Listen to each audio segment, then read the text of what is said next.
Howdy. How are we doing? It's what the title says. It's 11 through 20. Took way too long, as per usual, for me to record everything. Sorry. I gotta fit. Yeah, the thing that is holding me back in my career and on YouTube is just being able to record consistently. I don't have a job where I have consistent hours, so it's kind of hard to plan around that.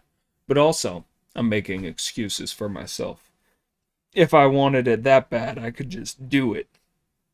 Pull myself up by my bootstraps. Anyway, it's 11 to 20. Thanks for being here. If you want, I can chill to you real quick. I mean, do a quick chill?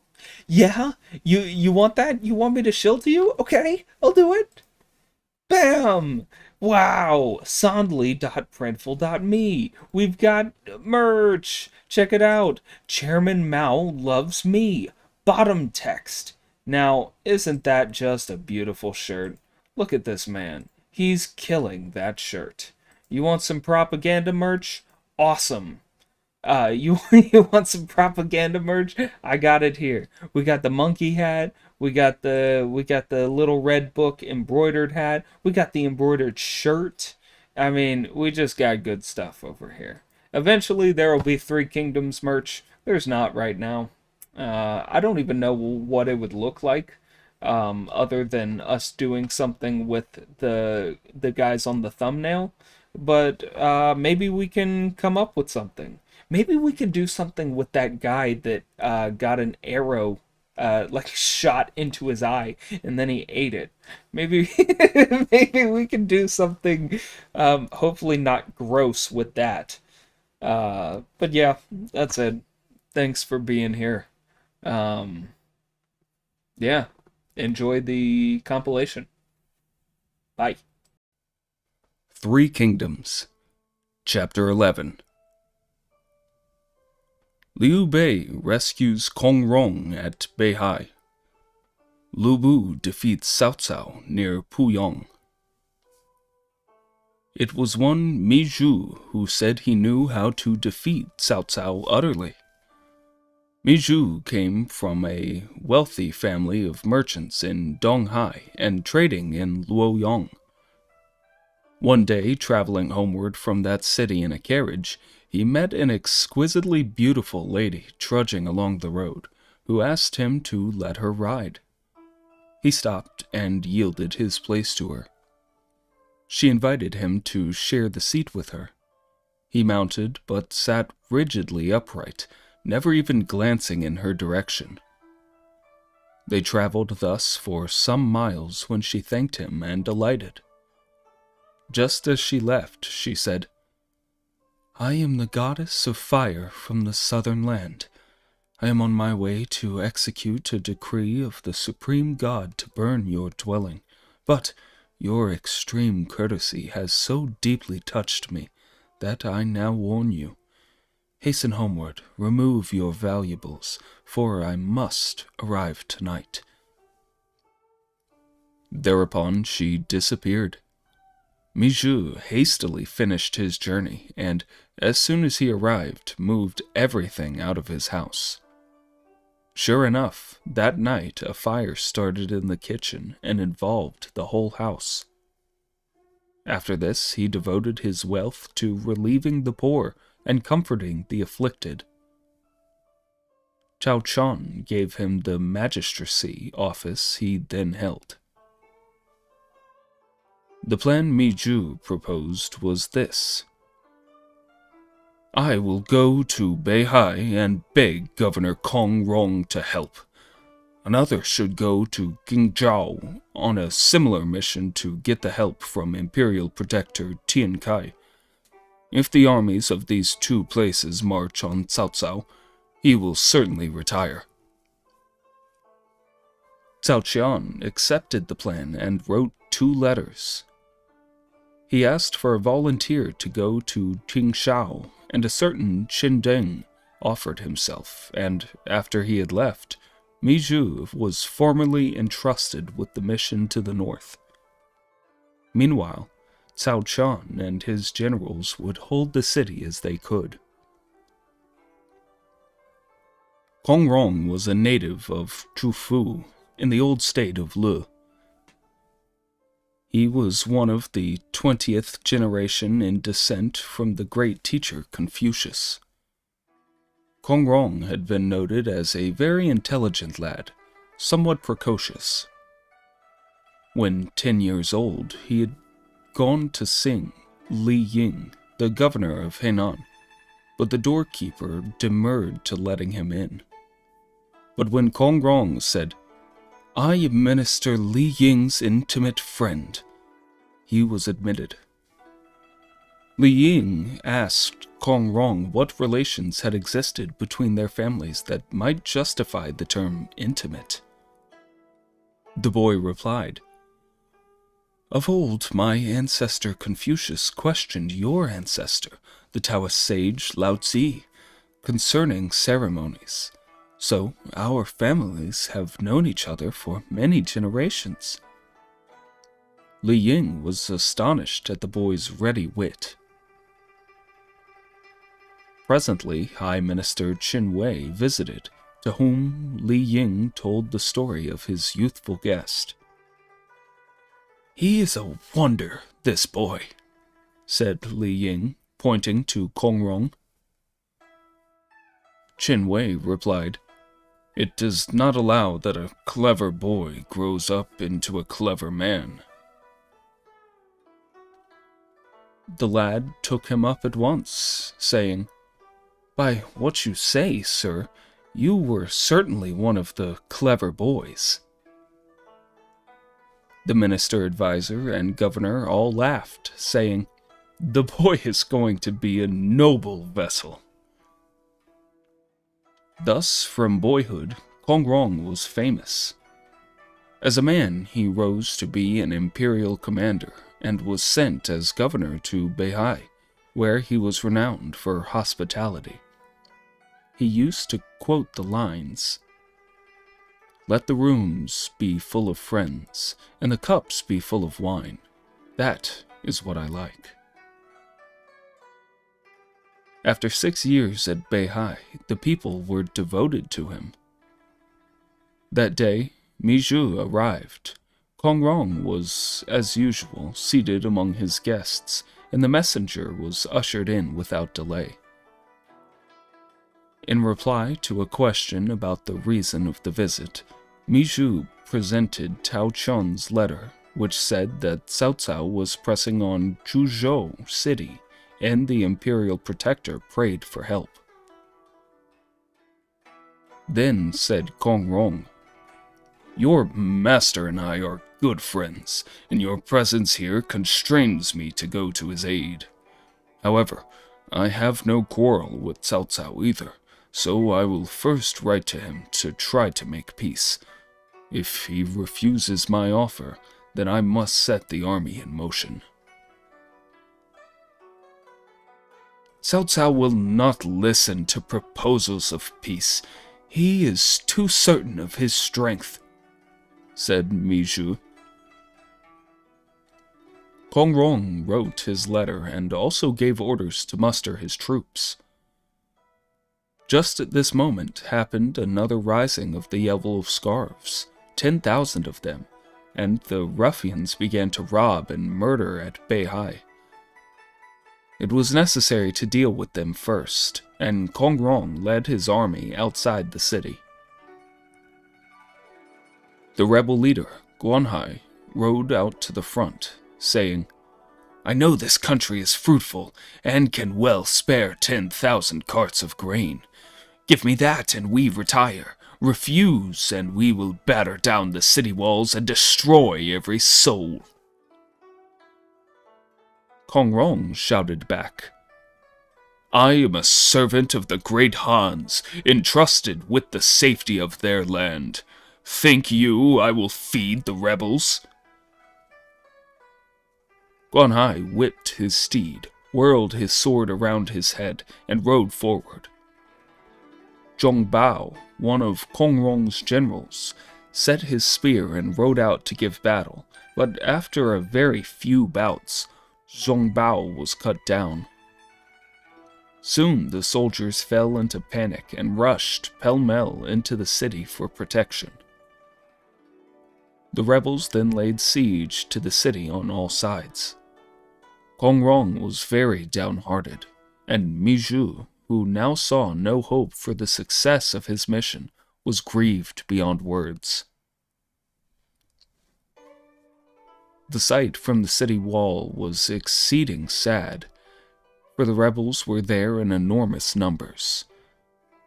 One day, standing on the wall, Kongrong saw afar a man armed with a spear riding hard in among the yellow scarves and scattering them before him like chaff before the wind. Before long, the man had reached the foot of the wall and called out, "Open the gate!" But the defenders would not open to an unknown man, and in the delay a crowd of rebels gathered round the rider along the edge of the moat. Suddenly wheeling about, the warrior dashed in among them and bowled over a dozen, at which the others fell back. At this, Kongrong ordered the wardens to open the gates and let the stranger enter. As soon as he was inside, he dismounted, laid aside his spear, ascended the wall, and made humble obeisance to the governor. "My name is Taishi Chi, and I am from the city of Laihuang. I only returned home yesterday from the north to see my mother, and then I heard that your city was in danger from a rebel attack. My mother said you had been very kind to her and told me I should try to help. So I set out all alone, and here I am." This was cheering. Kongrong already knew Taishi Chi by reputation as a valiant fighting man, although they two had never met. The son being far away from his home, Kongrong had taken his mother, who dwelt a few miles from the city, under his especial protection, and saw that she did not suffer from want. This had won the old lady's heart, and she had sent her son to show gratitude.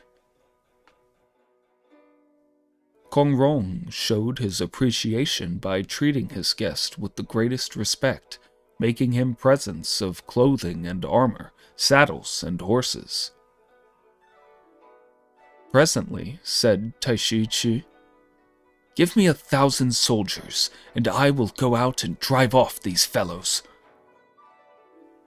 "You are a bold warrior, but these are very numerous. It is a serious matter to go out among them," said Kongrong. "My mother sent me because of your goodness to her.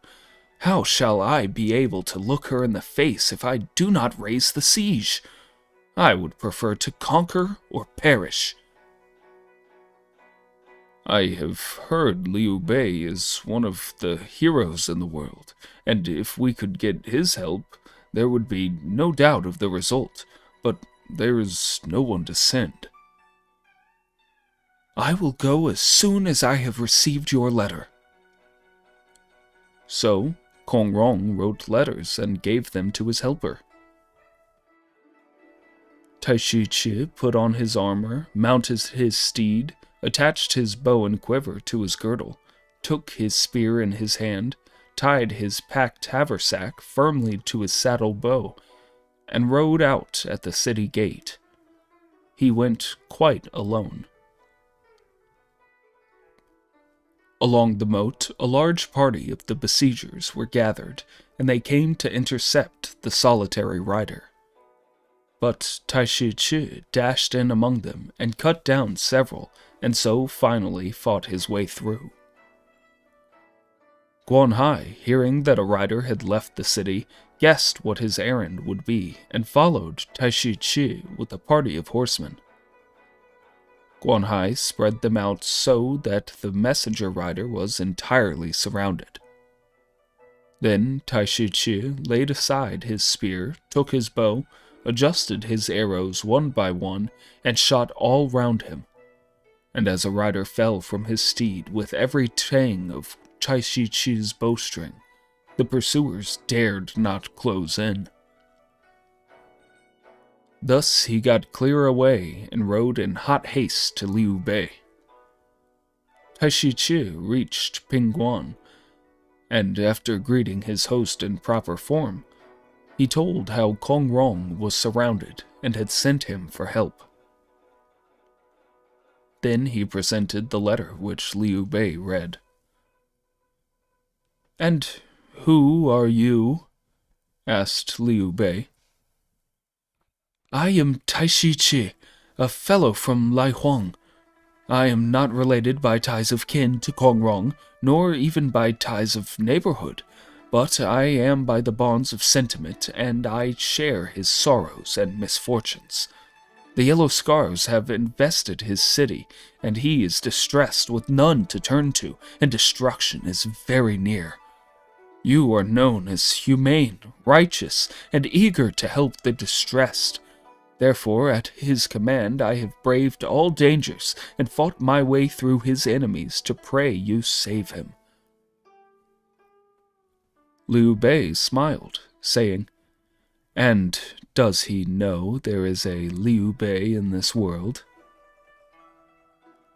So, Liu Bei, together with Guan Yu and Zheng Fei, told off 3,000 troops and set out to help raise the siege.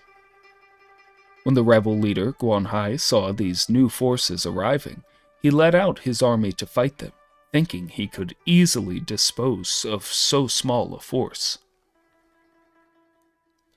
The brothers and Tai Chi with them sat on their horses in the forefront of their array.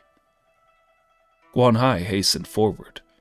Tai Chi was ready to fight, but Guan Yu had opened the combat. He rode forth, and the two steeds met.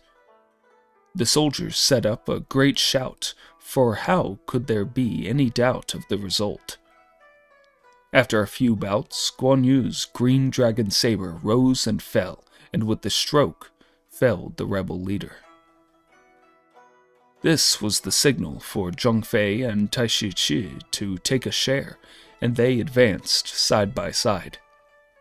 With their spears ready, they dashed in, and Liu Bei urged forward his force. The besieged governor saw his doughty rescuers laying low, the rebels as tigers among a flock of sheep. None could withstand them, and he then sent out his own troops to join in the battle, so that the rebels were between two armies. The rebels' force was completely broken, and many troops surrendered, while the remainder scattered in all directions. The victors were welcomed into the city, and as soon as possible a banquet was prepared in their honor. Miju was presented to Liu Bei. Miju related the story of the murder of Cao Song by Zhong Kai, Cao Cao's vengeful attack on Zhuzhou, and his coming to beg for assistance. Liu Bei said, "Imperial Protector Tao Chun is a kindly man of high character, and it is a pity that he should suffer this wrong for no fault of his own." "You are a scion of the imperial family," said Governor Kong Rong, "and this Cao Cao is injuring the people, a strong man abusing his strength. Why not go with me to rescue the sufferers?" "I dare not refuse, but my force is weak, and I must act cautiously," said Liu Bei. "Though my desire to help arises from an old friendship, yet it is a righteous act as well. I do not think your heart is not inclined toward the right," said Kong Rong. Liu Bei said, "This being so, you go first and give me time to see Gongsun Zan, from whom I may borrow more troops and horses. I will come anon." "You surely will not break your promise," said the governor. What manner of man think you that I am?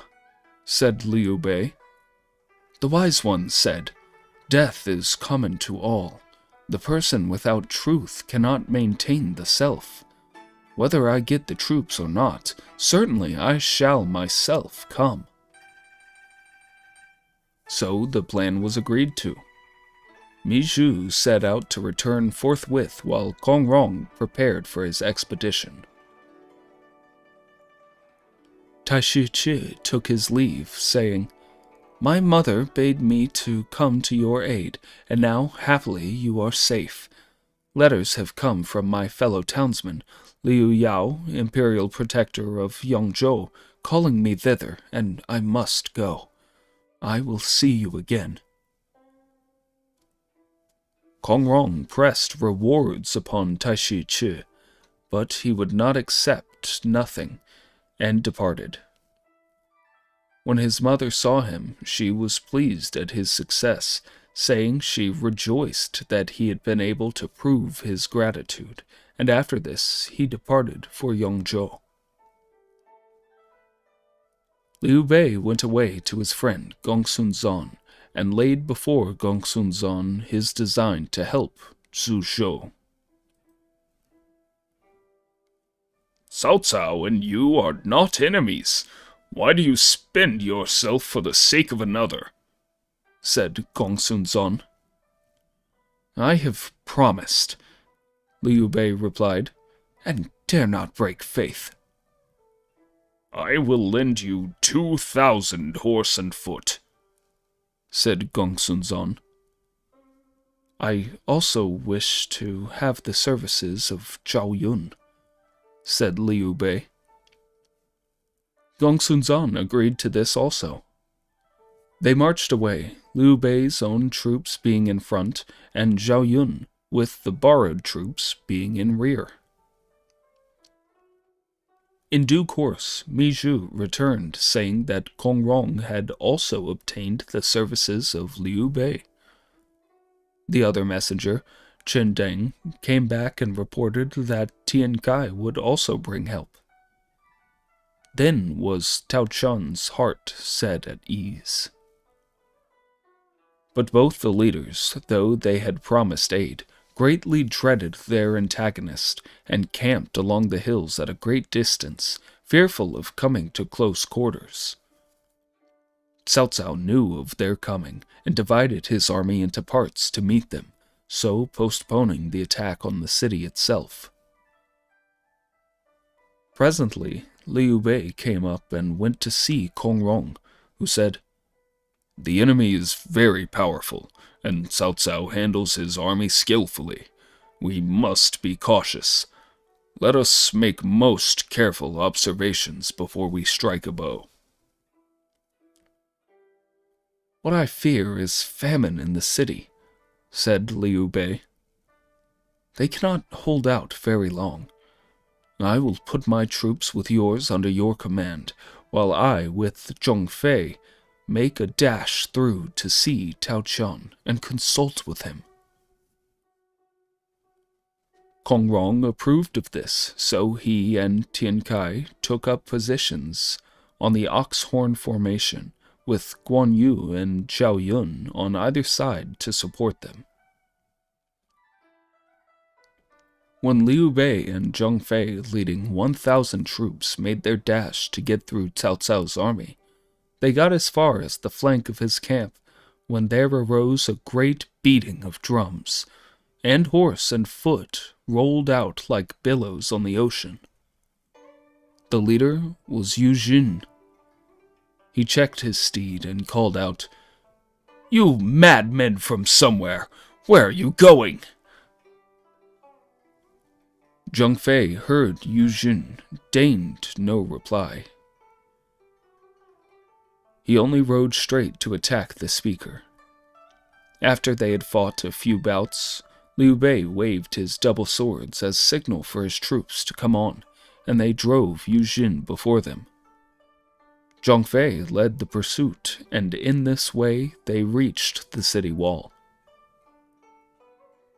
From the city wall, the besieged saw a huge banner embroidered in white, Liu Bei of Pingguan, and the imperial protector bade them open the gate for the rescuers to enter.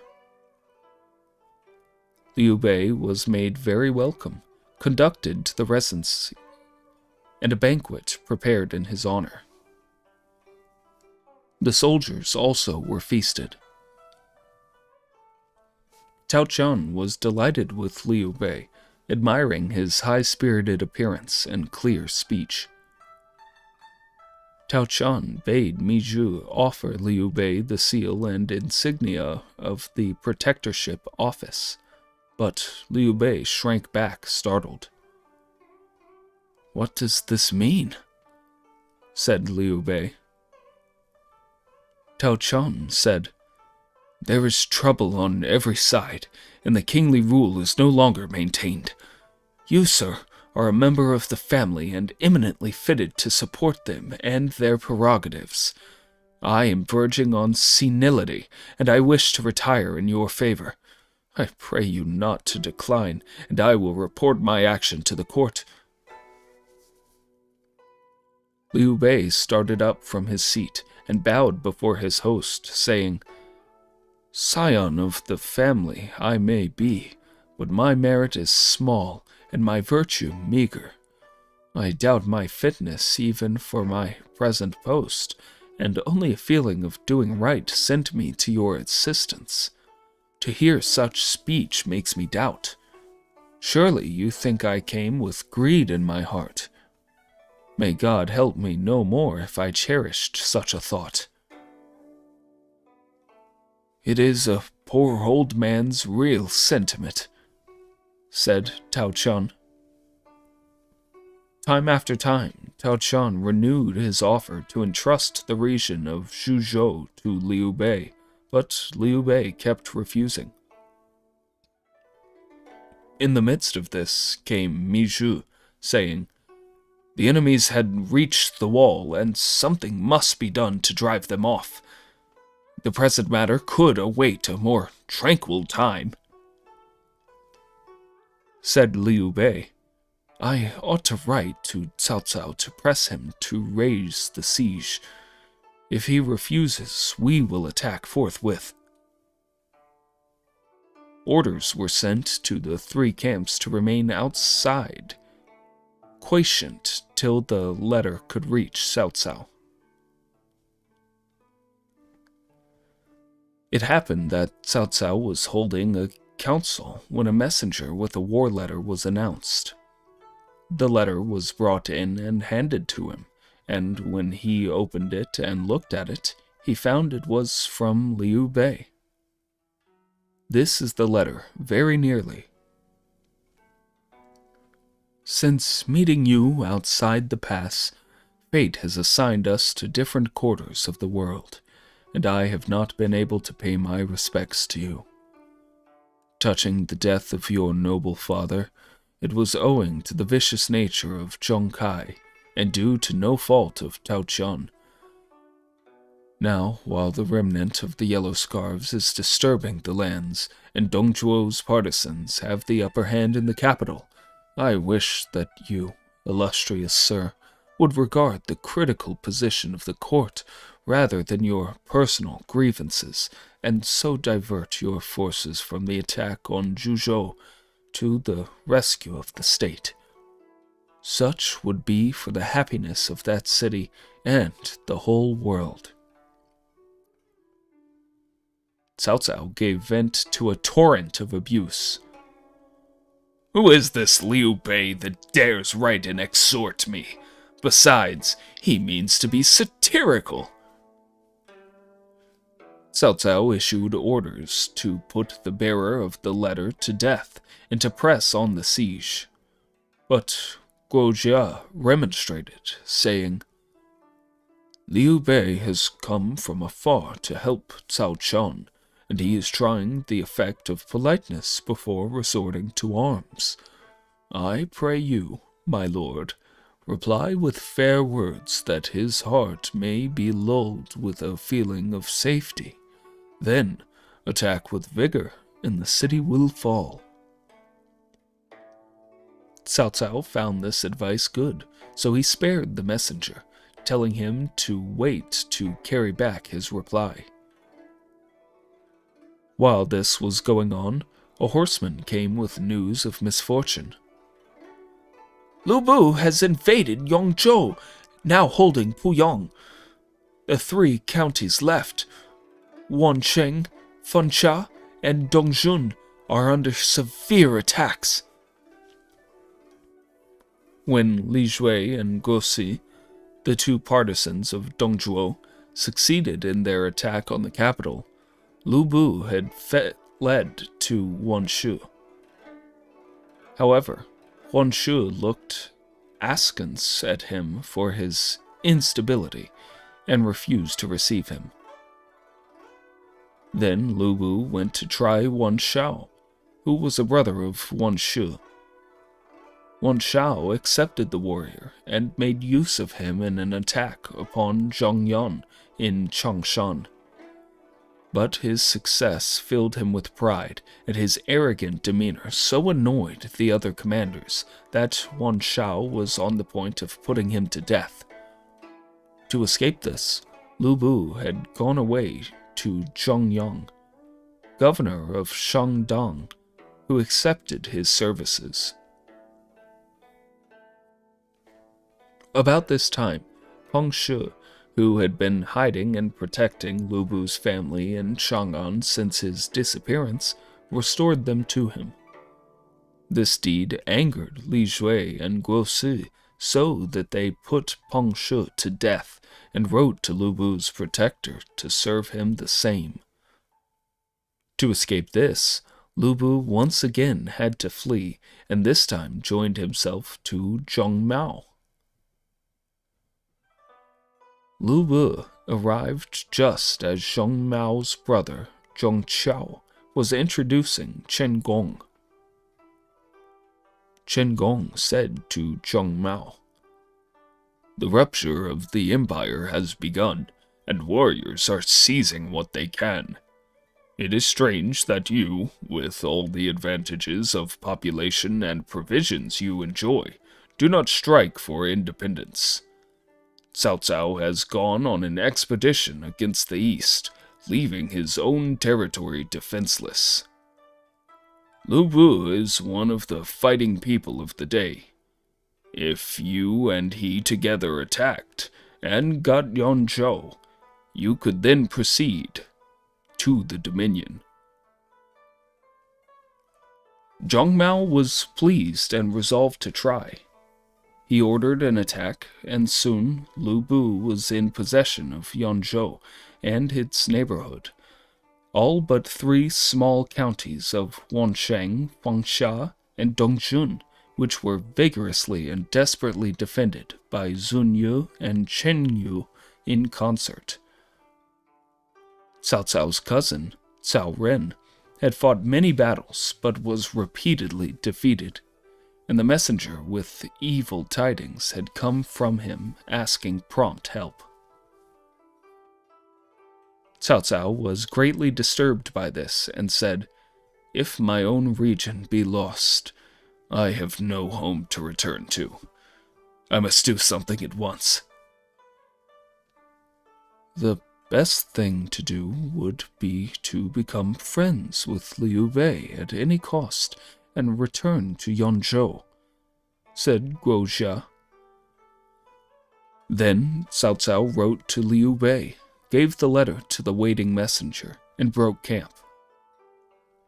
The news that the enemy had left was very gratifying to Tao Chun, who then invited his various defenders into Zhuzhou city and prepared banquets and feasts in token of his gratitude. At one of these, when the feasting was over, he proceeded with his wish of retirement in favor of Liu Bei. Placing Liu Bei in the seat of honor, Cao Chun bowed before him and then addressed the assembly. "I am old and feeble, and my 2 sons lack the ability to hold so important an office as this. The noble Liu Bei is a descendant of the imperial house. He is of lofty virtue and great talent. Let him then take over the rule of this region, and only too willingly shall I retire to have leisure to nurse my health." Liu Bei replied, "I came at the request of Governor Kong Rong because it was the right thing to do. Zhuzhou is saved, but if I take it, surely the world will say I am a wicked man." Mi Zhu responded, "You may not refuse. The House of Han is falling, their realm is crumbling, and now is the time for doughty deeds and signal services. This is a fertile region, well populated and rich, and you are the man to rule over it." "But I cannot accept," said Liu Bei. "Imperial Protector Tao Chan is a great sufferer," said Qin Deng, "and cannot see to matters. You may not decline, sir." Said Liu Bei, "Wan Shi belongs to a family of rulers who have held the highest offices of state 4 times in 3 generations. The multitude people respects him. Why not invite him to the task?" "Because Wan Shi is drawing skeleton in a dark tomb, not worth talking about. This opportunity is a gift from heaven, and you will never cease to regret its loss," said Kong Rong. So spoke Kong Rong, but still Liu Bei obstinately refused. Tao Chan besought him with tears, saying, "I shall die if you leave me, and there will be none to close my eyes." "Brother, you should accept the offer thus made," said Guan Yu. "Why so much fuss?" said Zhang Fei. "We have not taken the place. It is he who wishes to give it to you." "You all persuade me to do what is wrong," said Liu Bei. Seeing he could not persuade Liu Bei, Tao Chan then said, "As you are set in determination, perhaps you will consent to encamp at Jiaopei. It is only a little town, but thence you can keep watch and ward over the region." They all with one voice prayed Liu Bei to consent, so he gave in. The feast of victory being now ended, the time came to say farewell. When Zhao Yun took his leave, Liu Bei held his hands alternately, while dashing away the falling tears. Kong Rong and Tian Kai went home to their own places. When Liu Bei and his brothers took up their abode in Jiaopei, they first repaired the defenses, and then they put out proclamations in order to claim the inhabitants. In the meantime, Cao Cao had marched toward his own region. Cao Ren met and told him, "Lu Bu is powerful, and he has Qin Gong as advisor. Yanzhou is as good as lost, with the exception of 3 counties which have been vigorously and desperately defended by Sun Yu and Cheng Yu." Cao Cao said, "I own that Lu Bu is a bold fighter, but nothing more. He has no craft, so we need not fear him seriously." Then he gave orders to make a strong camp till they could think out some victorious plan. Lu Bu, knowing of Cao Cao's return, called 2 of his subordinate generals, Shui Lan and Li Feng, to him and assigned to them the task of holding the city of Yanzhou, saying, "I have long waited for opportunity to employ your skill. Now I give you 10,000 soldiers, and you are to hold the city while I go forth to attack Cao Cao." They accepted, But Chen Gong, the strategist, came in hastily, saying, "General, you are going away? Whither?" "I am going to camp my troops at Puyong, that vantage point." "You are making a mistake," said Chen Gong. The two you have chosen to defend this city are unequal to the task. For this expedition, remember that about 60 miles due south on the treacherous road to the Taishan Mountains is a very advantageous position where you should place your best men in ambush. Cao Cao will hasten homeward by double marches when he hears what has happened, and if you strike when half his troops have gone past this point, you may seize him. Said Lu Bu, "I am going to occupy Puyong and see what develops. How can you guess my big plan?" So Lu Bu left Shui Lan in command at Yanzhou and went away. Now when Cao Cao approached the dangerous part of the road near Taishan Mountains, Guo Jia warned him to take care as there was doubtless an ambush. But Cao Cao laughed, saying, "We all know Lu Bu's dispositions. Sui Lan is keeping the city. Do you think Lu Bu has laid an ambush? I shall tell Cao Ren to besiege Yanzhou, and I shall go to Puyong." In Puyong, when Chen Gong heard of the enemy's approach, he spoke, saying, "The enemy will be fatigued with long marches, so attack quickly before they have time to recover." Lu Bu replied, "I, a single horseman, am afraid of none. I go and come as I will. Think you I fear this Cao Cao? Let him settle his camp. I will take him after that." Now Cao Cao neared Puyong, and he made a camp. The next day he led out his commanders, and they arrayed their armies in open country. Cao Cao took up his station on horseback between the two standards, watching while his opponents arrived and formed up in a circular area. Lu Bu was in front, followed by 8 of his generals, all strong men. Zhao Liao of Mayi, backed by Hao Meng, Cao Qing and Chen Liang, Zhang Ba of Hua Ying, backed by Wei Zhu, Song Chun and Ho Sheng. They led an army of 50,000 in total. The drums began their thunderous roll, and Cao Cao, pointing to his opponent, said, "You and I had no quarrel. Why then did you invade my land?"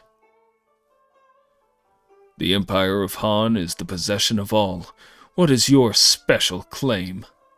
said Lu Bu. So saying, Lu Bu ordered Song Ba to ride forth and challenge. From Cao Cao's side, the challenge was accepted by Wei Jun. The two steeds approached each other. 2 spears were lifted both together, and they exchanged near 30 blows with no advantage to either. Then Zhao Hodun rode out to help his colleague, and in reply, out went Zhang Liao from Lu Bu's side, and they fought. Then fierce anger seized upon Lu Bu. Setting his trident halberd, he urged his red hair forward to where the fight was waging. Seeing him approach, Zhao Hodun and Wei Jin both fled, but Lu Bu pressed on after them, and Cao Cao's army lost the day. Retiring 10 miles, they made a new camp. Lu Bu called in and mustered his troops. The day having gone against him, Cao Cao called a council, and Yu Jin said, "From the hill tops today I saw a camp of our enemies on the west of Puyong. They were but few men therein, and tonight, after today's victory, it will not be defended. Let us attack, and if we can take the camp, we shall strike fear into the heart of Lu Bu. This is our best plan. Cao Cao thought so too. He and 6 of his generals, Cao Hong, Li Jian, Mao Jie, Lu Qian, Yu Jin, and Dian Wei, and 20,000 horse and foot left that night by a secret road for the camp. In his camp, Lu Bu was rejoicing for that day's victory when Chen Gong reminded him, saying, "The western camp is Importance Point, and it might be attacked." But Lu Bu replied, "The enemy will not dare approach after today's defeat." "Cao Cao is a very able commander," replied Chen Gong. "You must keep a good lookout for him, lest he attack our weak spot." So arrangements were made for defense. Generals Gao Shun, Wei Zhu, and Ho Cheng were ordered to march there. At dusk, Cao Cao reached the camp and began an immediate attack on all 4 sides. The defenders could not hold him off. They ran in all directions, and the camp was captured. Near the 4th watch, when the defending party came, Cao Cao sallied forth to meet them and met Gao Shun. Another battle then began and waged till dawn. About that time, a rolling of drums was heard in the west, and they told Cao Cao that Lu Bu himself was at hand. Thereupon, Cao Cao abandoned the attack and fled. Gao Shun, Wei Zhu, and Ho Cheng pursued him, Lu Bu taking the lead. Cao Cao's 2 generals, Yu Jin and Wei Jin, attacked the pursuers, but could not check them. Cao Cao went away north, but from behind some hills came out Zhang Liao and Zhang Ba to attack. Lu Qian and Cao Hong were sent to stop the attackers, but Lu Qian and Cao Hong were both defeated. Cao Cao sought safety in the west. Here again his retreat was met by Lu Bu's 4 generals, Hao Meng, Cao Xing, Chen Liang, and Song Shan. The fight became desperate. Cao Cao dashed at the enemy's array. The din was terrible. Arrows fell like pelting rain upon them, and they could make no headway. Cao Cao was desperate and cried out in fear, "Who can save me?" Then from the crush dashed out Dian Wei with his double spears, crying, "Fear not, my master!" Dian Wei leapt from his steed, leaned his double spears against a wall, and laid hold a handful of battle-axes. Turning to his followers, he said, "When the ruffians are at 10 paces, call out to me." Then he set off with mighty strides, plunging forward, careless of the flying arrows. Lu Bu's horsemen followed, and when they got near, Dian Wei's followers shouted, "10 paces!" "5, then call!" shouted back Dian Wei, and went on. Presently, 5 paces! Then Dian Wei spun round and flung the battle-axes. With every fling, a man fell from the saddle, and never a battle-axe missed. Having thus slain 10 or so, the remainder fled, and Dian Wei quickly remounted his steed, set his twin spears, and rushed again into the fight with a vigor that none could withstand. One by one his opponents yielded, and he was able to lead Cao Cao safely out of the press of battle. Cao Cao and his commanders went to their camp. But as evening fell, the noise of pursuit fell on their ears, and soon appeared Lu Bu himself. "Cao Cao, you rebel, do not flee!" shouted Lu Bu as he approached with his halberd ready for a thrust. All stopped and looked in each other's faces. The soldiers were weary, their steeds spent. Fear smote them, and they looked around for some place of refuge. You may lead your lord safely out of the press, but what if the enemy follow? We cannot say here what Cao Cao's fate was, but the next chapter will relate. 3 Kingdoms, Chapter 12. Tao Chun thrice offers Zhuzhou to Liu Bei. Cao Cao retakes Yanzhou from Lu Bu in battles. The last chapter closed with Cao Cao in great danger. However, help came. Zhao Hodun, with a body of soldiers, found his chief, checked the pursuit, and fought with Lu Bu till dusk. Rain fell in torrents, swamping everything. And as the daylight waned, they drew off and Cao Cao reached camp. He rewarded Dian Wei generously and advanced him in rank. When Lu Bu reached his camp, he called in his advisor Chen Gong.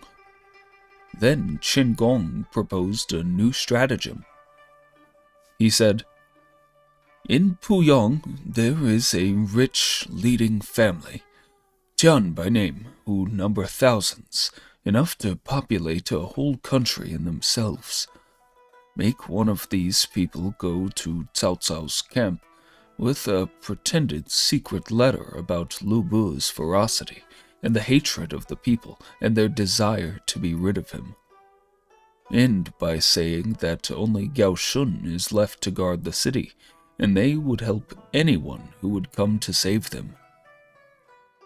Thus our enemy Cao Cao may be inveigled into the city, and we will destroy him either by fire or ambush.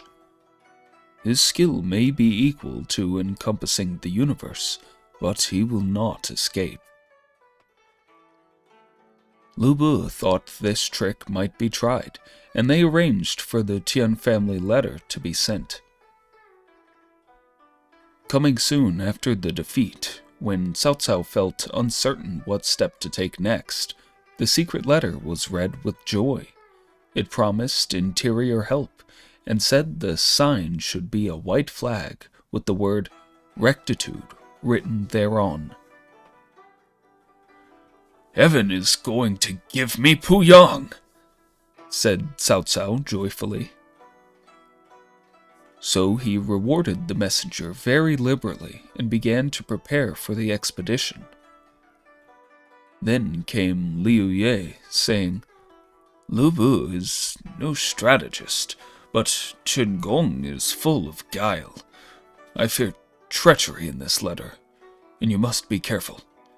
If you will go, then enter with only 1/3 your army, leaving the others outside the city as a reserve."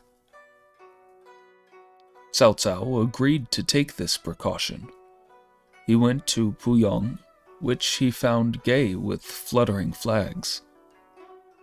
Looking carefully, he saw among them at the west gate the white flag with the looked-for inscription.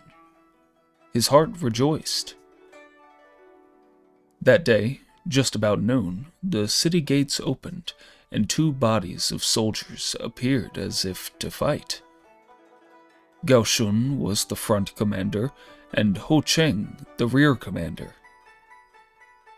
Cao Cao told off his general, Dian Wei, to oppose them. Neither body, however, came on to full engagement, but fell back into the city. By this move, Dian Wei and his troops had been drawn close up to the drawbridge. From within the city, several soldiers were seen taking any chance of confusion to escape and come outside. To Cao Cao, they said, "We are clients of the Tian family," and they gave him secret letters stating, "The signal will be given about the first watch setting by beating a gong. That will be the time to attack. The gates will be opened. So Cao Cao ordered Xiahou Dun to march to the left and Cao Hong to the right. Cao Cao led the main army, together with Xiahou Yuan, Li Jian, and Wei Jin, into the city. Li Jian pressed upon his master the precaution, saying, "My lord should stay outside the city. Let us go in first." But Cao Cao bade him be silent, saying, "If I do not go, who will advance?" And so, at the first watch, Cao Cao led the way. The moon had not yet arisen. As he drew near the west gate, they heard a crackling sound, then a loud shouting, and then torches moved hither and thither. Next, the gates were thrown wide open, and Cao Cao, whipping up his steed, galloped in. But when he reached the state residence, he noticed the streets were quite deserted, and then he knew he had been tricked. Wheeling round his horse, he shouted to his followers to retire. This was the signal for another move.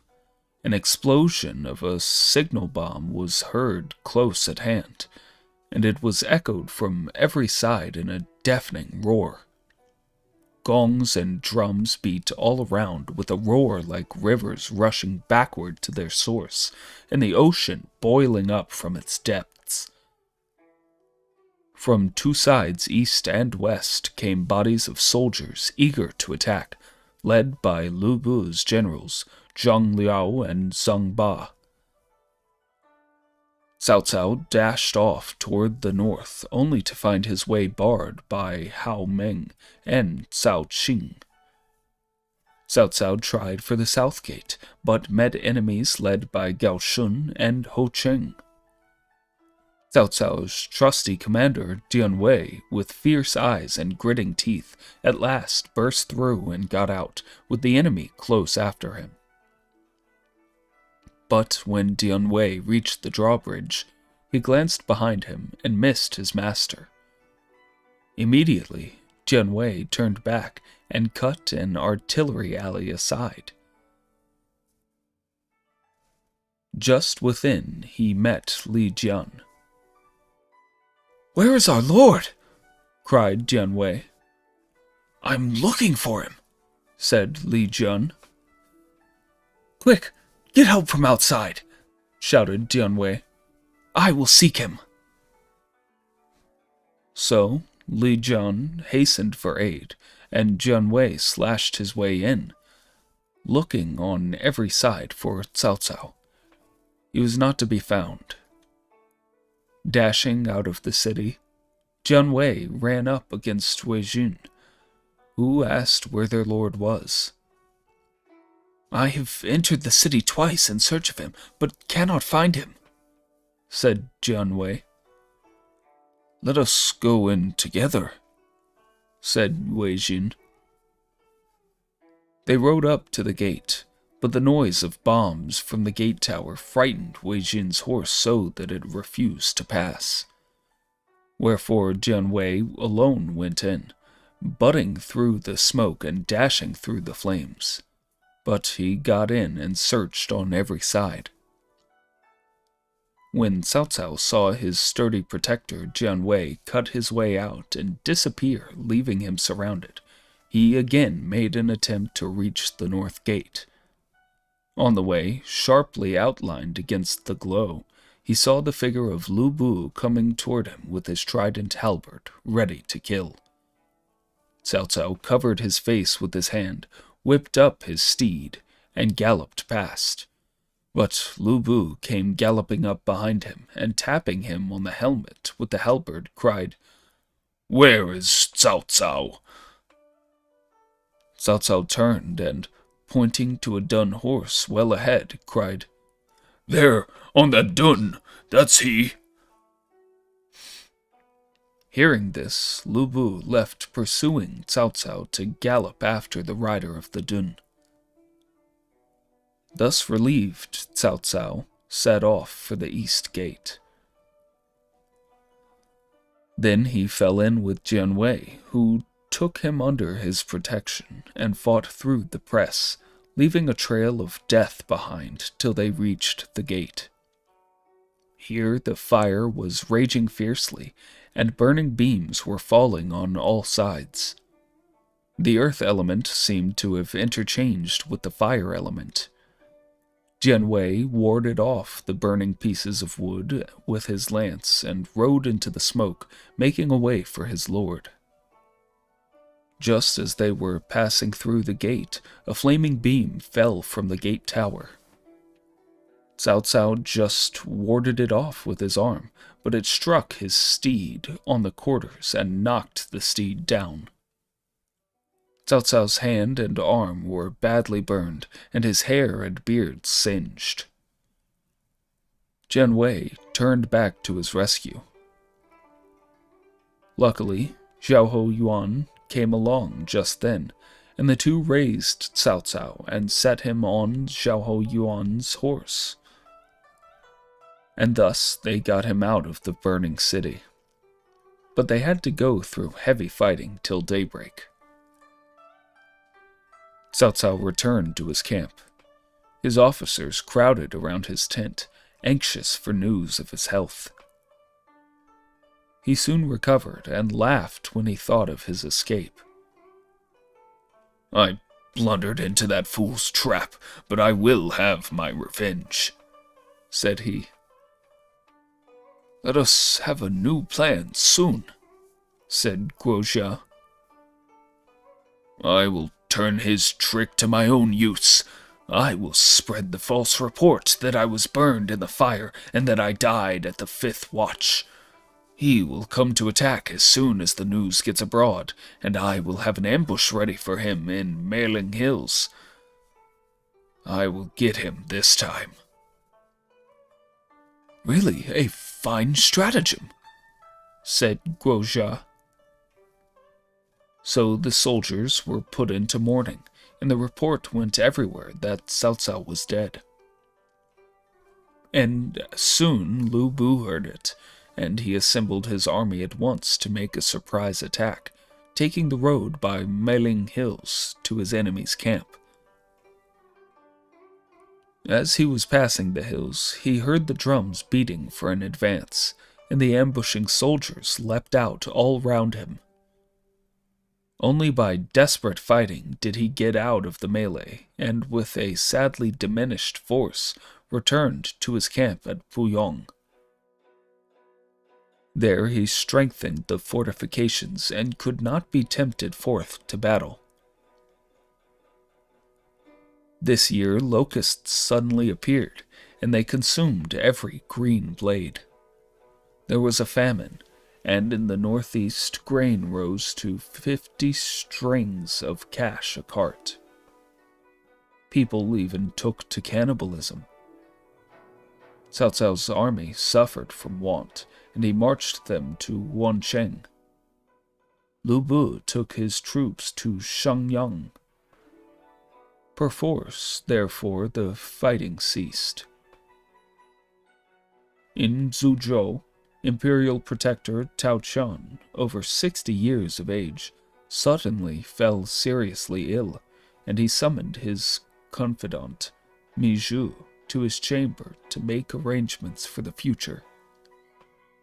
As to the situation, the advisor said, Cao Cao abandoned his attack on the place because of his enemy's seizure in Yunzhou, and now they are both keeping the peace solely because of the famine. But Cao Cao will surely renew the attack in the spring. When Liu Bei refused to allow you to vacate office in his favor, you were full in vigor. Now you are ill and weak, and you can make this a reason for retirement. Ye will not refuse again. So a message was sent to the little garrison town Xiaopei, calling Liu Bei to a council on military affairs. This brought him with his brothers and a slender escort. he was at once called into the sick man's chamber. Quickly disposing of the inquiries about his health, Tao Qian soon came to the real object of his call for Liu Bei. "Sir, I asked you to come for the sole reason that I am dangerously ill and likely to die at any time. I look to you, illustrious sir, to consider the Hans and their empire as more important than anything else, and so to take over the symbols of office of this region, the commission and the seal, that I may close my eyes in peace." "You have 2 sons. Why not depute them to relieve you?" said Liu Bei. "Both lack the requisite talents. I trust you will instruct them after I have gone, but do not let them have the guidance of affairs." "But I am unequal to so great a charge." "I will recommend to you one who could assist you. He is Sun Chan from Beihai, who could be appointed to some post."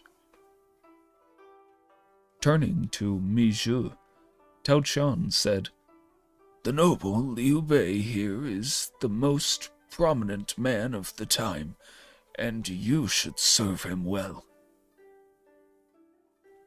Still would Liu Bei put from him such a post, but just then the imperial protector, pointing to his heart to indicate his sincerity, passed away. When the ceremonial wailing of the officials was over, the insignia of office were brought to Liu Bei, but he would have none of them. The following days, the inhabitants of the town and country around crowded into the state residence, bowing and with tears, calling upon Liu Bei to receive the charge. "If you do not, we cannot live in pence," said they. To these requests his brothers added their persuasion, till at length he consented to assume the administrative duties. He forthwith appointed Sun Chan and Mi Zhu as his official advisors, and Chen Deng as his secretary. He moved his army from Zhaopei to Zhuzhou City, and he put forth proclamations to reassure the people. He also attended to the burial ceremonies, he and all his army dressing in mourning.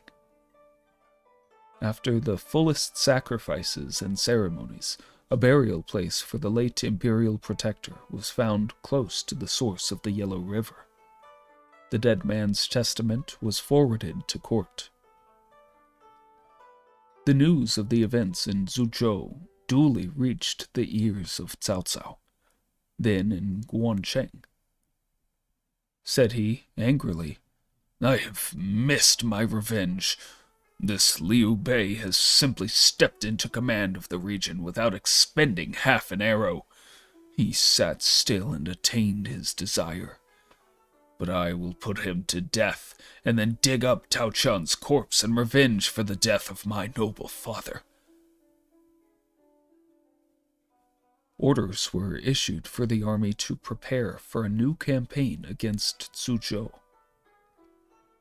But advisor Sun Yu remonstrated with Cao Cao, saying, "The supreme ancestor secured the land within the pass, and his illustrious successor on the throne, Liu Xiu, took Henai.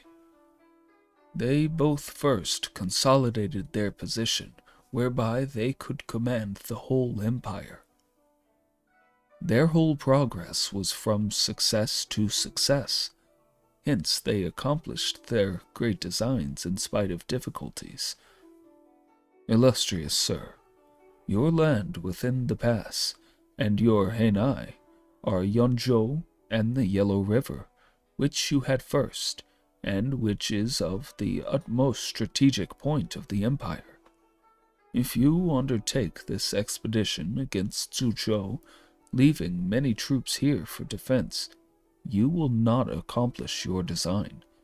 If you leave too few, Lu Bu will fall upon us. And finally, if you lose this and fail to gain Zuzhou, whither will you retire? That region is not vacant. Although Tao Chun has gone, Liu Bei holds it, and since the people support him, they will fight to the death for him. To abandon this place for that is to exchange the great for the small, to barter the trunk for the branches, to leave safety and run into danger. I would implore you to reflect well. Cao Cao replied, It is not a good plan to keep soldiers idle here during such scarcity. If that is so, it would be more advantageous to attack the eastern counties of Chencheng, Yingchuan, and Runan, and feed your army on their supplies. The remnants of the Yellow Scarves, Heyi and Huangshao, are there with stores and treasures of all kinds that they have amassed by plundering wherever they could. Rebels of their stamp are easily broken. Break them, and you can feed your army with their grain. Moreover, both the court and the common people will join in blessing you. This new design appealed strongly to Cao Cao, and he quickly began his preparations to carry it out. He left Xiahou Dun and Cao Ren to guard Wancheng, while his main body, under his own command, marched to seize Chencheng. This done, they went to Runan and Yingchuan. Now, when the Yellow Scarves leaders, Heyi and Huangshao, knew that Cao Cao was approaching, they came out in a great body to oppose him. They met at Goat Hill. Though the rebels were numerous, they were a poor lot, a mere pack of beasts without organization and lacking discipline. Cao Cao ordered his strong archers and vigorous crossbowmen to keep them in check. Jun Wei was sent out to challenge. The rebel leaders chose a second-rate champion for their side, who rode out and was vanquished in the third bout.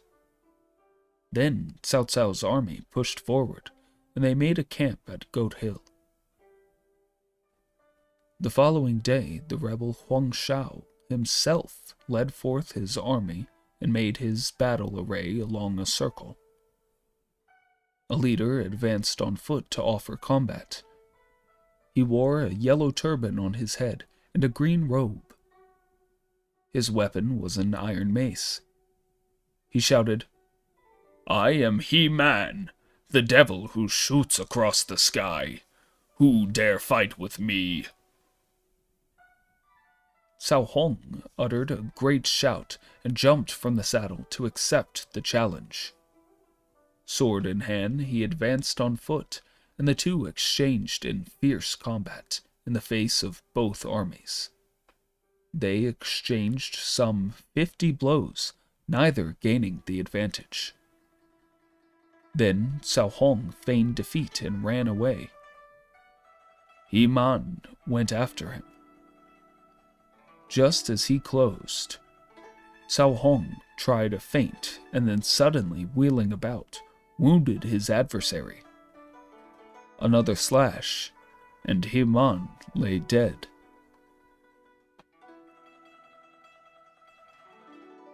At once, Li Jian dashed forward into the midst of the Yellow Scarves and laid hands on the rebel chief Huang Shao, whom he carried off captive. Cao Cao's troops then set on and scattered the rebels. The spoil of treasure and food was immense. The other rebel leader, He Yi, fled with a few hundred horsemen toward Kobe Hills. But while on their road thither, there suddenly appeared a force led by a certain swashbuckler who shall be nameless for the moment. This bravo was a well-built man, thick-set and stout, with a waist 10 span in girth. He used a long sword. He barred the way of retreat. He Yi set his spear and rode toward him, but at the first encounter, the bravo caught He Yi under his arm and bore He Yi off a prisoner. All the rebels were terror-stricken, dropped from their horses, and allowed themselves to be bound. Then the victor drove them like cattle into an enclosure with high banks. Presently, Jian Wei, still pursuing the rebels, reached Kobe Hills. The swashbuckler went out to meet him. "Are you also a yellow scarf?" said Jian Wei. "I have some hundreds of them prisoners in an enclosure here." "Why not bring them out?" said Jian Wei. "I will if you win this sword from my hand." This annoyed Jian Wei, who attacked him. They engaged, and the combat lasted for 2 long hours, and then was still undecided. Both rested a while. The swashbuckler was the first to recover and renewed the challenge. They fought till dusk, and then, as their horses were quite spent, the combat was once more suspended. In the meantime, some of Jian Wei's men had run off to tell the story of this wondrous fight to Cao Cao, who hastened in amazement, followed by many officers to watch it and see the result. Next day, the unknown warrior rode out again, and Cao Cao saw him. In Cao Cao's heart, he rejoiced to see such a doughty hero, and desired to gain his services. So Cao Cao bade Jian Wei feign defeat. Jian Wei rode out in answer to the challenge, and some 30 bouts were fought. Then Jian Wei turned and fled forward towards his own side. The bravo followed and came quite close, but a flight of arrows drove him away. Cao Cao hastily drew off his men for 1.5 miles, and then secretly sent a certain number to dig a pitfall, and sent troops armed with hooks to lie in ambush. The following day, Jian Wei was sent out with 100 horse. His adversary, nothing loath, came to meet Jian Wei. "Why does the defeated leader venture forth again?" cried he, laughing. The swashbuckler spurred forward to join battle, but Jian Wei, after a faint show of fighting, turned his horse and rode away. His adversary, intent upon capture, took no care, and he and his horse all blundered into the pitfall. The hookmen took him captive, bound him, and carried him before Cao Cao. As soon as he saw the prisoner, Cao Cao advanced from his tent, sent away the soldiers, and with his own hands loosened the leader's bonds. Then he brought out clothing and dressed him, bade him be seated, and asked who he was and whence he came. "I am named Zhu Chu. I am from Chao. When the rebellion broke out, I and my relations of some hundreds built a stronghold within a rampart for protection. One day the robbers came, but I had stones ready for them. I told my relatives to keep on bringing them up to me, and I threw them, hitting somebody every time I threw. This drove off the robbers. Another day they came and we were short of grain, so I agreed with them to an exchange of plow oxen against grain. They delivered the grain and were driving away the oxen when the beasts took fright and tore off to their pens. I seized 2 of oxen by the tail, one with each hand, and hauled them backwards 100 or so paces. The robbers were so amazed that they thought no more about oxen, but went their way, so they never troubled us again. I have heard of your mighty exploits, said Cao Cao. Will you join my army? That is my strongest desire, said Zhu Chu. So Zhu Chu called up his clan, some hundreds in all, and they formally submitted to Cao Cao. Zhu Chu received the rank of general and received ample rewards. The two rebel leaders, He Yi and Huang Shao, were executed. Runan and Ying Chuan were now perfectly pacified. Cao Cao withdrew his army and went back to Wancheng. Zhao Hodun and Cao Ren came out to welcome him, and they told him that spies had reported Yanzhou City to be left defenseless.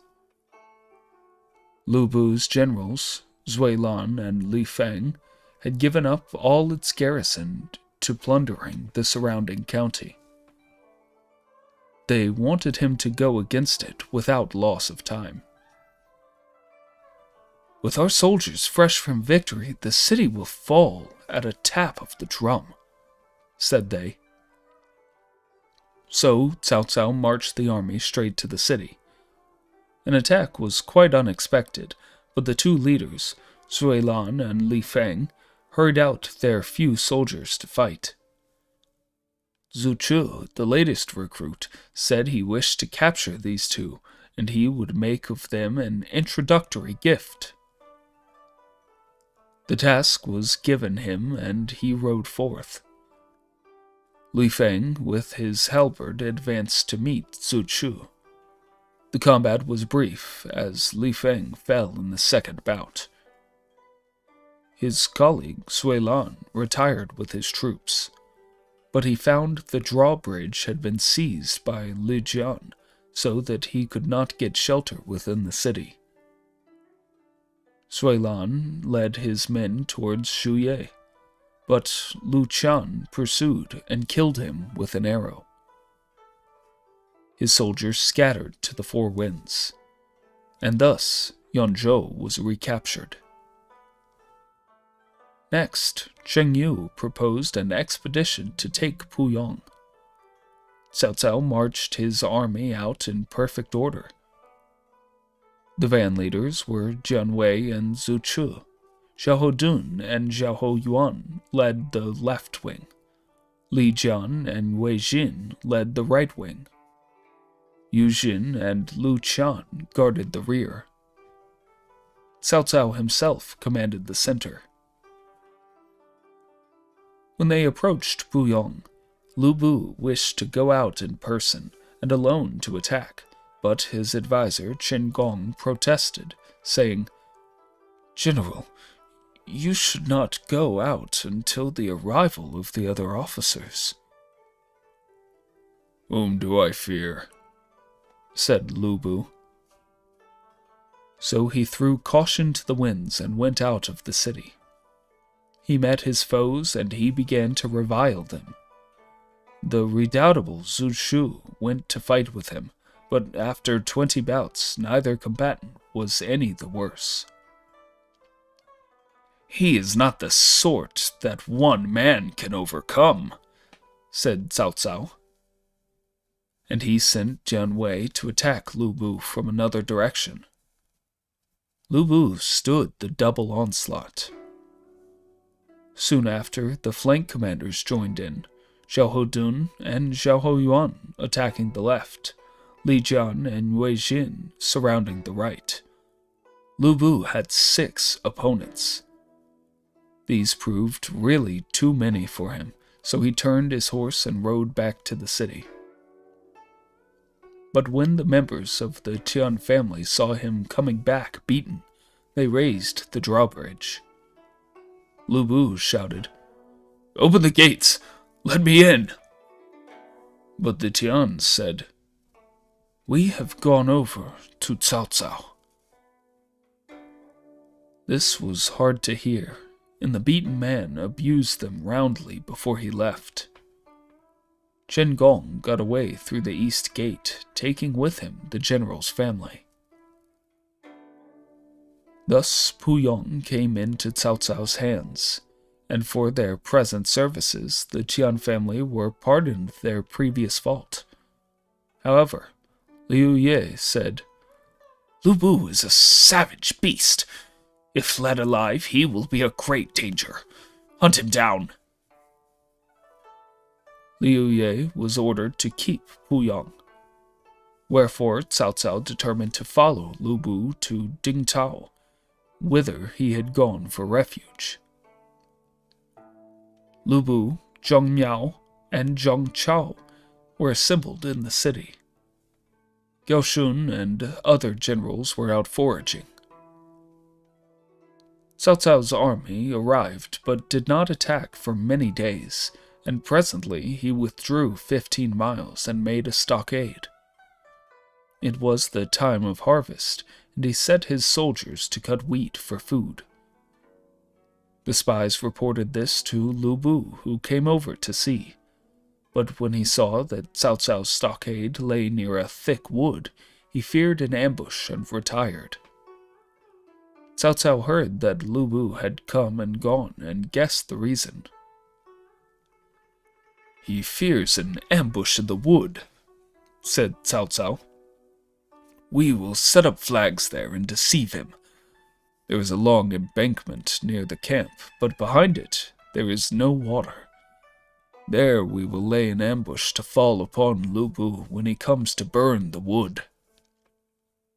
So Cao Cao hid all his soldiers behind the embankment, except 100 drummers, and he got together many peasants to loiter within the stockade as though it was not empty. Lu Bu rode back and told Chen Gong what he had seen. "This Cao Cao is very crafty and full of wiles," said the advisor. "Do not act." "I will use fire this time and burn out his ambush," said Lu Bu. The next morning, Lu Bu rode out, and there he saw flags flying everywhere in the wood. He ordered his troops forward to set fire on all sides, but to his surprise, no one rushed out to make for the stockade. Still, he heard the beating of drums, and doubt filled his mind. Suddenly, he saw a party of soldiers move out from the shelter of the stockade. He galloped over to see what it meant. Then the signal bombs exploded. Out rushed the troops, and all their leaders dashed forward. Zhao Dun, Zhao Yuan, Zhu Chu, Dian Wei, Li Jian, and Wei Jin all attacked at once. Lu Bu was at a loss and fled into the open country.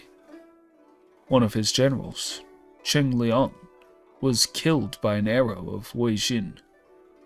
2/3 of his troops were lost, and the beaten remainder went to tell Chen Gong what had come to pass. "We would better leave," said Chen Gong. "An empty city cannot be held." So Chen Gong and Gao Shun, taking their chief's family with them, abandoned Dingtao. When Cao Cao's soldiers got into the city, they met no resistance. Zheng Chao committed suicide by burning himself. Zheng Miao fled to Yuanshu. Thus, the whole northeast fell under the power of Cao Cao. He immediately tranquilized the people and rebuilt the cities and their defenses. Lu Bu in his retreat fell in with his generals, and Chen Gong also rejoined him, so that he was by no means broken. "I have but small army," said Lu Bu, "but still enough to break Cao Cao." And so he retook the backward road. Indeed, thus does fortune alternate, victory, defeat, The happy conqueror today, tomorrow, must retreat? What was the fate of Lu Bu will appear later. Three Kingdoms, Chapter 13. Li Shui and Guo Si duel in Chang'an. The Emperor establishes Anyi the new capital. The last chapter told the defeat of Lu Bu and his gathering the remnant of his army at Dingtao. When all his generals had joined him, he began to feel strong enough to try conclusions with Cao Cao again. Said Qin Gong, who was opposed to this course, "Cao Cao is too strong right now. Seek some place where we can rest a time before trying." "Suppose I went to Wanshao," said Lu Bu. "Send first to make inquiries." Lu Bu agreed. The news of the fighting between Cao Cao and Lu Bu had reached Jizhao, and one of Wanshao's advisors, Shen Pei, warned him, saying, "Lu Bu is a savage beast. If he gets possession of Yanshao, he will certainly attempt to add this region to it. For your own safety, you should help to crush him." Wherefore, Wanshao sent Yan Liang with 50,000 troops to destroy Lu Bu. The spies heard this and at once told Lu Bu, who was greatly disturbed and called in Qin Gong. "Go over to Liu Bei, who has lately succeeded to Zhu Zhao." Hence Lu Bu went thither. Hearing this, Liu Bei said, "Lu Bu is a hero, and we will receive him with honor." But Mi Zhu was strongly against receiving him, saying, "He was a cruel, bloodthirsty beast." But Liu Bei replied, "How would misfortune have been averted from Zhu Zhao if he had not attacked Yanchao? He cannot be our enemy now that he comes seeking an asylum." "Brother, your heart is really too good. Although it may be as you say, yet it would be well to prepare," said Zhong Fei.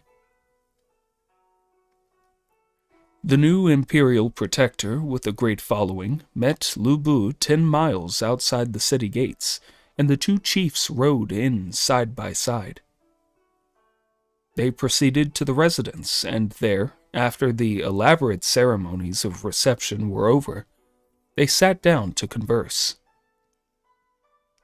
Said Lu Bu, "After Wang Yun and I plotted to slay Dong Zhuo, in my misfortune in the Li Shui and Guo Si sedition, I drifted about from one place to another, and none of the nobles east of the Huashang Mountains seemed willing to receive me. When Cao Cao, with wicked ambition, invaded this region, and you, sir, came to its rescue, I aided you by attacking Yanzhou, and thus diverting a portion of his force. I did not think then that I should be the victim of a vile plot and lose my leaders and my soldiers. But now, if you will, I offer myself to you that we may together accomplish great designs." Liu Bei replied, "When the late Tao Chuan died, there was no one to administer Zhu Zhao, and so I assumed that task for a time. Now, since you are here, General, it is most suitable that I step down in your favor." Whereupon Liu Bei handed the insignia and the seal of authority to Lu Bu. Lu Bu was on the point of accepting them when he saw Guan Yu and Zhong Fei, who stood behind the imperial protector, glaring at him with angry eyes. So Lu Bu put on a smile and said, "I may be something of a fighting man, but I could not rule a great region like this. Liu Bei repeated his offer, but Chen Gong said, "The strong guest does not oppress his host. You need not fear, Lord Liu Bei." Then Liu Bei desisted. Banquets were held and dwelling places prepared for the guest and his retinue. As soon as convenient, Lu Bu returned the feast. Liu Bei went with his 2 brothers. Half through the banquet, Lu Bu requested Liu Bei to retire to one of the inner private rooms, whither Guan Yu and Zhong Fei followed him. There, Lu Bu bade his wife and daughter bow as to their benefactor.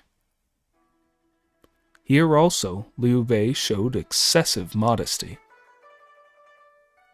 Lu Bu said, "Good younger brother, you need not be so very modest." Zhong Fei heard what Lu Bu said, and his eyes glared, crying, "What sort of a man are you that dares call our brother younger brother? He is one of the ruling family, a jade leaf on a golden branch. Come out, and I will fight you 300 bouts for the insult." Liu Bei hastily checked the impulsive one, and Guan Yu persuaded him to go away. Then Liu Bei apologized, saying, "My poor brother talks wildly after he has been drinking. I hope you will not blame him." Lu Bu nodded, but said nothing. Soon after, the guests departed. But as the host escorted Liu Bei to his carriage, he saw Zhong Fei galloping up, armed as for a fray. "Lu Bu, you and I will fight that duel of 300 bouts," shouted Zhong Fei. Liu Bei bade Guan Yu check him. Next day, Lu Bu came to take leave of his host.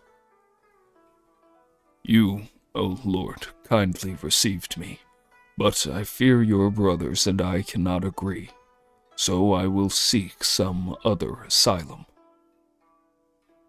"General, if you go, the blame is mine. My rude brother has offended and must eventually apologize. In the meantime, what think you of a temporary sojourn at the town where I was encamped for some time, Jiaopei? The place is small and mean, but it is near, and I will see to it that you are supplied with all you need." Lu Bu thanked him and accepted this offer. He led his troops there and took up residence. After he had gone, Liu Bei buried his annoyance, and Zhong Fei did not again refer to the matter. That Cao Cao had subdued the east of the Huashang Mountains has been stated before. He memorialized the throne and was rewarded with the title of General who exhibits firm virtue and Lord of Fading.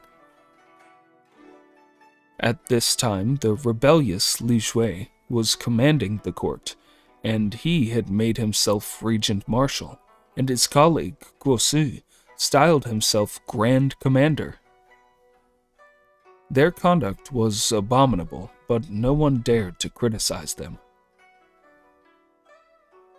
Imperial Guardian Yong Biao and Minister Zhu Jun privately talked with Emperor Qian and said, "Cao Cao has 200,000 troops and many capable advisors and leaders. It would be well for the Empire if he would lend his support to the imperial family and help to rid the government of this evil party." His Majesty wept. "I am weary of the insults and contempt of these wretches, and should be very glad to have them removed.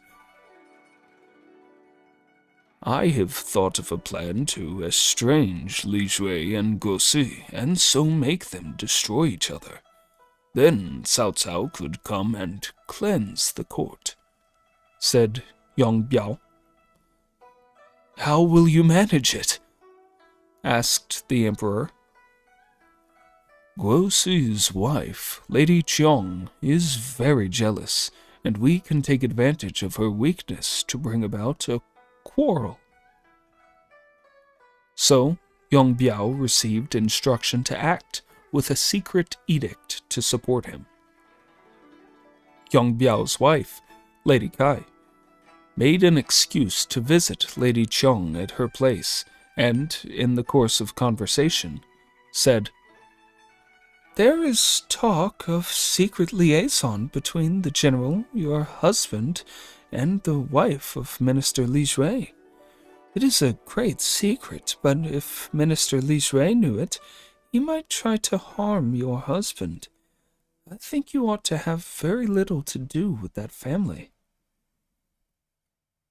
Lady Qiong was surprised, but said, "I have wondered why he has been sleeping away from home lately, but I did not think there was anything shameful connected with it.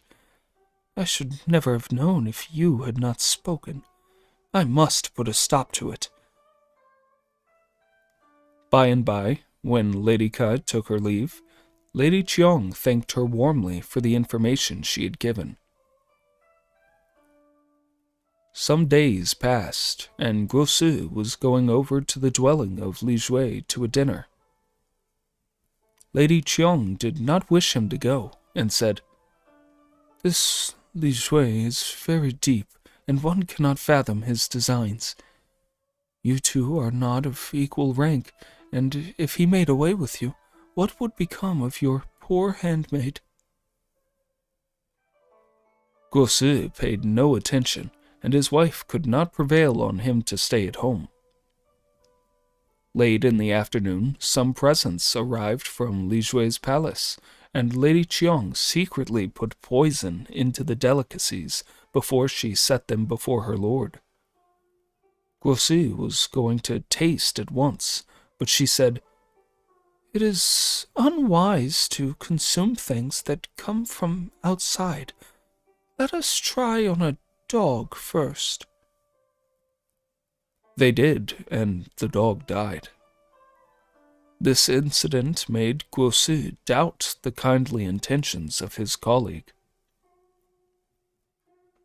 One day, at the close of business at court, Li Jue invited Guo Si to his palace. After Guo Si arrived home in the evening, rather the worse for too much wine, he was seized with a colic. His wife said she suspected poison and hastily administered an emetic, which relieved the pain. Guo Si began to feel angry, saying, "We did everything together and helped each other always. Now he wants to injure me. If I do not get in the first blow, I shall suffer some injury." So, Guo Si began to prepare his guards for any sudden emergency. This was told to Li Jue, and he in turn grew angry, saying, "So, Guo Si is doing so-and-so."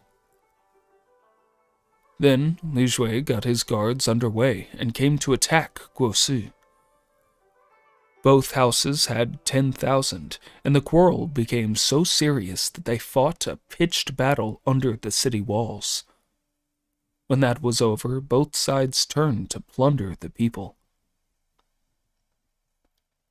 Then a nephew of Li Jue, Li Chun, suddenly surrounded the palace, put the emperor and empress in 2 carriages, and assigned Zhu and Zuoling to carry them off.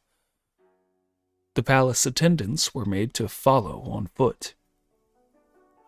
As they went out of the rear gate, they met Guo Si's army, who began to shoot at the cavalcade with arrows.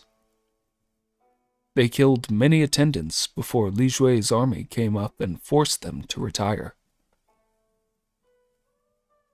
The carriages were got out of the palace and eventually reached Li Jue's camp, while Guo Si's soldiers plundered the palace and carried off all the women left there to their camp.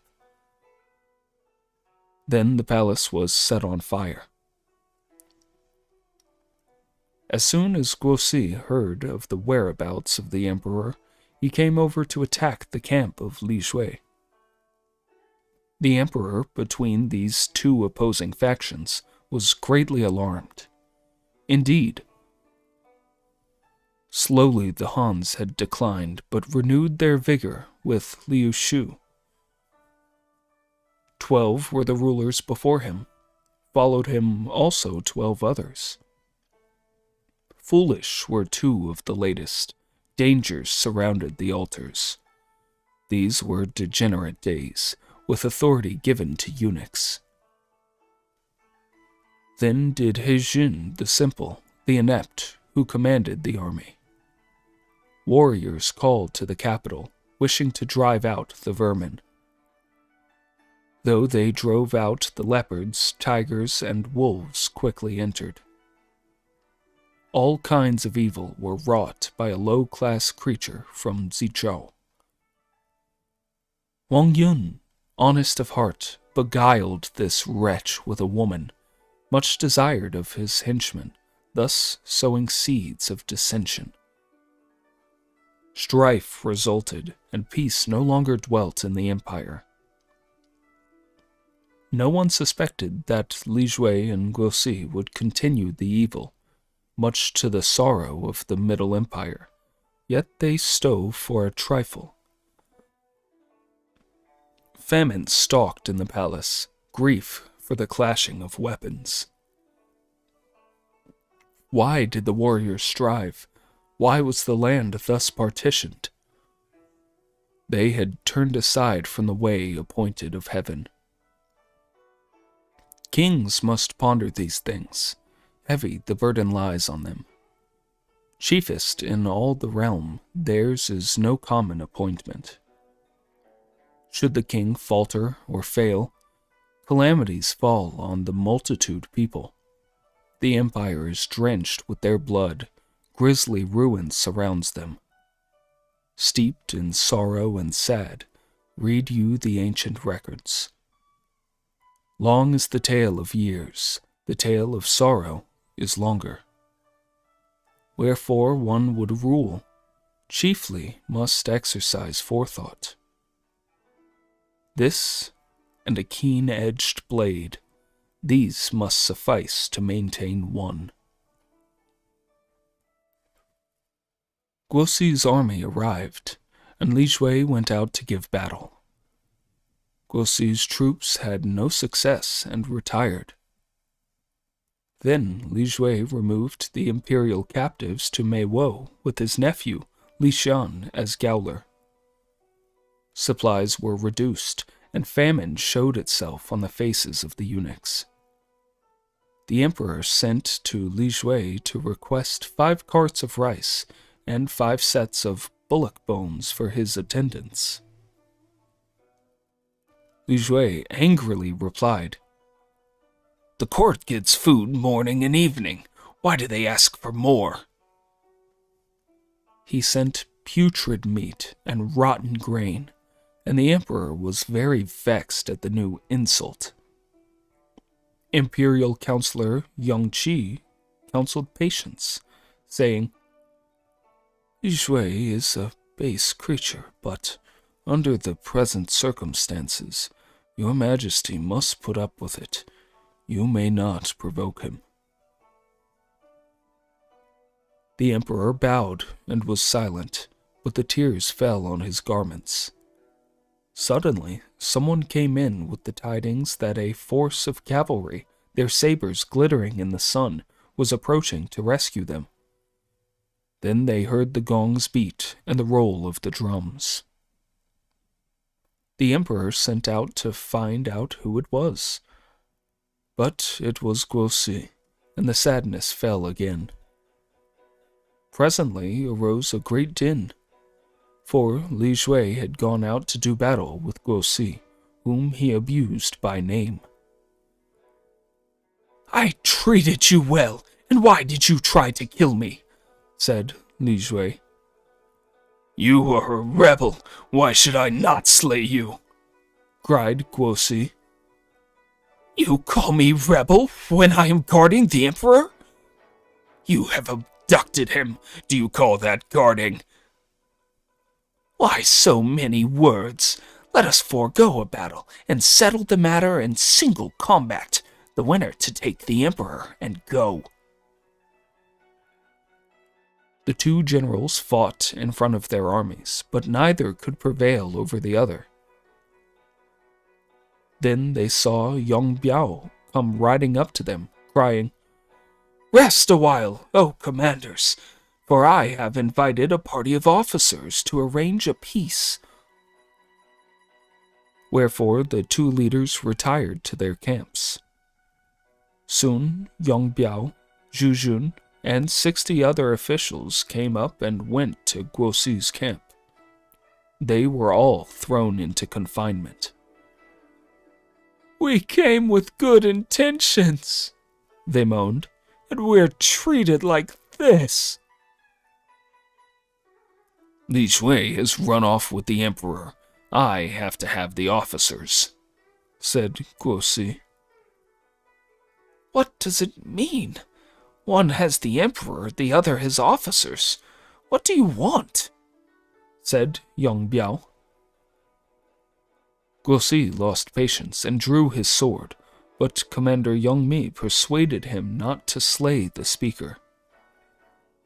Then Guoxi released Yong Biao and Zhu Jun, but kept the others in the camp. Here are we, 2 officers of the throne, and we cannot help our lord. We have been born in vain, said Yong Biao to Zhu Jun. Throwing their arms about each other, they wept and fell swooning to the earth. Zhu Jun went home, fell seriously ill, and died. Thereafter, the two adversaries fought every day for nearly 3 months, each losing many soldiers. Now, Li Shui was irreligious and practiced magic. He often called witches to beat drums and summon spirits, even when in camp. Jesu used to remonstrate with him, but quite uselessly. Yang Qi said to the emperor, "That Jesu, although a friend of Li Shui, never seems to have lost the sense of loyalty to your majesty." Soon after, Jesu himself arrived.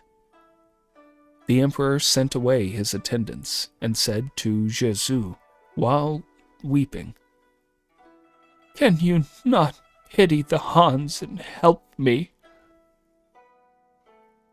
Jesu prostrated himself, saying, "That is my dearest wish, but sire, say no more. Let thy servant work out a plan." The emperor dried up his tears, and soon Li Shui came in. He wore a sword by his side and strode straight up to the emperor, whose face became the color of clay. Then Li Shui spoke. "Guoxi has failed in his duty and imprisoned the court officers. He wished to slay your majesty, and you would have been captured but for me." The emperor joined his hands together in salute and thanked Li Shui. Li Shui went away. Before long, Huang Fu Li entered, and the emperor, knowing him as a man of persuasive tongue, and that he came from the same county as Li Shui, bade him to go to both factions to try to arrange peace. Huang Fu Li accepted the mission, and first went to Guoxi, who said, "I would release the officers if Li Shui would restore the emperor to full liberty." Huang Fu Li then went to the other side. To Li Shui, he said, "Since I am a Zhiliang man, the emperor and the officers have selected me to make peace between you and your adversary. Guosi has consented to cease the quarrel. Will you agree to peace?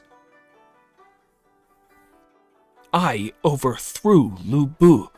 I have upheld the government for 4 years, and have many great services to my credit, as all the world knows. That other fellow, that horse thief, has dared to seize the officers of state, and to set himself up against me. I have sworn to slay him. Look around you. Do you not think my army large enough to break him? It does not follow, said Huang Fu Li. In ancient days in Yuchong, Hou Yi, proud of and confident in his archer's skill, gave no thought to others and governed alone, and he so perished. Lately, you yourself have seen the powerful Dong Zhuo betrayed by Lu Bu, who had received many benefits at his hands. In no time, Dong Zhuo's head was hanging over the gate. So you see, mere force is not enough to ensure safety. Now you are a general, with the axes and whips and all the symbols of rank and high office. Your descendants and all your clan occupy distinguished positions. You must confess that the state has rewarded you liberally. True, Guosi has seized the officers of state, but you have done the same to the most revered. Who is worse than the other? Li Jue angrily drew his sword and shouted, "Did the Son of Heaven send you to mock and shame me?" But his commander, Yong Feng, checked him. "Guosi is still alive," said Yong Feng, "and to slay the imperial messenger would be giving him a popular excuse to raise an army against you, and all the nobles would join him." Zhezu also persuaded Li Jue, and gradually his wrath cooled down. Huang Fu Li was urged to go away, but Huang Fu Li would not be satisfied with failure. As he went out of the camp, he cried loudly, "Li Shui will not obey the emperor's command. He will kill his prince to set himself up." Counselor Hu Miao tried to shut Huang Fu Li's mouth, saying, "Do not utter such words. You will only bring hurt upon yourself." But Huang Fu Li shrieked at him also, saying, "You also are an officer of state, and yet you even back up the rebel. When the prince is put to shame, the minister dies. That is our code. It may be my lot to suffer death at the hands of Li Jue. So be it." And Huang Fu Li maintained a torrent of abuse. The emperor heard of the incident, called in Huang Fu Li, and sent him away to his own country, Zhiliang.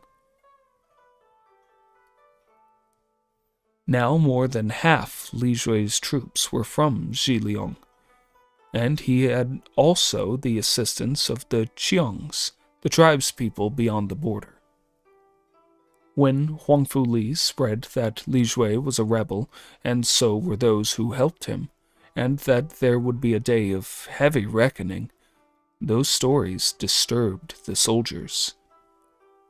Li Jue sent one of his officers, General Wang Chong of the Tiger Army, to arrest Huang Fu Li, but Wang Chong had a sense of right and esteemed Huang Fu Li as an honorable man. Instead of carrying out the orders, Wang Chong returned to say he could not be found. Zhezu tried to work on the feelings of the barbarian tribes. He said to them, "The Son of Heaven knows you are loyal to him and have bravely fought and suffered. He has issued a secret command for you to go home, and then he will reward you." The tribesmen had a grievance against Li Jue for not paying them, so they listened readily to the insidious persuasions of Jesus and deserted. Then Jesus advised the emperor, "Li Shui is covetous in nature. He is deserted and enfeebled. A high office should be granted to him to lead him astray." So the emperor officially appointed Li Shui regent marshal. This delighted him greatly, and he ascribed his promotion to the potency of his wise witch's prayers and incantations. He rewarded those people most liberally. But his army was forgotten. Wherefore his commander, Yongfeng, was angry, and he said to General Song Guo, "We have taken all the risks and exposed ourselves to stones and arrows in his service, yet instead of giving us any reward, he ascribes all the credit to those witches of his. Let us put him out of the way and rescue the emperor," said Song Guo. "You explode a bomb within as signal, and I will attack from outside."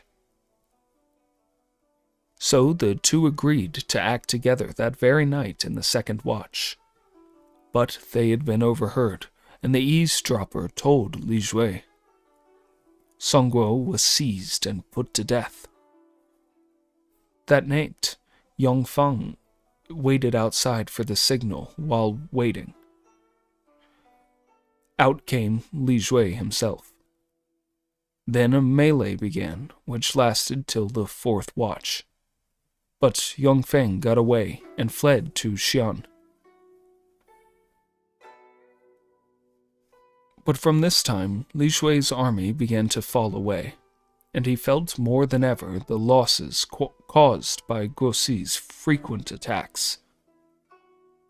Then came news that Zhongzhi, at the head of a large army, was coming down from Shanxi to make peace between the two factions. Zhongzhi vowed he would attack the one who was recalcitrant. Li Shui tried to gain favor by hastening to tell Zhongzhi he was ready to make peace. So did Guoxi. So the strife of the rival factions ended at last, and Zhongzhi memorialized asking the emperor to go to Hongnong near Luoyang. The emperor was delighted, saying, "I have longed to go back to the east." Zhongzhi was rewarded with the title of commander of the flying cavalry and was highly honored. Zhongzhi saw to it that the emperor and the court had good supplies of necessaries.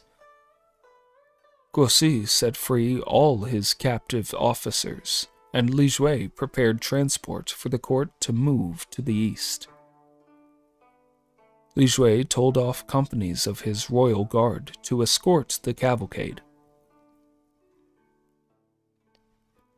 The progress had been without incident as far as Xinfeng.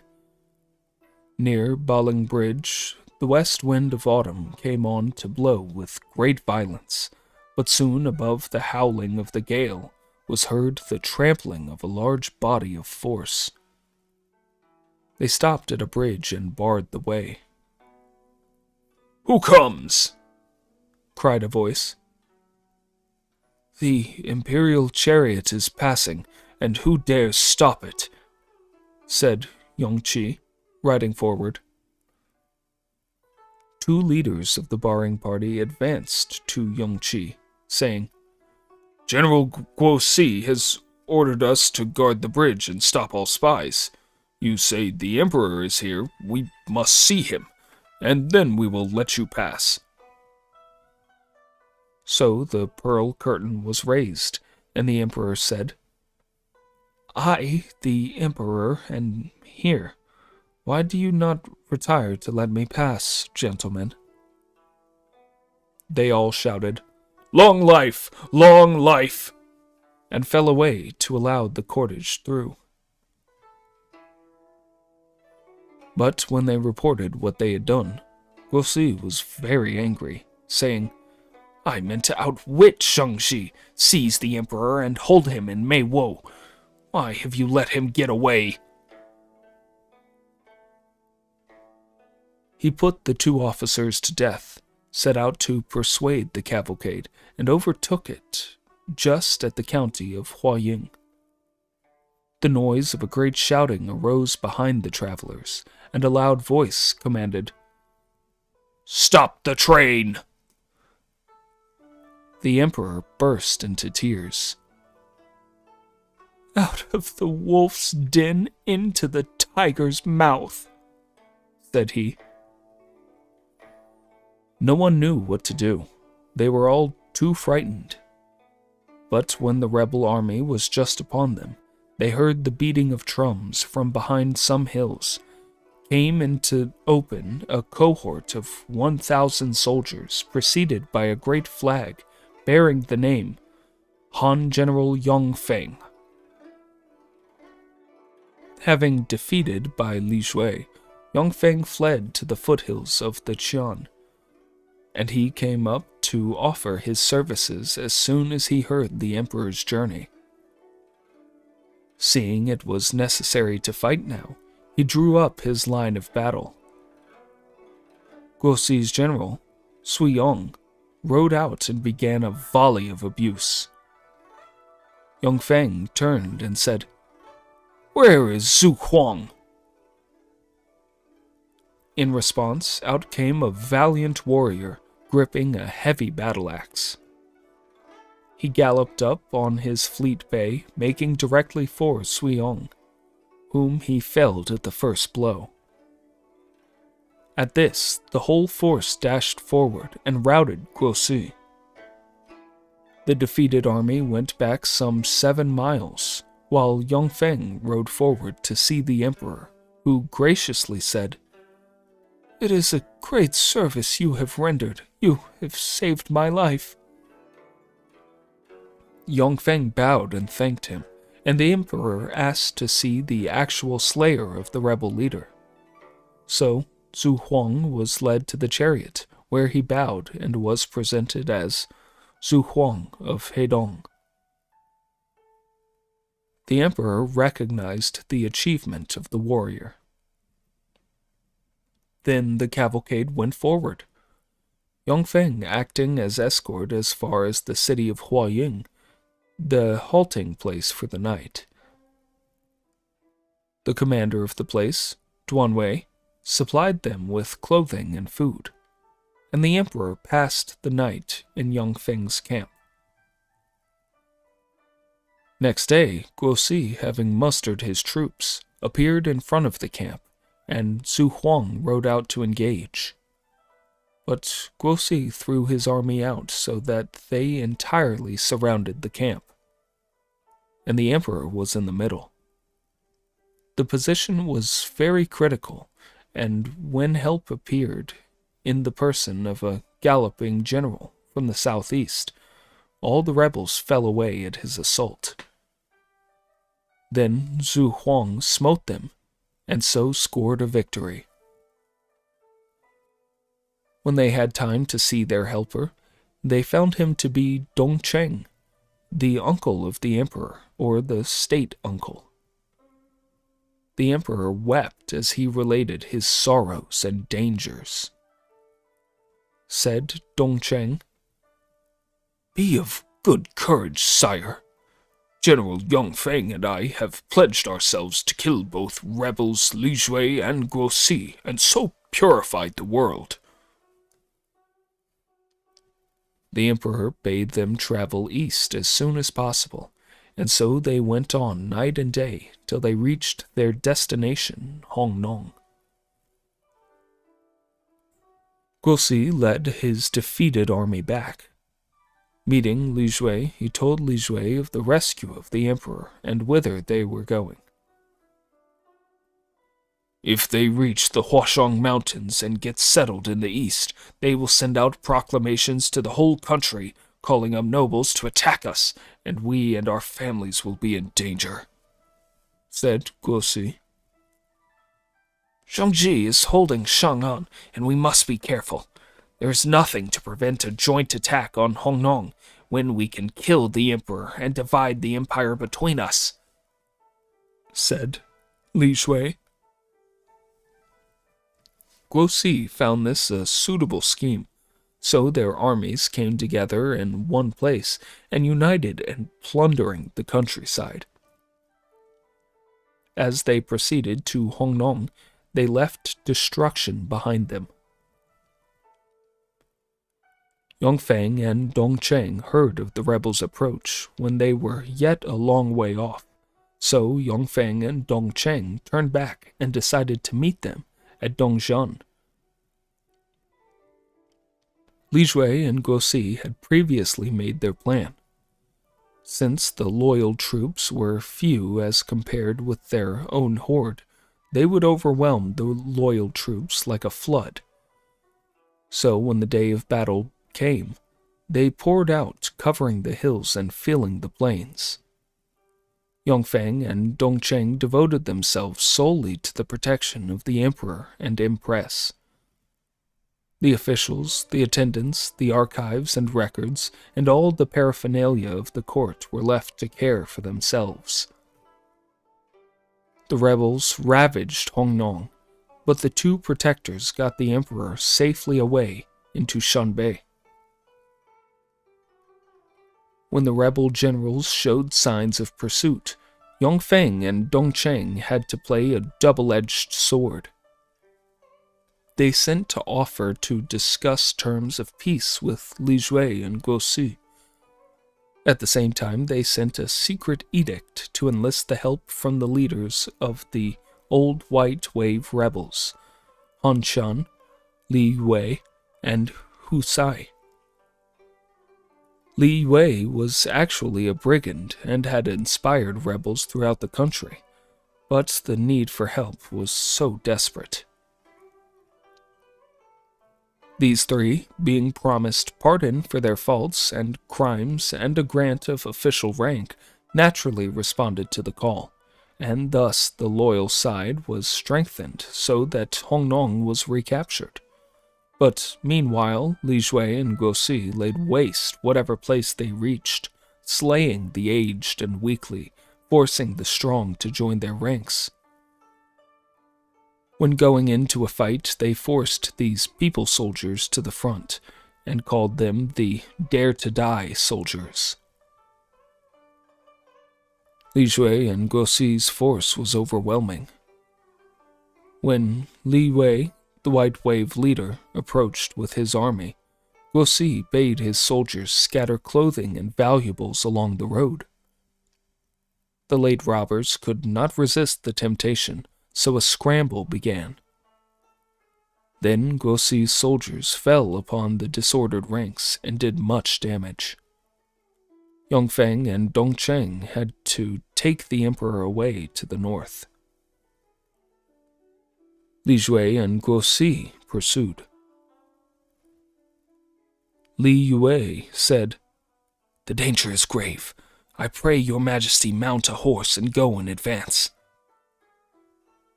The emperor replied, "I cannot bear to abandon my officers." They wept and struggled on as best they could. The White Wave leader, Hu Tsai, was killed in one attack. The enemy came very near, and the emperor left his carriage and went on foot. Yongfeng and Dongcheng escorted him to the bank of the Yellow River.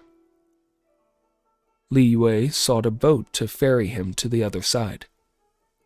The weather was very cold, and the emperor and empress cuddled up close to each other, shivering. They reached the river, but the banks were too high, and they could not get down into the boat. So Yongfeng proposed to fasten together the horses' bridles and lower down the emperor slung by the waist. However, the empress's brother, Fu De, found some rolls of white silk from dead soldiers. They rolled up the two imperial personages in the silk, and thus they lowered them down near the boat. Then Li Yue took up his position on the prow, leaning on his sword. Fu De carried the Empress on his back into the boat. The boat was too small to carry everybody, and those unable to get on board clung to the cable, but Li Yue cut them down, and they fell into the water. They ferried over the Emperor, and then sent the boat back for the others. There was a great scramble to get on board, and they had to chop off the fingers and hands of those who persisted in clinging to the boat. The lamentation rose to the heavens. When they mustered on the farther bank, many were missing. Only a dozen of the Emperor's suite were left. Yongfeng found a bullock cart and transported the Emperor and Empress to Dayang. They had no food and at night sought shelter in a poor tile-roofed house. The cottagers gave them some boiled millet, but it was too coarse to be swallowed.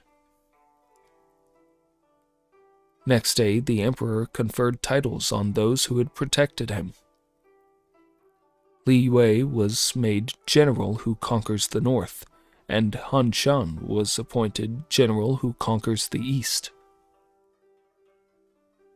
The flight continued. Soon, 2 officers of rank came up with the cortege, and they bowed before his master with many tears. They were Regent Marshal Yang Biao and Minister Han Rong. The Emperor and Empress lifted up their voices and wept with them. Said Han Rong to his colleague, "The rebels have confidence in my words. You stay as guard of the Emperor, and I will take my life in my hands and try to bring about peace." After Han Rong had gone, the Emperor rested for a time in Yongfeng's camp. But Yong Biao requested the Emperor to head for Anyi and make the capital there. When the train reached the town, they found it containing not a single lofty building, and the court lived in grass huts, devoid even of doors. They surrounded these with a fence of thorns as a protection, and within this the Emperor held council with his ministers. The soldiers camped round the fence. Now, Li Yue and his fellow ruffians showed their true colors. They wielded the powers of the Emperor as they wished, and officials who offended them were beaten or abused, even in the presence of the Emperor. They purposely provided thick wine and coarse food for the Emperor's consumption. He struggled to swallow what they sent. Li Yue and Han Shan joined in recommending to the throne the names of convicts, common soldiers, sorcerers, leeches, and such people who thus obtained official ranks. There were more than 200 of such people. As seals could not be engraved, pieces of metal were hammered into some sort of a shape. Now Han Rong went to see Li Shui and Guo Si. After listening to his vigorous persuasions, the 2 rebel generals agreed to set free the officials and palace people. A famine occurred that same year, and people were reduced to eating grass from the roadside. Starving, they wandered hither and thither, but food and clothing were sent to the Emperor from the governor of Heinai, Zhang Yang, and the governor of Hedong, Wang Yi, and the court began to enjoy a little repose. Dongcheng and Yongfeng sent laborers to restore the palaces in Luoyang with the intention of moving the court thither. Li Yue was opposed to this. Dongcheng argued, Luoyang is the original capital, as opposed to the paltry town of Anyi.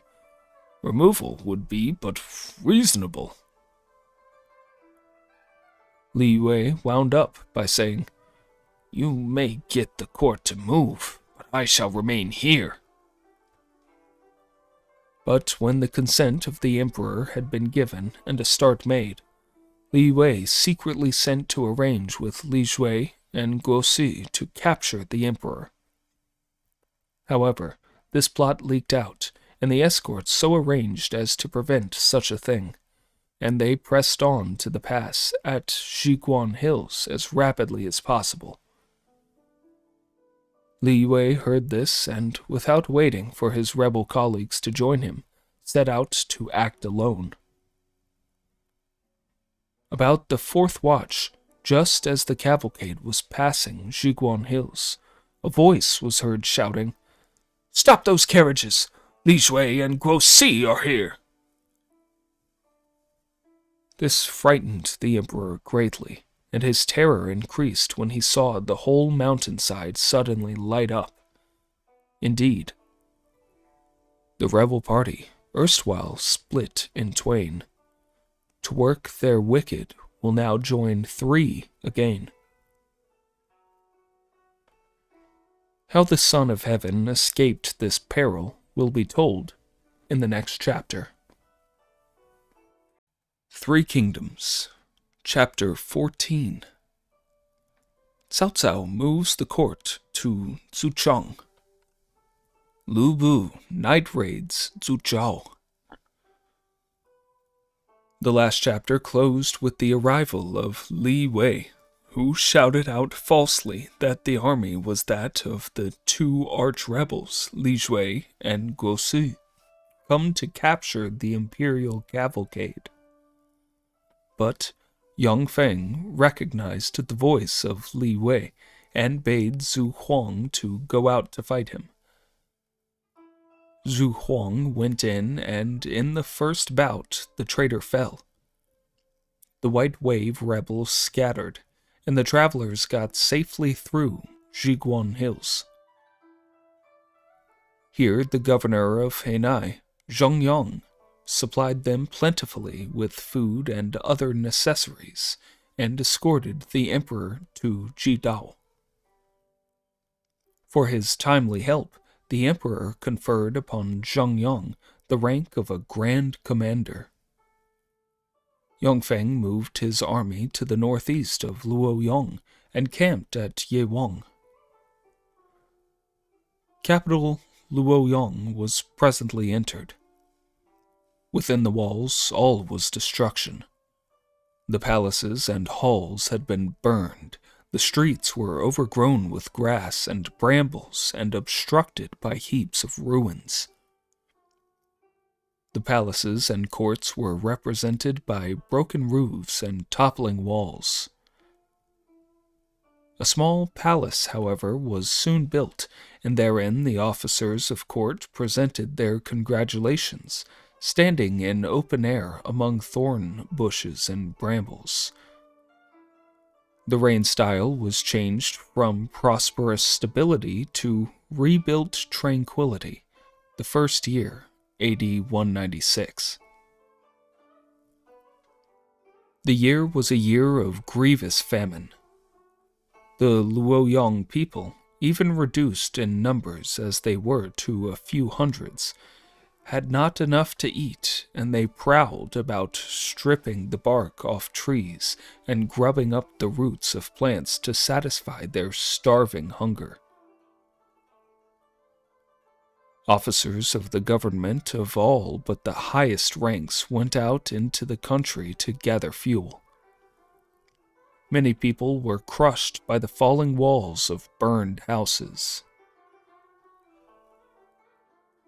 At no time during the decadence of Han did misery press harder than at this period.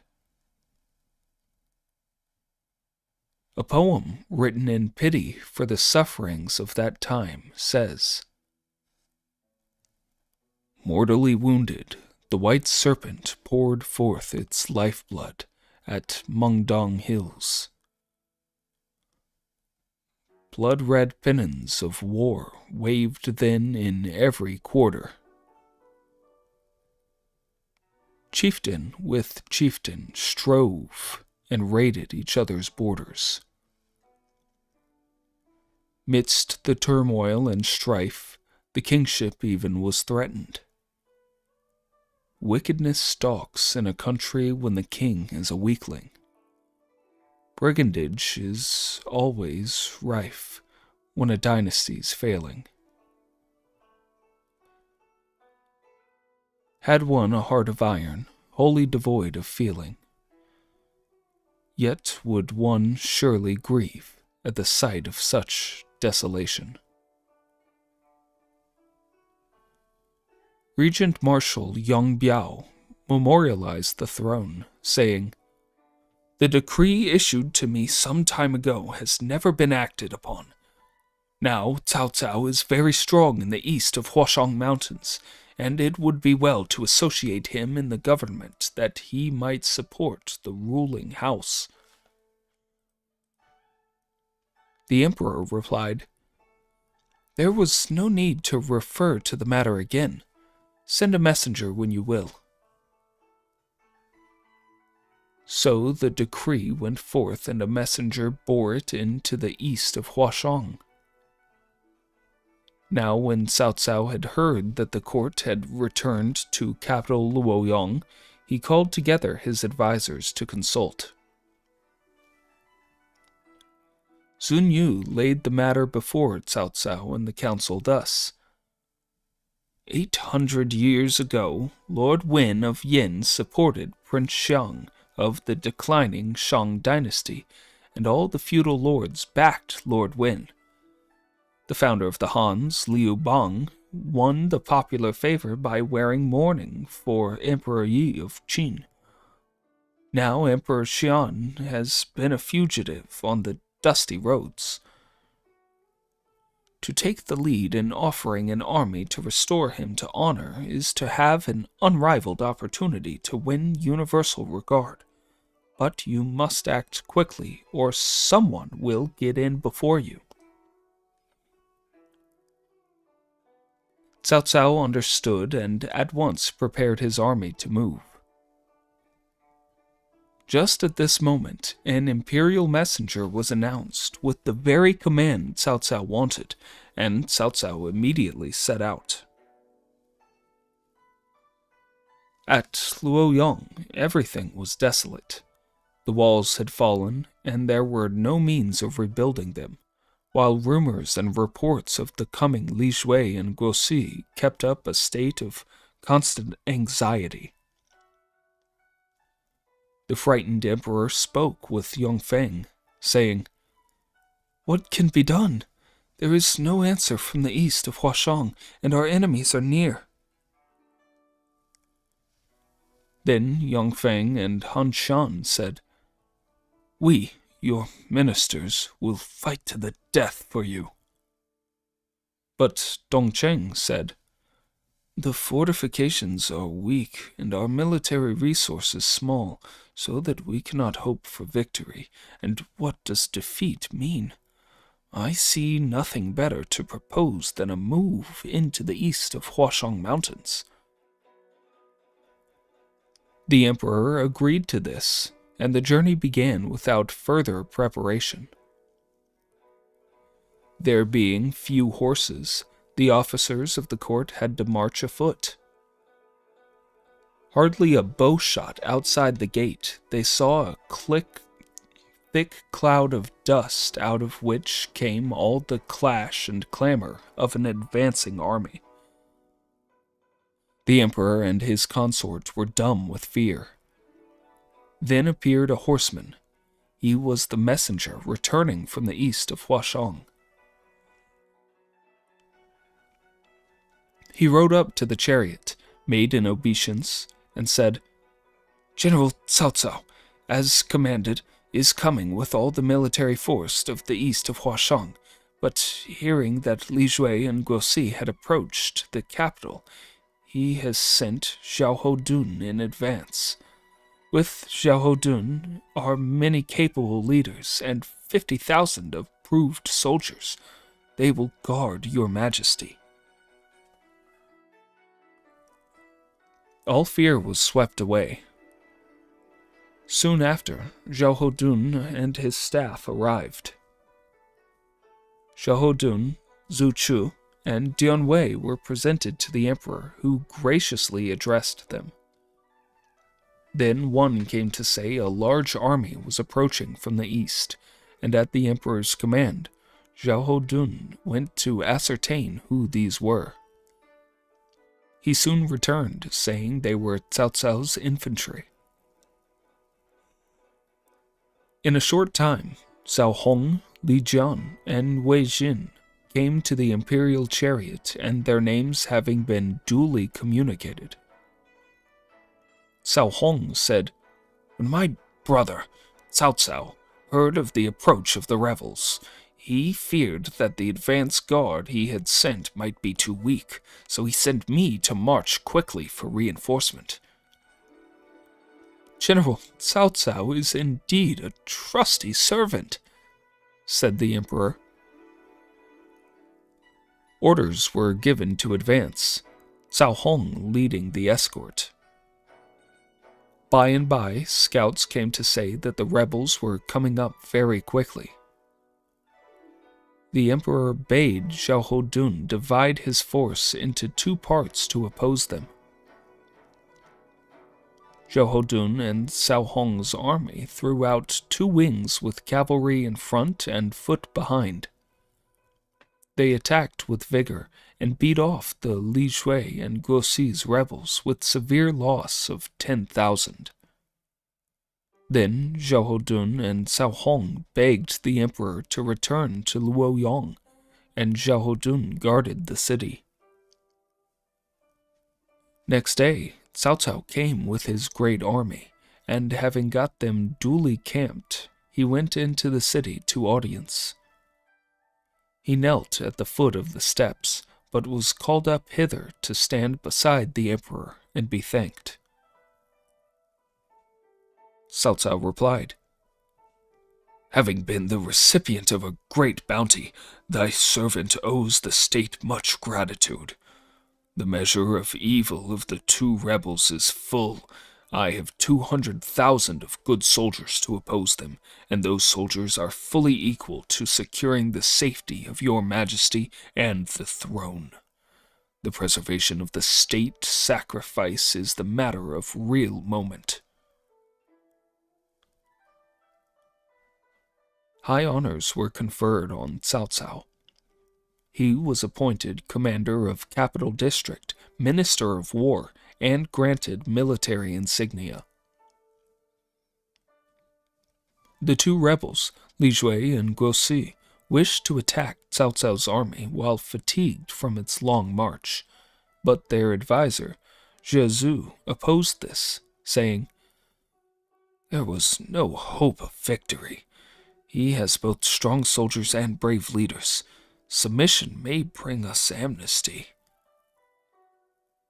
Li Shui was angry at the suggestion, crying, "Do you wish to dishearten the army?" And he drew his sword on Zhu. But the other officers interceded and saved the advisor.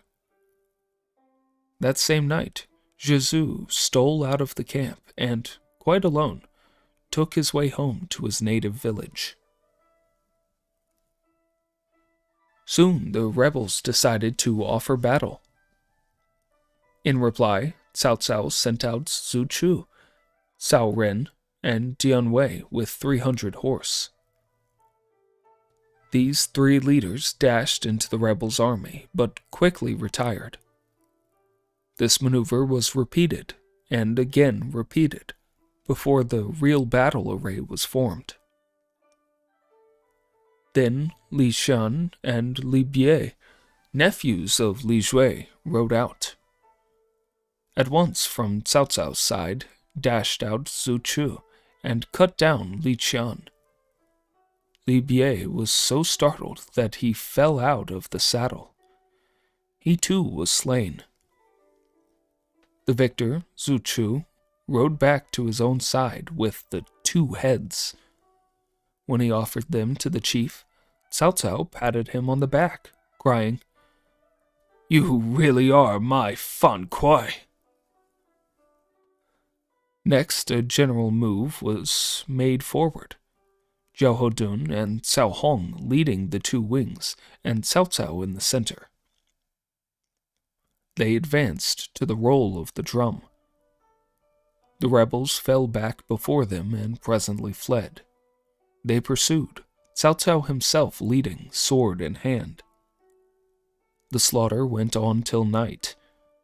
10,000s were killed and many more surrendered.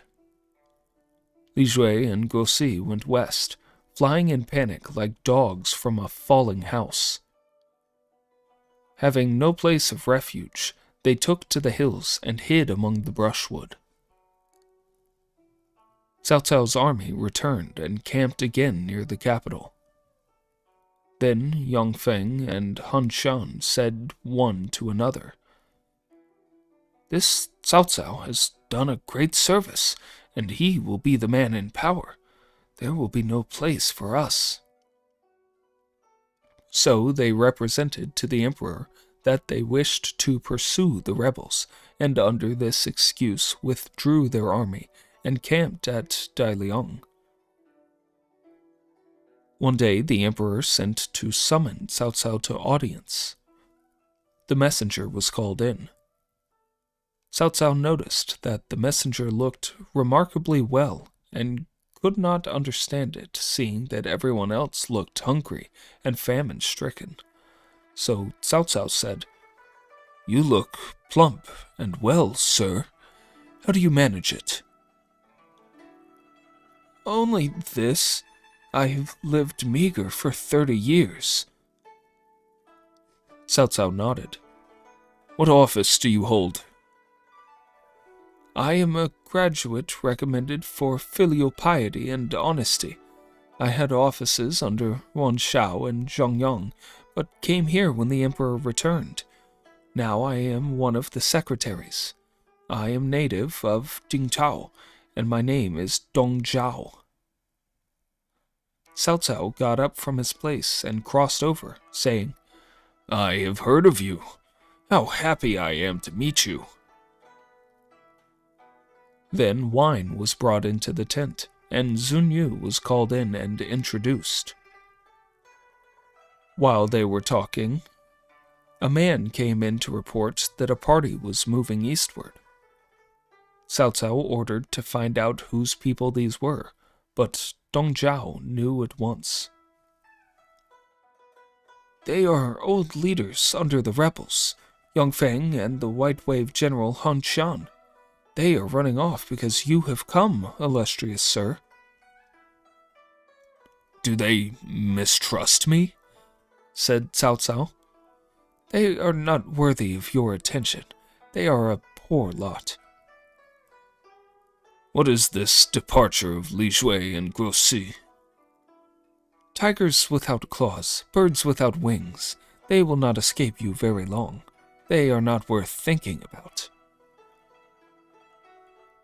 Cao Cao saw that he and his guest had much in common, so he began to talk of affairs of state. Said Dong Zhao, "You, illustrious sir, with your noble army, have swept away rebellion and have become the mainstay of the throne, an achievement worthy of the ancient 5 protectors. But the officials will look at it in very different ways, and not all favorably to you. I think you would not be wise to remain here, and I advise a change of capital to Xuchang. However, it must be remembered that the restoration of the capital has been published far and wide, and the attention of all the people is concentrated on Luoyang, hoping for a period of rest and tranquility. Another move will displease many.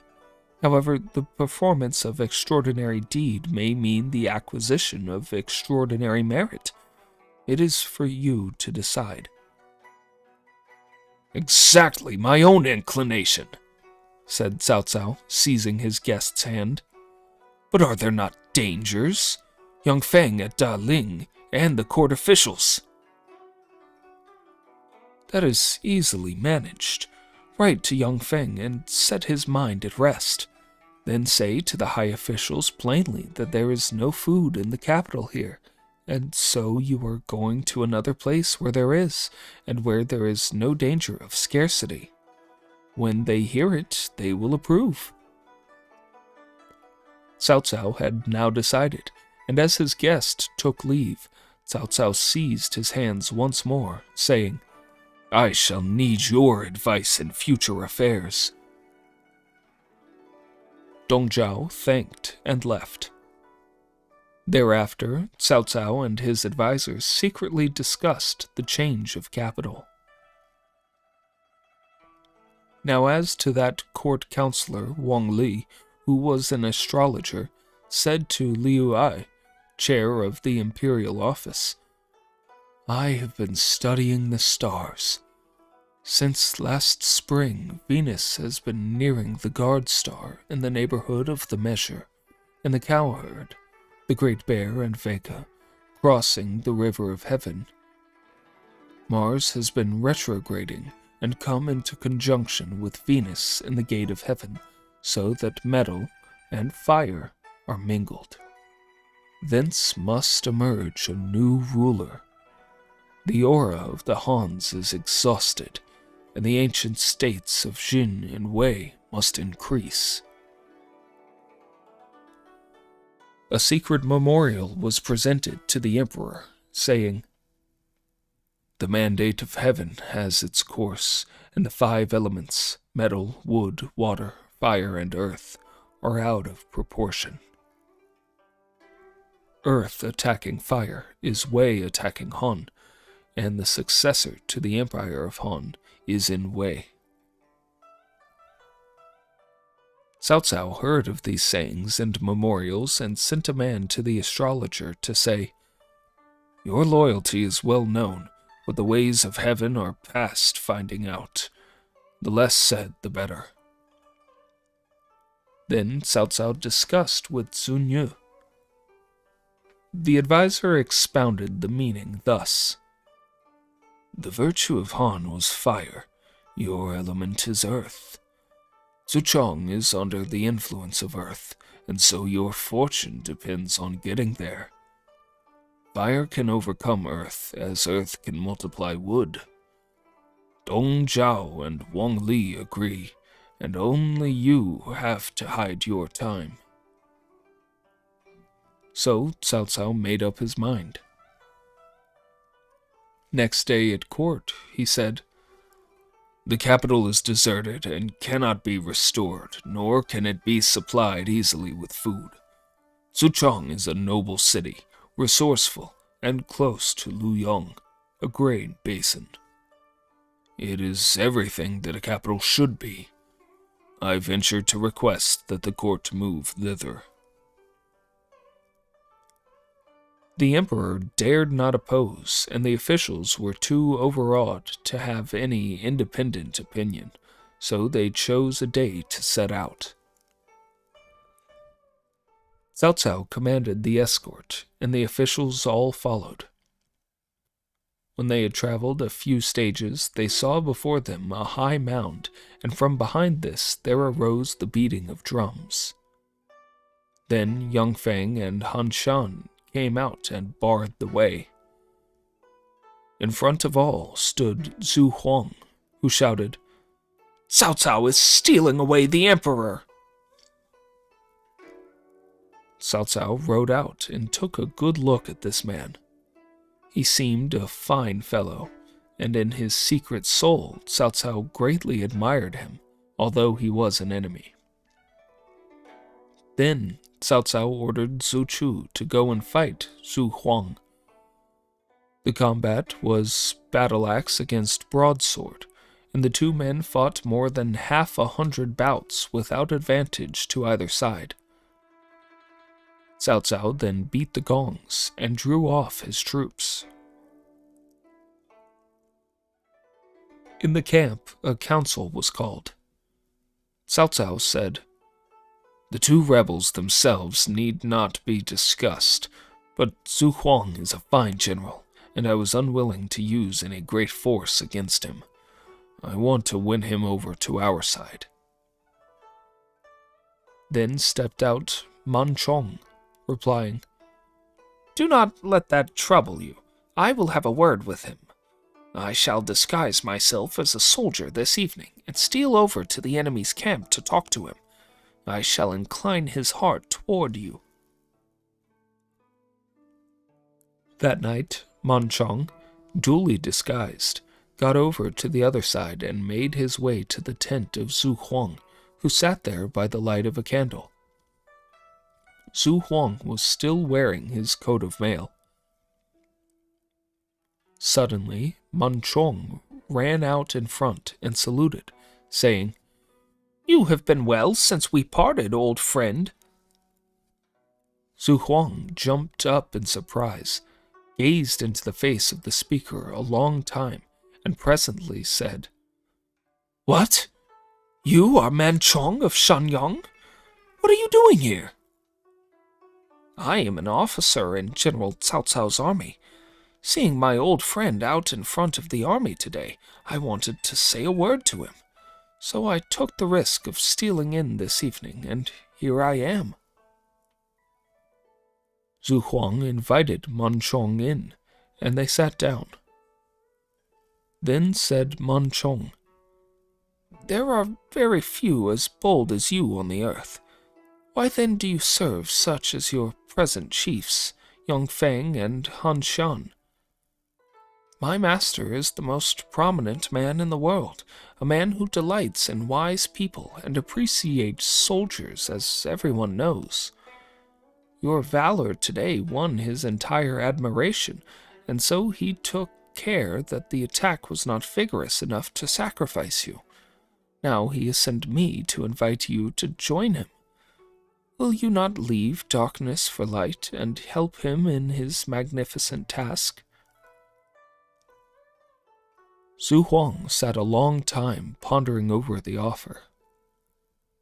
Then he said with a sigh, "I know my masters are doomed to failure, but I have followed their fortunes a long time and do not like to leave them." "But you know the prudent bird selects its tree, and the wise servant chooses his master. When one meets a worthy master and lets him go, one is very reckless." "I am willing to do what you say," said Zhu Huang, rising. "Why not put these two to death as an introductory gift?" said Man Chong. "It is very wrong for a servant to slay his master. I will not do that." "True, you are really a good man." Then Zhu Huang, taking only a few horsemen of his own men with him, left that night and deserted to Cao Cao. Soon someone took the news to Yong Feng, who, at the head of 1,000 strong horsemen, set out to capture the deserter. As they drew close, Yong Feng called out, "Betrayer! Stop there!" But Yong Feng fell into an ambush. Suddenly, the whole mountainside was lit up with torches, and out sprang Cao Cao's troops, he himself being in command. "I have been waiting here a long time. Do not run away," cried Cao Cao. Yong Feng was completely surprised and tried to draw off, but was quickly surrounded. Then Han Shan came to his rescue, and a confused battle began. Yong Feng succeeded in escaping, while Cao Cao kept up the attack on the two disordered armies. A great number of the rebels gave in, and the leaders found they had too few men left to maintain their independence, so they betook themselves to Wanshu. When Cao Cao returned to camp, the newly surrendered general was presented and well received. Then again the cavalcade set out for the new capital. In due time they reached Zucheng, and they built palaces and halls, an ancestral temple and an altar, terraces, and public offices. The walls were repaired, storehouses built, and all put in order. Then came the rewards for Cao Cao's adherents and others. Dongcheng and 13 others were raised to the rank of lordship. All good service was rewarded. Certain others, again, who deserved it, were punished, all according to Cao Cao's sole decision. He himself was made prime minister, regent marshal, and lord of Wuping. Zun Yu was made imperial counselor and chair of the secretariat. Zun You, minister of war.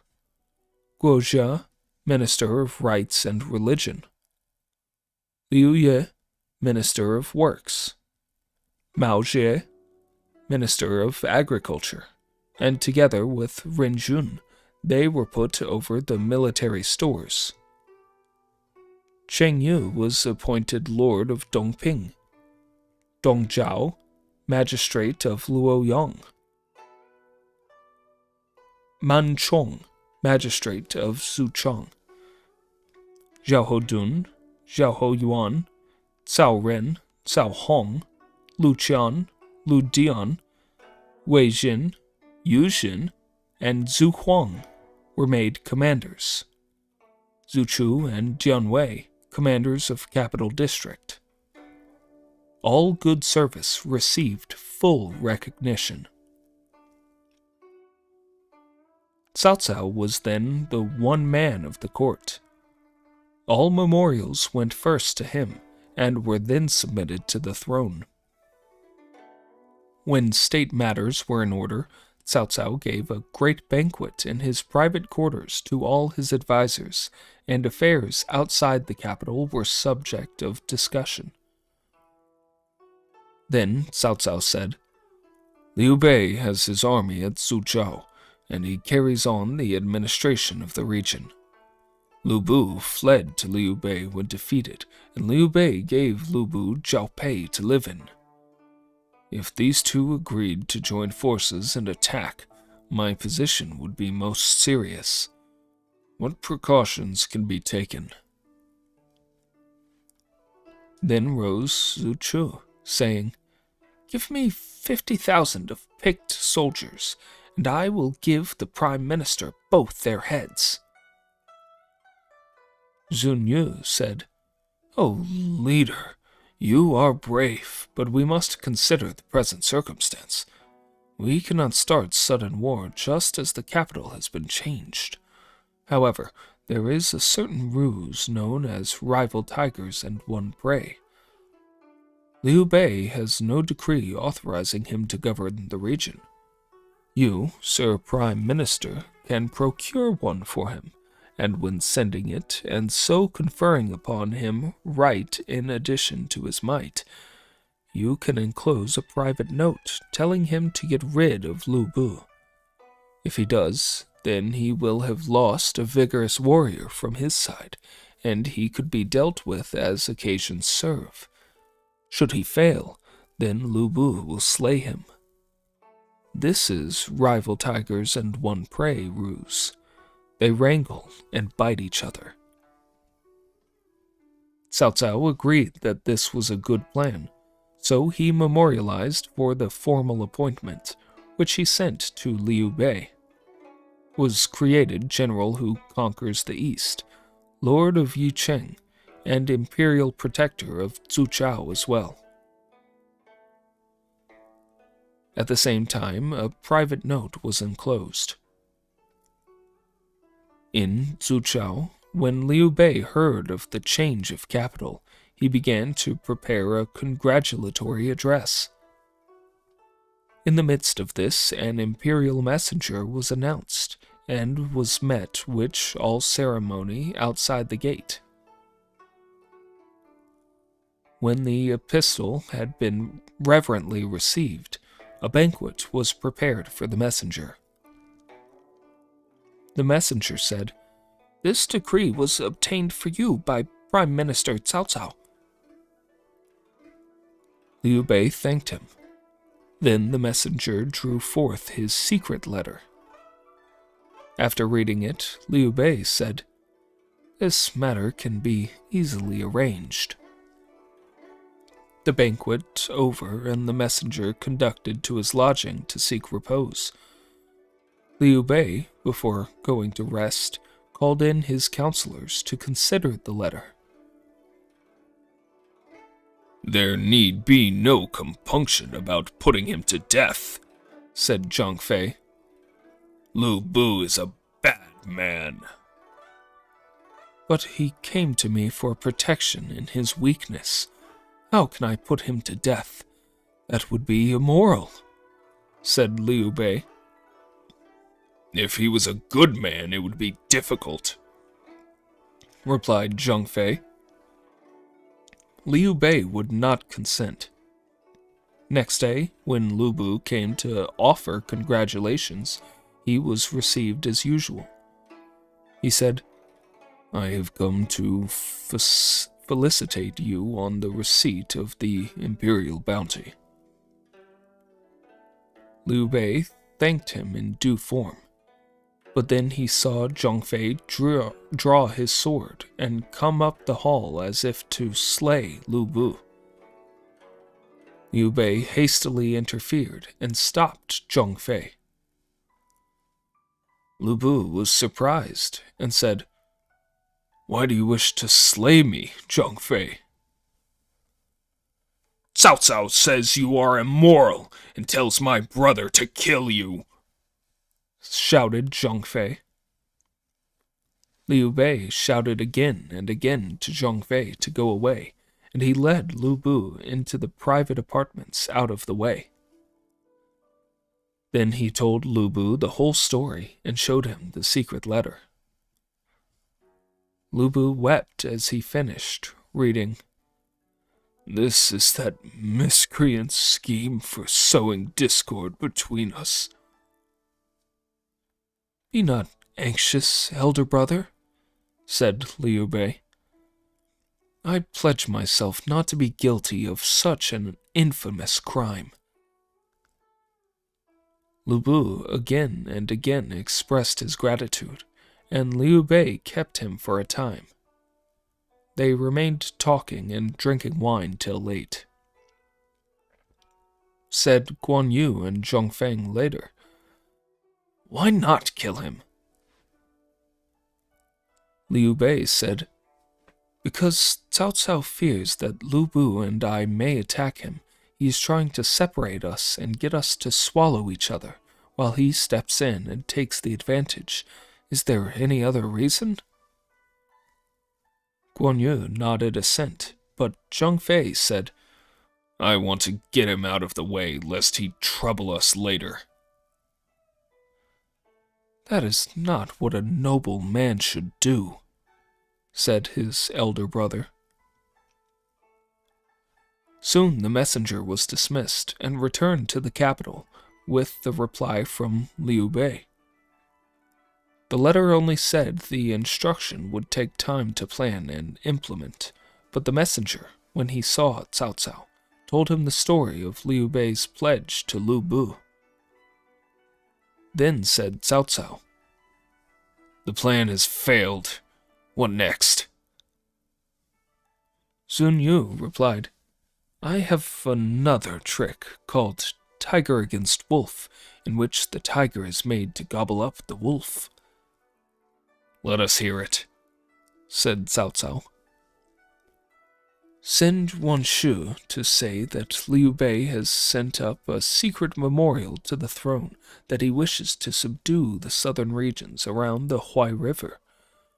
Wan Shu will be angry and attack him.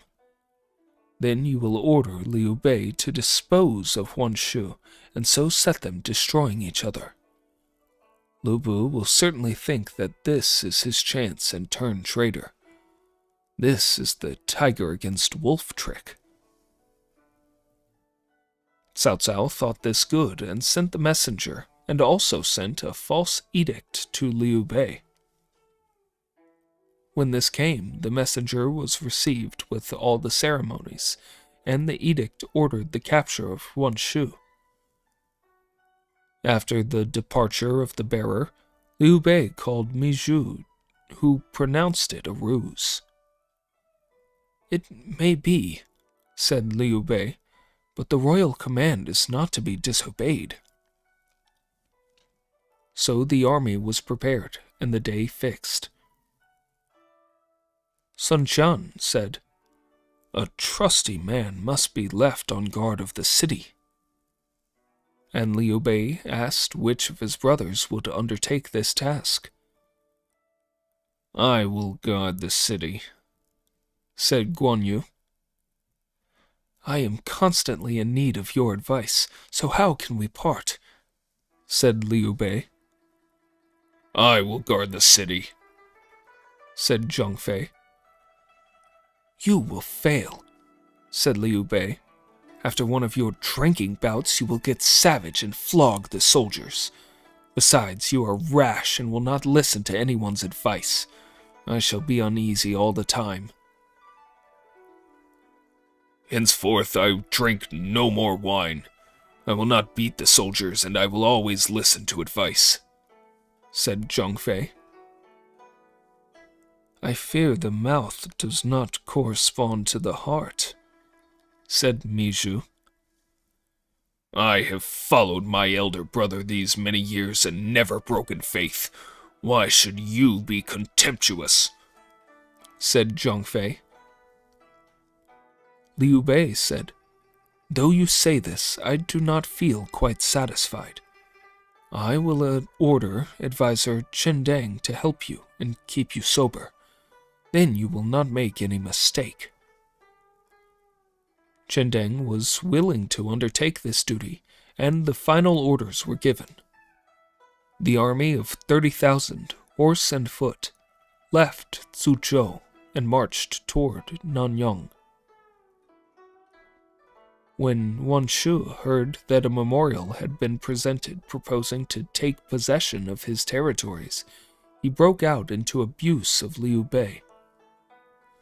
"You weaver of mats! You plaiter of straw shoes! You have been smart enough to get possession of a large region and elbow your way into the ranks of nobles. I was just going to attack you, and now you dare to scheme against me? How I detest you!" So, Wan Shu at once gave orders to prepare an army of 100,000 under Zhiling to attack Zuzhou. The two armies met at Zuyi, where Liu Bei was encamped in a plain with hills behind and a stream on his flank, for his army was small. Zhiling was a native of the east of Huashang. He used a very heavy three-edged sword. After he had made his camp, he rode out and began abusing his opponents, saying, "Liu Bei, you rustic bumpkin! How dare you invade this land?" "I have a decree ordering me to destroy the governor who behaves improperly. If you oppose, you will assuredly be punished," replied Liu Bei. Zhiling angrily rode out, brandishing his weapon. But Guan Yu cried, "Fool! Do not attempt to fight!" And Guan Yu rode out to meet him. Then they two fought, and after 30 bouts, neither had an advantage. Then Zhiling cried out for a rest, so Guan Yu turned his horse away, rode back to his own array, and waited for Zhiling. When the moment came to renew the combat, Zhiling sent out one of his officers, Sun Zheng, to take his place. But Guan Yu said, "Tell Li Jing to come. I must settle with him who shall be tiger and who shall be deer."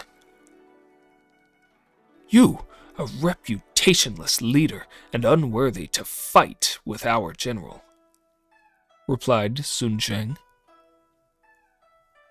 This reply angered Guan Yu, who made just one attack on Sun Zheng and brought him to the ground. At this success, Liu Bei urged on the army, and Jiling's troops were defeated. They retired to the mouth of the river Huayin and declined all challenges. However, many of their troops were sent into Liu Bei's camp for harassment, and many of them were slain. The two armies thus stood facing each other.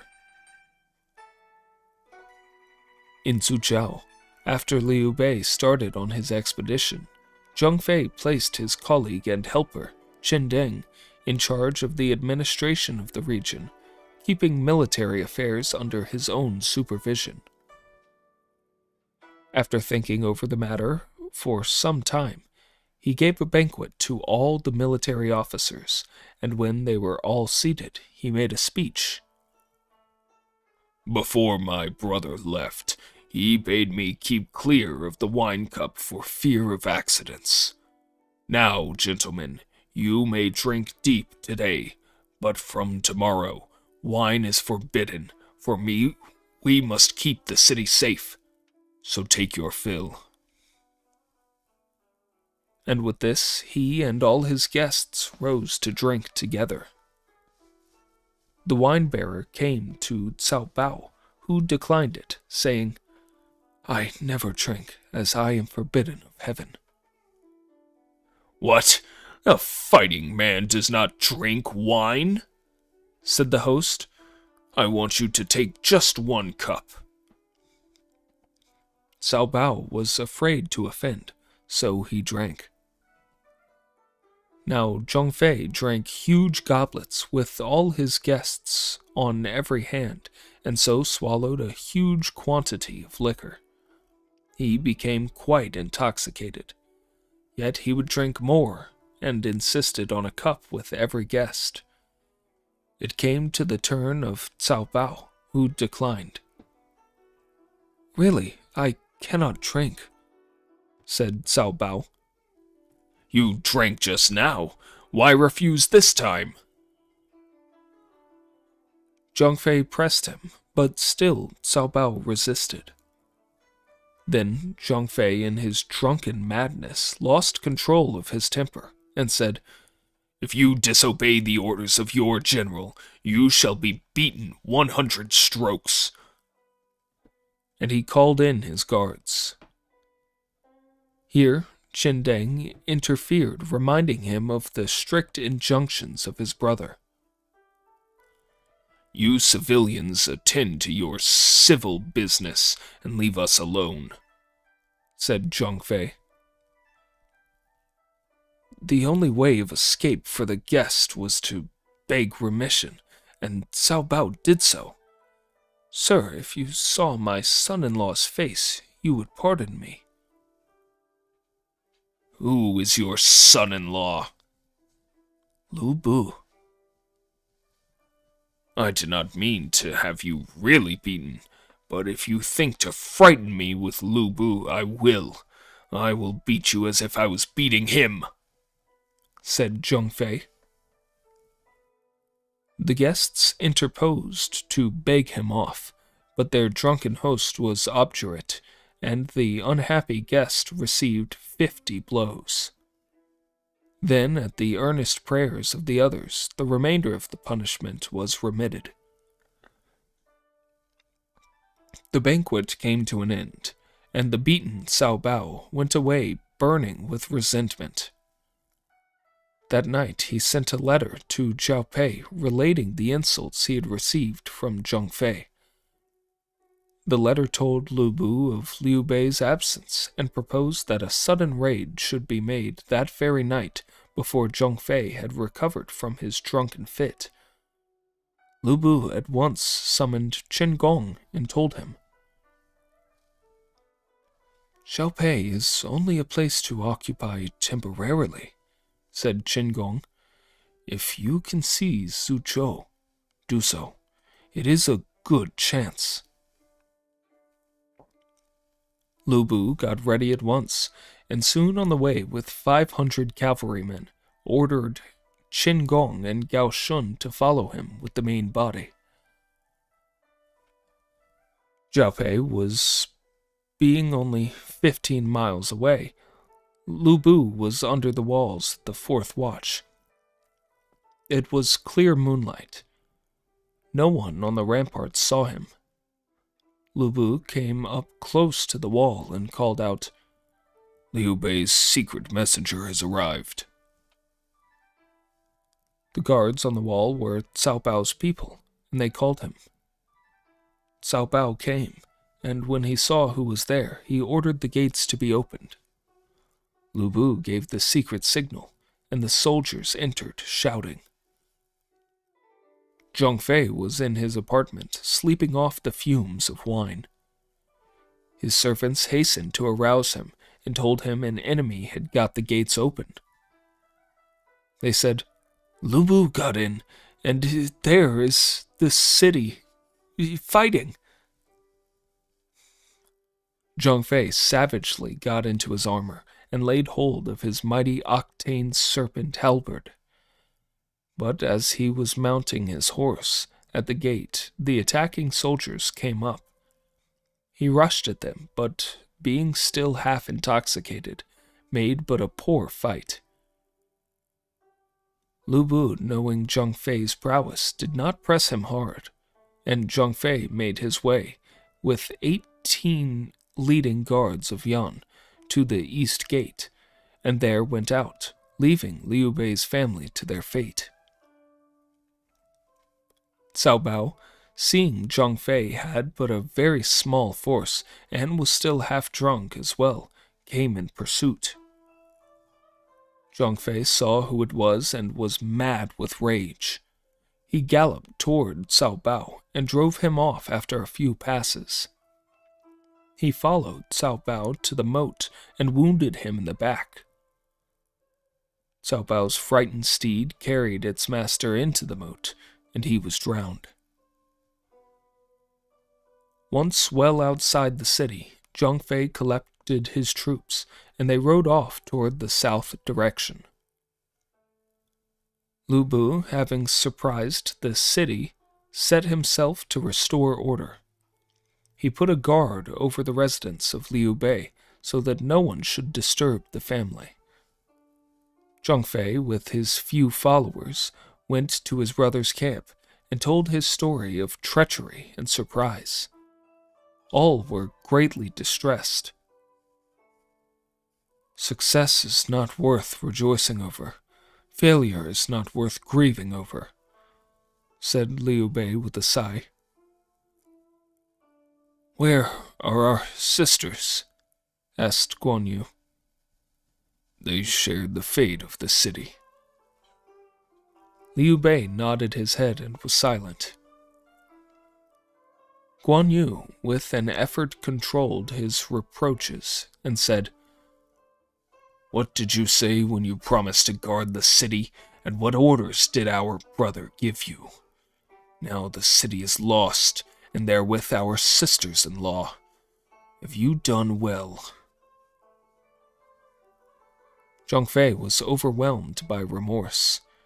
He drew his sword to kill himself. He raised the cup in pledge. None might say nay. Remorseful, drew the sword, himself to slay. Zhang Fei's fate will be told in the next chapter. 3 Kingdoms, Chapter 15. Taishi Si fights with the little prince. Sun Tzu cut short the White Tiger King. In the last chapter, it was recorded that Zhang Fei was about to end his life with his own weapon in Zuyi. But Liu Bei rushed forward and caught Zhang Fei in his arms, snatched away the sword, and threw it on the earth, saying, Brothers are as hands and feet, wives and children are as clothing. You may mend your torn dress, but who can reattach a lost limb? We three, by the oath of the Peach Garden, swore to seek the same death day. The city is lost, it is true, and my wives and little ones, but I could not bear that we should die ere our course be run. Besides, Zhujiao was not really ours, and Lu Bu will not harm my family, but will rather seek to preserve them. You made a mistake, worthy brother, but is it one deserving of death?" And Liu Bei wept. His brothers were much affected, and their tears fell in sympathy. As soon as the news of Lu Bu's successful seizure of his protector's region reached Wan Shu sent promises of valuable presents to Lu Bu to induce him to join in a further attack on Liu Bei. The presents are said to have been 50,000 carts of grain, 500 horses, 10,000 ounces of gold and silver, and 1,000 rolls of colored silk. Lu Bu swallowed the bait and ordered Gao Shun to lead forth 50,000 troops. But Liu Bei heard of the threatened attack, so he made inclement weather an excuse to move his few soldiers out of Zuyi for Guangling before the attacking force came up. However, Gao Shun demanded the promised reward through Jiling, who put Gao Shun off, saying, "My lord has gone away. I will settle this as soon as I can see him and get his decision." With this answer, Gao Shun returned to Lu Bu, who could not decide what to do. Then came a letter from Wan Shu, saying, "Although Gao Shun had gone to attack Liu Bei, yet Liu Bei had not been destroyed, and no reward could be given till he was actually taken." Lu Bu railed at what he called the breach of faith and was inclined to attack Wan Shu himself. However, his advisor, Chen Gong, opposed this course, saying, "You should not. Wan Shu is in possession of Shaoshun and has a large army, well supplied. You are no match for him. Rather ask Liu Bei to take up his quarters at Xiaopei as one of your wings, and when the time comes, let him lead the attack, both south and north. Then Wan Shu and Wan Shao will fall before you, and you will be very powerful." Finding this advice good, Lu Bu sent letters to Liu Bei asking him to return. After the flight of Liu Bei, Wan Shu attacked Guangling and reduced Liu Bei's force by half. When the messenger from Lu Bu came, Liu Bei read the letter. He was quite content with the offer, but his brothers were not inclined to trust Lu Bu. "Such a dishonorable man must have a motive," said Guan Yu and Zhang Fei. "Since he treats me kindly, I cannot but trust him," replied Liu Bei. So, Liu Bei went back to Zhujiao. Lu Bu, fearing that Liu Bei might doubt his sincerity, restored Liu Bei's family, and when Lady Gan and Lady Mi saw their lord, they told him that they had been kindly treated and guarded by soldiers against any intrusion, and provisions had never been wanting. "I knew he would not harm my family," said Liu Bei to Guan Yu and Zhang Fei. However, Zhang Fei was not pleased and would not accompany his brothers into the city when they went to express their thanks. He went to escort the two ladies to Xiaopei. At the interview, Lu Bu said, "I did not wish to take this city, but your brother behaved very badly, drinking and flogging the soldiers, and I came to guard it lest some evil should befall." "But I had long wished to yield it to you," said Liu Bei. Thereupon Lu Bu wished to retire in favor of Liu Bei, who, however, would not hear of it. Liu Bei returned and took up his quarters in Jiaopei, but his two brothers would not take the situation kindly and were very discontented. Said Liu Bei, "One must bow to one's lot. It is the will of heaven, and one cannot struggle against fate." Lu Bu sent presents of food and stuffs, and peace reigned between the two houses. In Shaochun, Wan Shu prepared a great banquet for his soldiers when it was announced that Sun Ce had subdued Lu Kang, the governor of Lujiang. Wan Shu summoned the victor, who made obeisance at the foot of the hall of audience. Wan Shu, sitting in state, asked for details of the campaign and then invited Sun Ce to the banquet. After the unhappy death of his father, Sun Jian, Sun Ce had returned to the lower region of the Great River, where he had devoted himself to peaceful ends, inviting to his side good people and able scholars. Afterwards, when a quarrel broke out between his mother's brother, Governor Wu Jing of Dongyang, and the late imperial protector of Zuchao, Tao Chan, Sun Ce removed his mother with all the family to Che, he himself taking service under Wan Shu, who admired and loved him greatly. "If I had a son like Sun Ce," said Wan Shu, "I should die without regret." Wan Shu appointed Sun Ce commander and sent him on various expeditions, all of which were successful.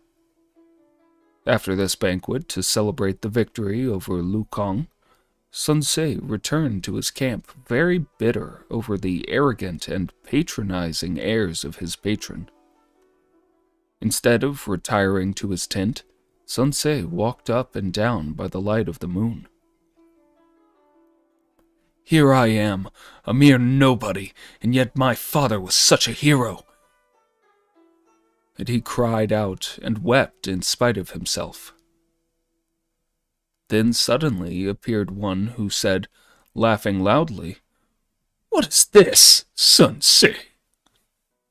While your noble father enjoyed the light of the sun, he made free use of me.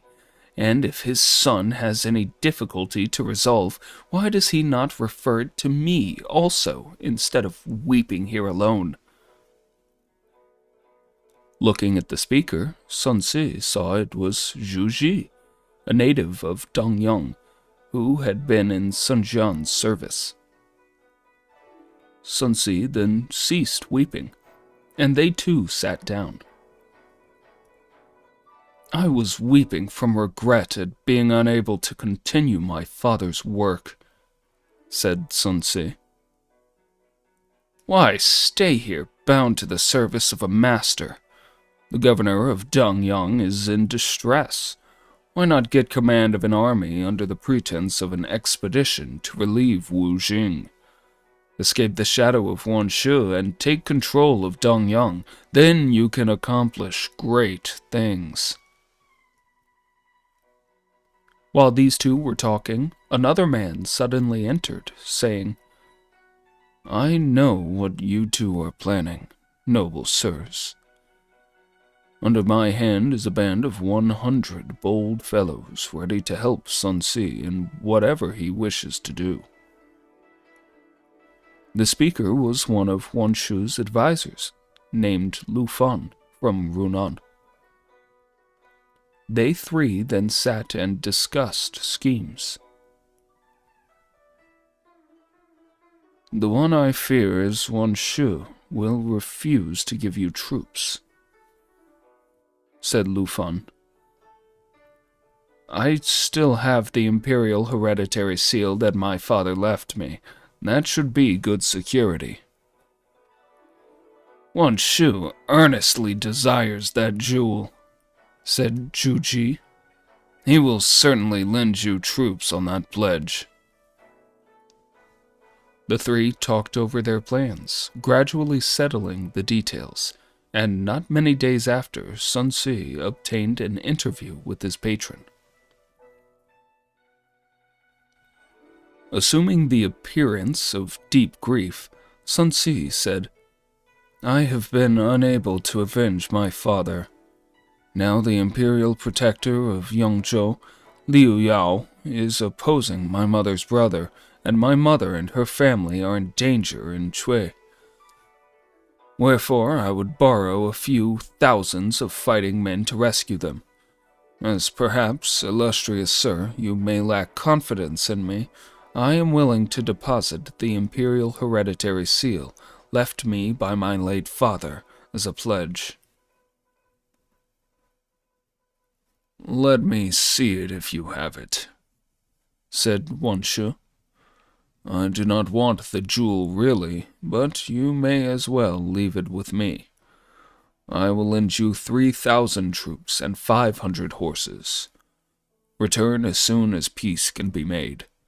As your rank is hardly sufficient for such powers, I will memorialize to obtain for you higher rank with the title of General who exterminates brigands, and you can soon start." Sun Ce thanked his patron most humbly, and soon put the army in motion, taking with him his 2 new advisers and his father's generals, Zhu Ji, Lu Fan, Cheng Pu, Huang Gai, and Han Dong, and others. When Sun Ce reached Linyang, he saw a body of troops in front of him, at their head a dashing leader of handsome and refined mien. As soon as this commander saw Sun Ce, he dismounted and made obeisance. It was Zhou Yu from Shucheng. When Sun Jian was opposing the tyrant Dong Zhuo, he moved his family to Shusheng, where the Zhao family had lived, and as Zhao Yu and Sun Ce were of the same age, all but 2 months, they became exceedingly good friends and sworn brothers. Sun Ce being the elder in virtue of his 2 months' seniority, Zhu Yu was on his way to visit Sun Ce's uncle, Governor Wu Jing of Dongyang, when the happy meeting took place.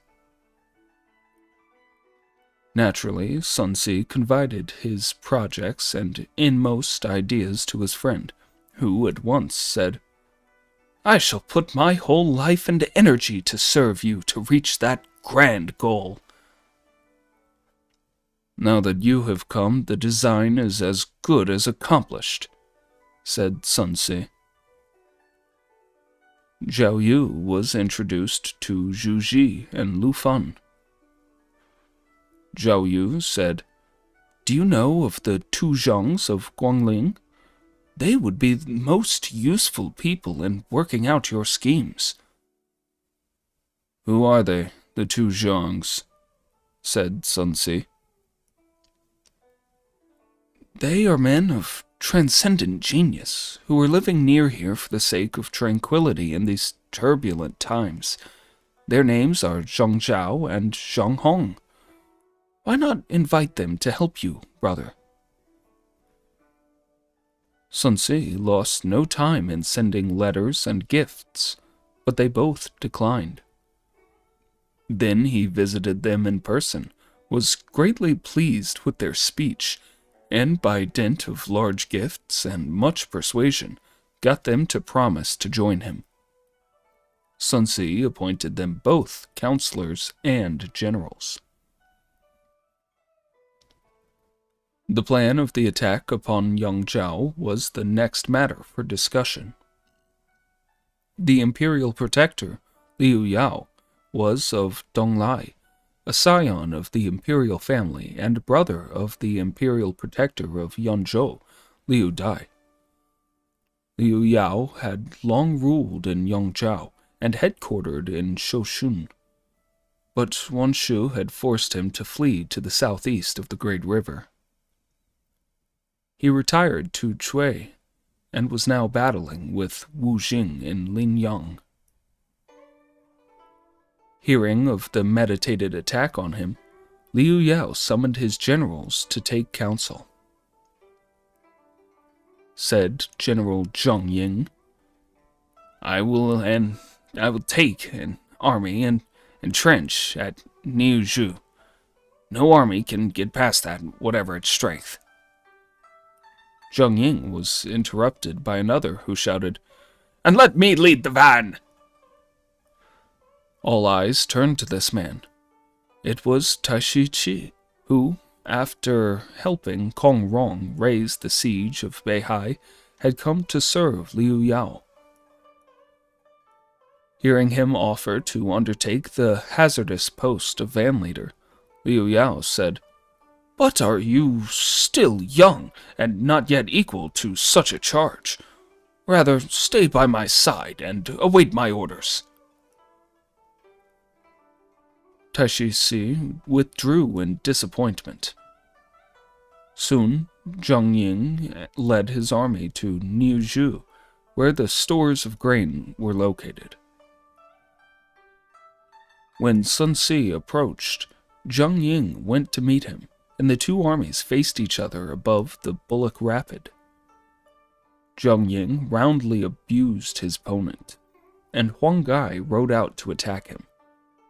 But before the combat had proceeded far, there arose an alarm of fire in Zheng Ying's camp. Zheng Ying turned back, and then Sun Si advanced in full force, compelling the enemy to abandon their possession. The defeated general fled to the hills. Now, the incendiaries who had brought about this result were two, named Zheng Qin from Shoshun and Zhao Tai from Jiuzhang, who in these turbulent times had got together a band of kindred spirits and lived by plundering the country along the great river. They knew Sun Si by reputation as a man who treated able people very liberally and wished to join him. So they came with their band, 300 strong, and helped him in this way as an introduction. Sun Si welcomed them and gave the leaders rank. After taking possession of the stores of all kinds abandoned by the runaways, and enlisting 4,000 of those who surrendered into his own ranks, Sun Si moved forward to attack Shenting. After his defeat, Zheng Ying returned to his master and told his misfortune. Liu Yao was going to punish his failure by death, but listened to his advisers, who asked for mercy for the unfortunate man, and sent him to command the garrison in Lingling. Liu Yao himself set out to meet the invaders. He camped south of the sacred hills. Sun Si camped on the opposite side of the hills. Sun Si inquired the natives, Is there a temple of Liu Shu, the founder of Ladder Hans, in the vicinity? They said, There is a temple to the south on the summit of the hills. I dreamed last night that Liu Shu called me, so I will go and pray there, said Sun Si. But Counselor Zhang Zhao advised, My lord, you should not go as the enemy is on the other side, and you may fall into an ambush. The spirit will help me. What need I fear?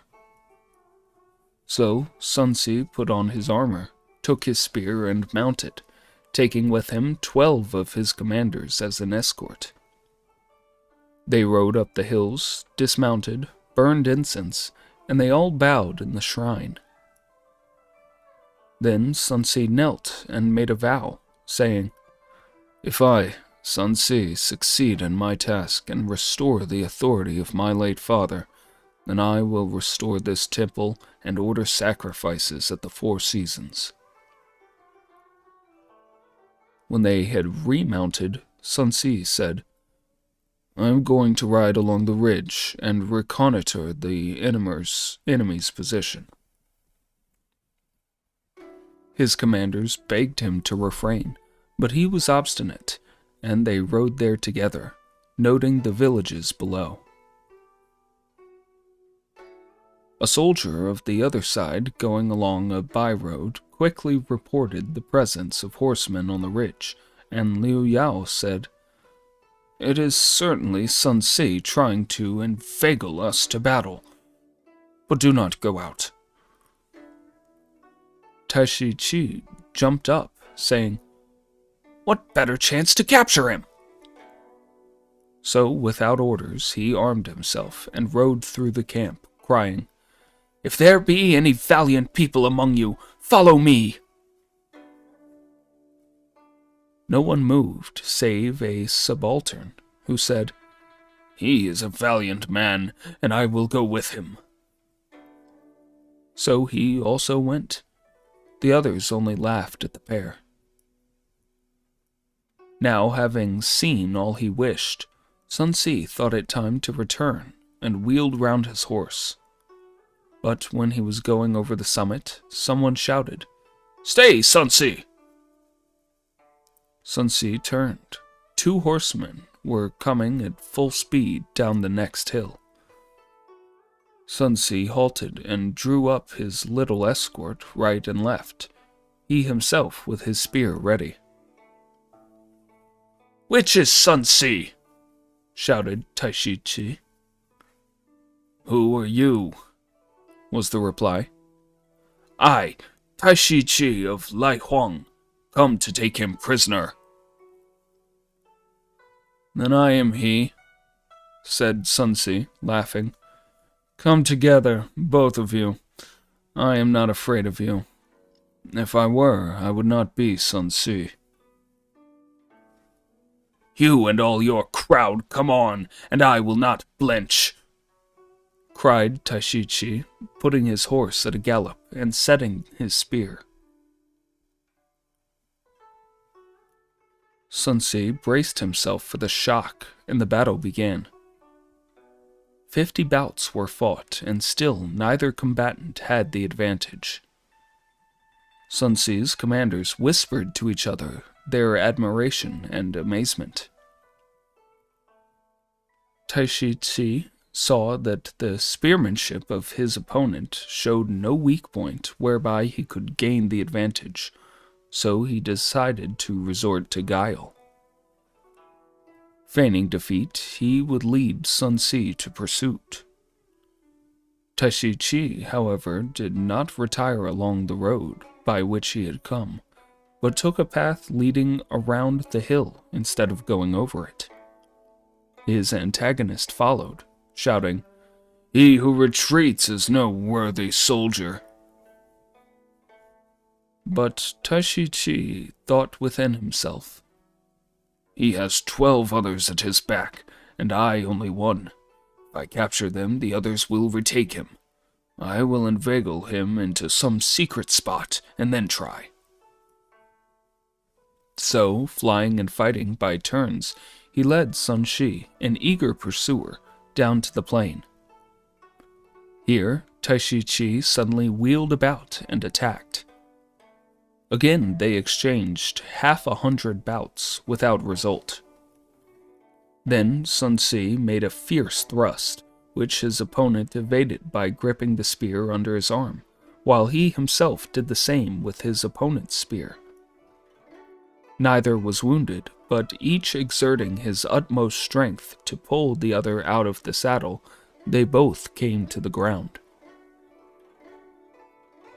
Their steeds galloped off, they knew not whither, while the 2 men, each dropping his spear, began a hand-to-hand struggle. Soon their fighting robes were in tatters. Sun Si gripped the short lance that Taishi Chi carried at his back, while Taishi Chi tore off Sun Si's helmet. Sun Si tried to stab with the short lance, but Taishi Chi fended off the blow with the helmet as a shield. Then arose a great shouting. Liu Yao had come up with 1,000 soldiers. Sun Si seemed now in sore straits. his 12 followers came up, and each combatant let go his hold. Taishi quickly found another steed, seized a spear, and mounted. Sun Ce, whose horse had been caught by Cheng Pu, also mounted, and a confused battle began between the handful of men on one side and a whole 1,000 troops on the other. It swayed and drifted down the hillside. However, soon Zhao Yu, leading his troops, came to the rescue, and as evening drew on a tempest, put an end to the fight. Both sides drew off and returned to the camp. Next day, Sun Ce led his army to the front of Liu Yao's camp, and the challenge was accepted. The armies were drawn up. Sun Ce hung up the short lance he had seized from Taishi at the end of his spear and waved it in front of the line of battle and ordered his soldiers to shout, "If the owner of this has not fled, he would have been stabbed to death." On the other side, they hung out Sun Ce's helmet, and the soldiers shouted back, "Sun Ce's head is here already." Both sides thus yelled defiance at each other, one side boasting, the other bragging. Then Taishi rode out, challenging Sun Ce to a duel to the death, and Sun Ce would have accepted, but Cheng Pu said, "My lord should not trouble himself. I will take him." And Cheng Pu rode forth. "You are no antagonist for me," said Taishi. "Tell your master to come out." This incensed Cheng Pu, who rode at his opponent, and they too fought 30 bouts. The duel was stopped by the gongs of Liu Yao. "Why did you sound the retreat?" said Taishi. "I was just going to capture the wretch." "Because I have just heard that Chui has been captured. Zhao Yu led a surprise force thither, and Chen Wu was in league with him to betray the city. We have no home now. I will hasten to Moling to get the help of Sui Li and Zerong to retake the city." The army retired, Taishi with it, without being pursued. On the other side, Zhong Zhao said to Sun Ce, "Zhao Yu's attack is the cause of this move. They are in no mood to fight. A night raid on their camp would finish them." The army was divided into 5 divisions for the night's surprise, and hastened toward the camp where they scored a victory. Their opponents scattered in all directions. Taishi alone made a determined stand, and as he could not withstand a whole army, he fled with 10 horsemen to Jingshan. Now Sun Ce acquired a new adherent in the person of Chen Wu. He was a soldier of middle height, sallow of complexion and dark eye, an odd-looking man. But Sun Ce held him in high esteem, appointed him commander, and put him in the van of the attack on Sui Li. As van leader, Chen Wu and a dozen horsemen made a dash into the enemy's formation, where they slew 100 men.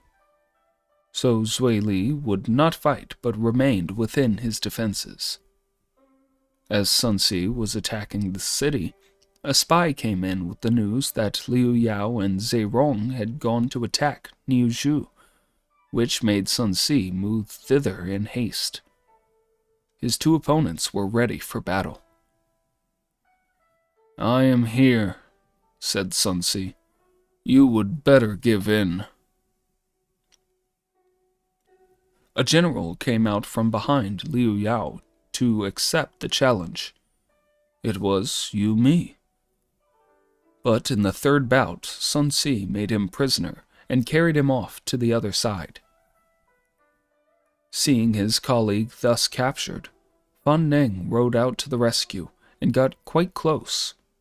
But just as he was going to thrust, all Sun Tzu's soldiers shouted, "There is a man behind you going to strike secretly!" At this, Sun Tzu turned and shouted so thunderously loud that Fan Neng fell out of his saddle from mere fright. He split his skull and died. When Sun Tzu reached his standard, he threw his prisoner to the ground, and Yu Mi was also dead, crushed to death between the arm and the body of his captor. So in a few moments, Sun Tzu had disposed of two enemies, one crushed to death and one frightened to death. Thereafter, Sun Tzu was called the Little Prince. Liu Yao had a defeat. The greater portion of his force surrendered, and the number of those slain exceeded 10,000. Liu Yao himself fled to Yuzhong and sought safety with Liu Biao, imperial protector of Jingzhou. An attack on Moling was the next move. As soon as Sun Tzu arrived at the moat, he summoned Commander Zui Li to surrender. Someone let fly a furtive arrow from the wall which wounded Sun Tzu in the left thigh so severely that he fell from his steed. Hastily, his officers picked up their wounded chief and returned to the camp, where the arrow was pulled out and the wound dressed with the medicine suitable for injuries by metals. By Sun Tzu's command, the story was spread abroad that the hurt had been fatal, and all the soldiers set up cries of lamentation. The camp was broken up. Zui Li, Zheng Ying, and Chen Heng made a night sortie, but fell into a carefully prepared ambush, and presently Sun Tzu himself appeared on horseback, shouting, "Sun Tzu is here still!" His sudden appearance created such a panic that the soldiers dropped their weapons and fell on their faces. Sun Tzu gave orders not to kill them, but their leaders fell. Zheng Ying from Chen Wu's spear thrust as he turned to run away. Chen Heng was killed by Zheng Qing's arrow, and the commander, Zui Li, was slain in the turbulence.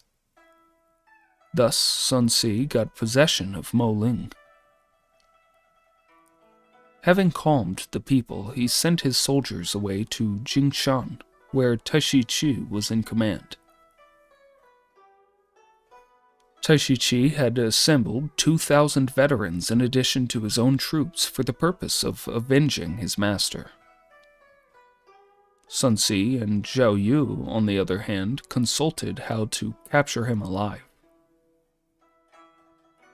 Zhao Yu planned, "Attack the city on 3 sides, leaving the east gate free for flight. Some distance off an ambush shall be prepared, when Taishi Chi, his men fatigued and horses spent, shall fall an easy victim." The latest recruits under Taishi Chi's banner were mostly hillmen and unaccustomed to discipline. Beside, the walls of the city were pitiably low. One night, Sun Tzu ordered Chen Wu to strip off his long dress, leave his arms, save a dagger, clamber up the ramparts, and set fire to the city. Seeing the flames spreading, Taishi Chi made for the east gate, and as soon as he got outside, Sun Tzu followed in pursuit. The pursuit was maintained for some 15 miles when the pursuers stopped. Taishi Chi went on as long as possible, finally halting to rest in a spot surrounded by reeds. Suddenly, a tremendous shouting arose. Taishi Chi was just starting when tripping ropes fell all around. His horse was thrown, and he found himself a prisoner. Taishi Chi was taken back to camp. As soon as Sun Tzu heard the news, he himself rode out to order the guards to leave the prisoner, whose bonds he loosened with his own hands. Then he took off his own embroidered robe and put it on the captive. They entered the camp together. "I knew you were a real hero," said Sun Si. "That worm of a Liu Yao had no use for such as you, and so he got beaten." Taishi Chi, overcome by this kindness and good treatment, then formally surrendered. Sun Si seized his hand and said, laughing, "If you had taken me at that fight we had near the shrine, would you have killed me?" "Who can say?" said Taishi Chi, smiling. Sun Si laughed also, and they entered his tent, where Taishi Chi was placed in the seat of honor at a banquet. Taishi Chi said, "Can you trust me so far as to let me go to muster as many as I can of the soldiers of my late master? Under the smart of this defeat, they will turn against him, and they would be a great help to you." "Exactly what I most desire. I will make an agreement with you that at midday tomorrow you will return." Taishi Chi agreed and went off. All the generals said he would never return. "He is trustworthy and will not break his word," said the chief. None of the officers believed he would come back, but the next day they set up a bamboo rod in the gate of the camp, and just as the shadow marked noon, Taishi Chi returned, bringing with him about 1,000 troops. Sun Si was pleased, and his officers had to confess that he had rightly judged this man. Sun Si marched his army to the southland, and his enemies fled or surrendered before his force. He had now several legions, and the southeast of the great river was his. He improved the conditions of the people and maintained order so that his adherents and supporters daily increased. He was called Sun Shi the Bright. When his army approached, the people used to flee in terror, but when it had arrived and they saw that no one was permitted to loot, and not the least attempt was made on their houses, they rejoiced and presented the soldiers with oxen and wine, for which they were in turn duly rewarded. Gladness filled the countryside. The soldiers who had followed Liu Yao were kindly treated. Those who wished to join Sun Si's army did so. Those who preferred not to be soldiers were sent home with presents. And thus Sun Si won the respect and praise of everyone and became very powerful. Sun Si then settled his mother and the remainder of the family in Shui, settling his brother Sun Quan and Zhao Tai over the city of Xuancheng. Then he headed an expedition to the south to reduce Wuzhun. At that time there was a certain Yan Baihu, or the White Tiger, who styled himself king of eastern Wu and ruled over Wuzhun. His armies stationed at Wucheng and Jiaxing. Hearing of Sun Si's approach, Yan Baihu sent his brother, Yan Yu, with an army against Sun Si, and they met at Juniper Bridge. Yan Yu, sword in hand, took his stand on the bridge, and this was reported to Sun Si, who prepared to accept the challenge. Zhang Hong tried to dissuade him, saying, "For as much as my lord's fate is bound up with that of the army, he should not risk a conflict with a mere robber. I wish that you should remember your own value." "Your words, O wise one, are as gold and precious stones, but I fear that my soldiers will not carry out my commands unless I myself share their dangers." However, Sun Ce sent forth Han Dong to take up the challenge. Just as Han Dong reached the bridge, Jun Qin and Chen Wu, who had dropped down from the river in a small boat, passed under the bridge. Though the arrows fell in clouds on the bank, the two men rushed up and fiercely attacked Yan Yu as he stood on the bridge. Yan Yu fled, and Han Dong went in pursuit. But Yan Yu smote up to the west gate of the city, into which he entered. Sun Ce laid siege to Wuzhun by both land and water. For 3 days, no one came out to offer battle. Then, at the head of his army, Sun Ce came to the west gate and summoned the warden. An officer of inconsiderable rank came out and stood with one hand resting on a beam, while the other pointed to his abuse of those below. Quickly, Taishi Chi's hand sought his bow, and an arrow was on the string. "See me hit that fellow's hand," said he, turning to his companions. Even as the sound of his voice died away, the bowstring twanged. The arrow sped and lodged in the beam, firmly pinning thereto the officer's hand. Both sides, those on the wall and those below it, marveled and acclaimed at such marksmanship. The wounded man was taken away. When Yan Baihu, the White Tiger, heard of this exploit, he said, "How can we hope to withstand an army with such people as this in it?" And his thoughts turned towards a peace. He sent his brother Yan Yu out to see Sun Ce, who received him civilly, invited him into the tent, and set wine before him. "And what does your brother propose?" said Sun Ce. "He is willing to share this region with you," was the reply. "The rat! How dare he put himself on a level with me?" cried Sun Ce.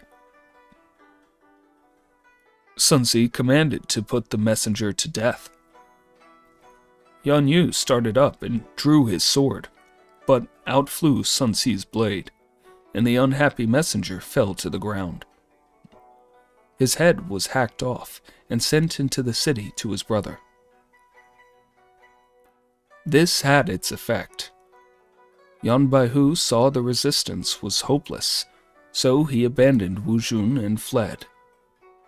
Sun Ce pressed the attack. Huang Gai captured Jiaxing, and Taishi Chi took Wucheng. Several other southern cities were fallen. The territory was quickly subdued.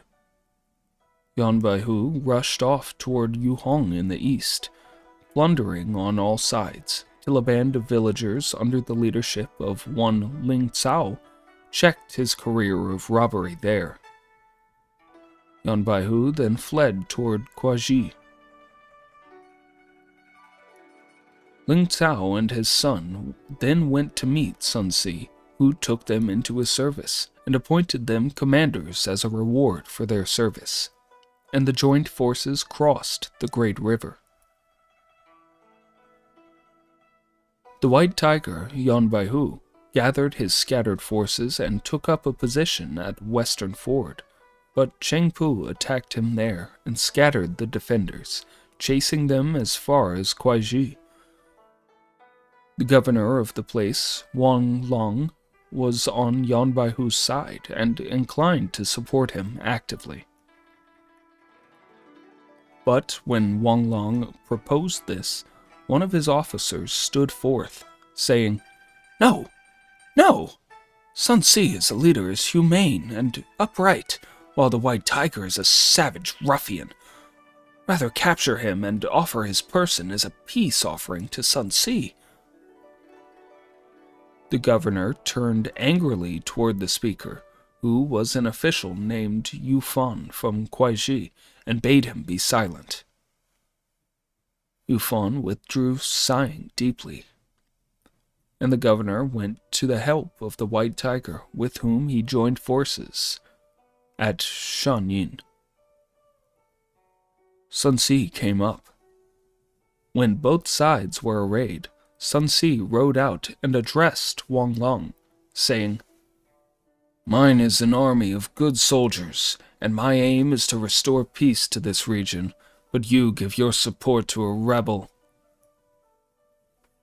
Wang Long replied, "Your greed is insatiable. Having got possession of Wuzhun, you want also my territory. I shall revenge for the Yans." This response greatly angered Sun Si. Just as battle was to be joined, Taishi Chi advanced and Wang Long came toward him waving a sword. Before they had exchanged many passes, Zhao Xin dashed out to help Wang Long. Thereupon, Huang Gai rode out to make the sides more equal. These latter two were just engaging when the drums rolled on both sides, and a general battle began. Suddenly, confusion was caused in the rear of Wang Long's army by the sudden onslaught of a small army. Wang Long galloped off to see the attackers were Zhou Yu and Cheng Pu. Then an attack was made on his flank, so that he was in a hopeless position, and he and Yan Baihu and Zhou Xin, fighting desperately to cut an arterial alley, only just managed to reach the shelter of the city. The drawbridges were raised, the gates closed, and preparations made to sustain a siege. Sun Si followed right up to the walls, and then divided his troops so as to attack all four gates. Seeing that the city was being fiercely attacked, Wang Long was for making a sortie, but Yan Baihu opposed this as hopeless against so strong a force outside. "We can only strengthen our position and remain behind the shelter of the ramparts until hunger forces the besiegers to retire," said Yan Baihu. Wang Long agreed, and the siege went on. For several days a vigorous attack was maintained, but with little success. In a council, Sun Jing, who was the uncle of Sun Si, said, "Since they are holding the city with such resolution, it will be difficult to dislodge them. But the bulk of their supplies is stored at Chadu, distant only some 10 miles. Our best plan is to seize this place, thus attacking where the enemy is unprepared, and doing what they do not expect." Sun Si approved, saying, "My uncle's plan is admirable and will crush the rebels." So he issued orders to kindle watchfires at all the gates, and leave the flags standing to maintain the appearance of soldiers in position while the expedition went south. Zhou Yu came to utter a warning. "When you, my lord, go away, the besieged will surely come out and follow you. We might prepare a surprise for them." Sun Si replied, "My preparations are complete, and the city will be captured tonight." So the army set out. Wang Long heard that the besiegers had gone, and he went up to the tower to reconnoiter. He saw the fires blazing, the smoke rising, and the pennons fluttering in the breeze as usual, and hesitated. Zhao Xin said, "He is gone, and this is only a strategy. Let us go out and smite them." Yan Baihu said, "If he is gone, it is to attack Shadu. Let us pursue." "The place of our base is supply," said Wang Long, "and must be defended. You two lead the way, and I will follow with reserves." So Yan Baihu and Zhou Xin went forth with 5,000 soldiers and drew near their enemy about the first watch, at 7 miles from the city. The road led through dense forest. Then suddenly the drums beat and lighted torches sprang up on all sides. Yan Baihu was frightened, turned his horse, and started to retreat. At once a leader appeared in front, in whom, by the glare of the torches, he recognized Sun Si. Zhao Xin made a rush at him, but fell under Sun Si's spear. The men surrendered. However, Yan Baihu managed to cut his way out and fled to Yu Hong. Wang Long soon heard of the loss and, not daring to return to the city, fled in all haste to the coastal regions. And so Sun Si got possession of the city of Kuaiji. Having restored order, a few days later a man came bringing the head of the white tiger as an offering to Sun Si. This man was a native of the county. He was of medium height, with a square face and a wide mouth. He was named Dongzi. Sun Si appointed him commander. After this, peace reigned in all the southeast. Sun Si placed his uncle Sun Jing in command of the city and made Zhu Ji governor of Wuzhun. Then Sun Si returned to his own place, south of the great river. While Sun Si was absent, a band of brigands suddenly attacked Xuan Cheng, left in the care of his brother Sun Quan and the leader Zhao Tai. As the onslaught was made on all sides at once, and in the night, the brigands got the upper hand. Zhao Tai took the youth in his arms and mounted a horse, but as the robbers came on with swords to attack them, he dismounted, and, though without mail, met the robbers on foot and slew them as they came up. Then came a horseman armed with a spear, but Zhao Tai laid hold of his spear and pulled him to the earth. Then Zhao Tai mounted the robber's horse, and thrusting this way and that with the spear, fought his way out. So Sun Quan was preserved, but his savior had received more than a dozen wounds. However, the bandits went away. These wounds, being due to metal, would not heal, but swelled enormously, and the brave soldier's life hung in the balance. Sun Si returned and was deeply grieved. Then Dongzi said, "Once in an engagement with some coastal pirates, I received many spear wounds, but a certain wise man named Yu Fan recommended a surgeon who cured me in half a month." "Surely this must be Yu Fan of Kuaiji," replied Sun Si. "That is he is so called." "Yes, truly a wise man. I would employ him." So Sun Si sent 2 officers to invite Yu Fan, and he came at once. He was treated in most friendly fashion, and appointed an official forthwith. Then the question of treating the wounded man was brought up. "The surgeon is one Hua Tuo from Chao, who has perfectly marvelous medicine skill. I will get him to come," said Yu Fan. Shortly, the famous Hua Tuo arrived, a man with the complexion of a youth and a snowy beard. He looked more like a saint who had passed the gates of this life. He was treated very warmly and taken to see the sick general's wounds. "This case is not difficult," said the surgeon. And he prepared certain drugs that healed the wounds within a month. Sun Ce suitably acknowledged his care and skill, and he was allowed to leave with rich rewards.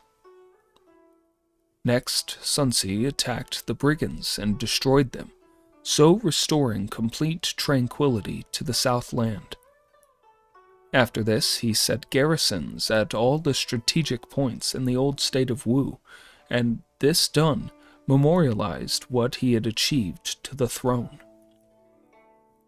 He came to an understanding with Cao Cao and sent letters to Wan Shu demanding the return of the imperial hereditary seal he had left in pledge. But Wan Shu, secretly cherishing the most ambitious designs, wrote excuses and did not return the state jewel. In his own place, Wan Shu hastily summoned about 30 of his officers to a council. Among them were advisor Yang Dajiang and generals Zhongzun, Jiling, Xiao Rui, Liu Bo, and Chen Lan. Wan Shu said, "Sun Ce borrowed an army from me and set out on an expedition which has made him master of the Southland. Now he says nothing of repayment, but demands the token of his pledge. Truly he is a boor, and what steps can I take to destroy him?" Yang Dajiang said, "You cannot do anything against him, for he is too strongly placed. The great river as the shield. You must first remove Liu Bei in revenge for having attacked you without cause, and then you may think about Sun Ce. I have a scheme to put the former into your hands in a very short time." Wan Shu went not north to destroy the tiger, but instead, against a dragon forth his army led. The means Yang Dajiang employed will be made plain in the next chapter. 3 Kingdoms, Chapter 16. In the camp gate, Lu Bu shoots the halberd. At River Yu, Cao Cao suffers defeat. Advisor Yang Dajiang knew how to remove Liu Bei. "What is your plan of attack on Liu Bei?" said Wan Shu. Yang Dajiang replied, "Though Liu Bei, now camped at Xiaopei, could easily be taken, yet Lu Bu is strongly posted at the chief city near. And I think Lu Bu would help Liu Bei if it was only for the grudge he bears against you for not having given him the gold and studs, grain and horses you promised. First of all, you should send Lu Bu a present, whereby to engage his affections and keep him quiet while you deal with Liu Bei. You can see to Lu Bu after this is done, and Zhu Chao is yours." Thereupon 200,000 carts of millet was sent, with letters, by the hand of Han Yin. The gift pleased Lu Bu greatly, and he treated the messenger with great cordiality. Feeling sure of no trouble from that quarter, Wan Shu told off 100,000 troops against Xiaopei. The army was led by Jiling as commanding general, and Lei Bo and Chen Lan as generals. When Liu Bei heard these things, he called his officers to take counsel. Zhang Fei was for open war forthwith, but Sun Shan said, "Our resources were too small, therefore we must lay the position before Lu Bu and ask help." "Do you think that fellow will do anything?" said Zhang Fei critically. Liu Bei decided in favor of Sun Shan's proposal and wrote as follows. Humbly, I venture to remind you that I am here by your orders and enjoy repose as the result of your kindness, extensive as the heavens. Now, Wanshu, moved by a desire for revenge, is sending a force against this place, and its destruction is imminent unless you intervene to save it. I trust you will send an army quickly to protect the town, and our happiness will be inexpressible. Receiving this, Lu Bu called in Chen Gong, to whom he said, I have just received gifts from Wanshu and a letter, with the intent of restraining me from helping Liu Bei. Now comes a letter from Liu Bei asking help. It seems to me that Liu Bei, where he is, can do me no harm. But if Wanshu overcomes Liu Bei and comes to an understanding with the leaders around the Huashang Mountains, then the power of the north is so much nearer, and I should be unable to resist the attacks of so many leaders, and should never sleep secure. I will aid Liu Bei. That is the better course for me. Now, Wanshu's force sent against Xiaopei went thither as quickly as possible, and soon the country to the southeast fluttered with pennons by day and blazed with watchfires by night, while the rolling of the drums reverberated from heaven to earth. The 5,000 troops at Liu Bei's disposal were led out of the city and arranged to make a brave show, but it was good news to him to hear that Lu Bu had arrived and was quite near. Lu Bu camped only half a mile away to the southwest. When Wanshu's general, Ji Ling, heard of his arrival, he wrote letters reproaching Lu Bu for his treachery. Lu Bu smiled as he read them. I know how to make both of them love me, said Lu Bu. So he sent invitations to both Liu Bei and Ji Ling to come to a banquet. Liu Bei was for accepting the invitation and going, but his brothers dissuaded him, saying, There is some treachery in his heart. I have treated him too well for him to do me any harm, said Liu Bei. So he mounted and rode away, the two brothers following. They came to the camp. The host said, Now, by a special effort, I have got you out of danger. I hope you will not forget that when you come into your own. Liu Bei thanked him heartily and was invited to take a seat. Guan Yu and Zheng Fei took up their usual place as guards. But when Ji Ling was announced, Liu Bei felt a spasm of fear and got up to go away. You two are invited for the particular purpose of a discussion, said the host. Do not take it amiss. Liu Bei, being quite ignorant of his intentions, was very uneasy. Presently, his fellow guest entered. Seeing Liu Bei in the tent and in the seat of honor, Ji Ling was puzzled, hesitated, and tried to withdraw.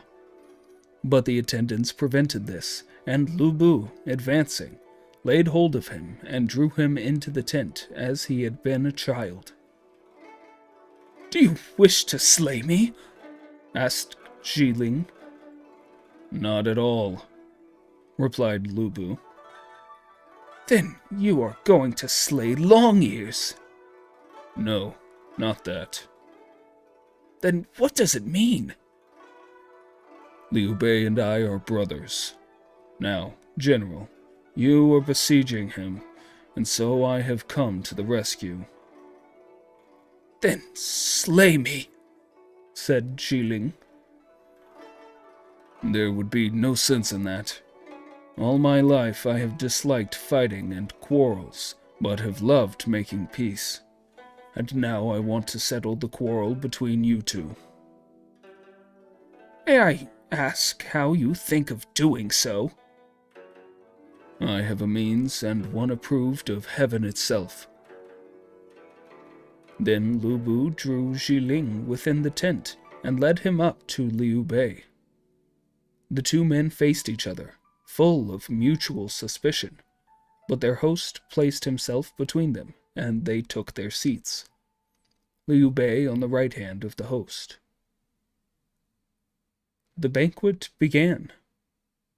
After a number of courses, almost in silence, Lu Bu spoke, saying, I wish you two gentlemen to listen to me, and put an end to your strife. Liu Bei made no reply, but Ling said, I have come with an army of 100,000 at the express bidding of my master to take Liu Bei. How can I cease the strife? I must fight. What? Exclaimed Zheng Fei, drawing his sword. Few as we are, we regard you no more than a lot of children. What are you compared with 1,000,000 yellow scarves? You dare hurt our brother. Guan Yu urged him to be silent, saying, Let us see what General Lu Bu has to say first. After that, there will be time to go to our tents and fight.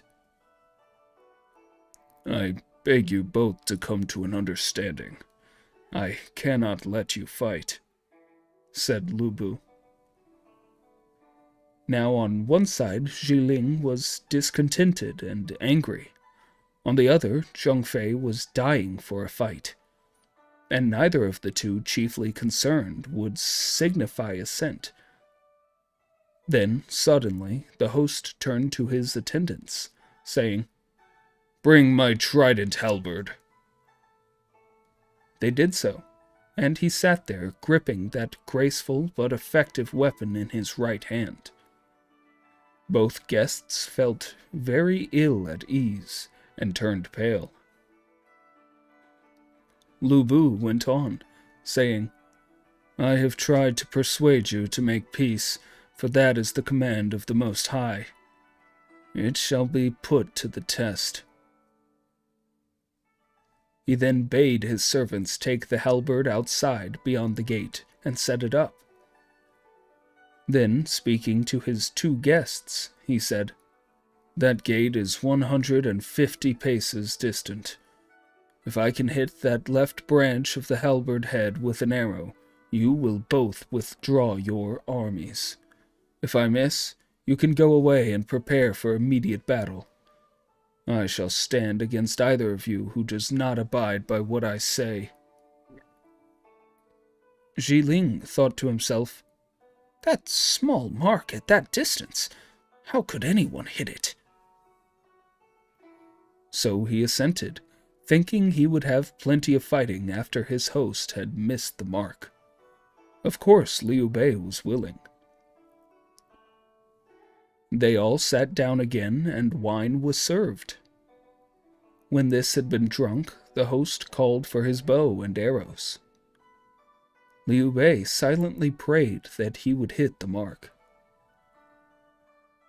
Lu Bu turned back his sleeves, carefully fitted an arrow to the string, and pulled the bow to its utmost stretch. A slight exclamation escaped him as the bow curved like the harvest moon sailing through the sky.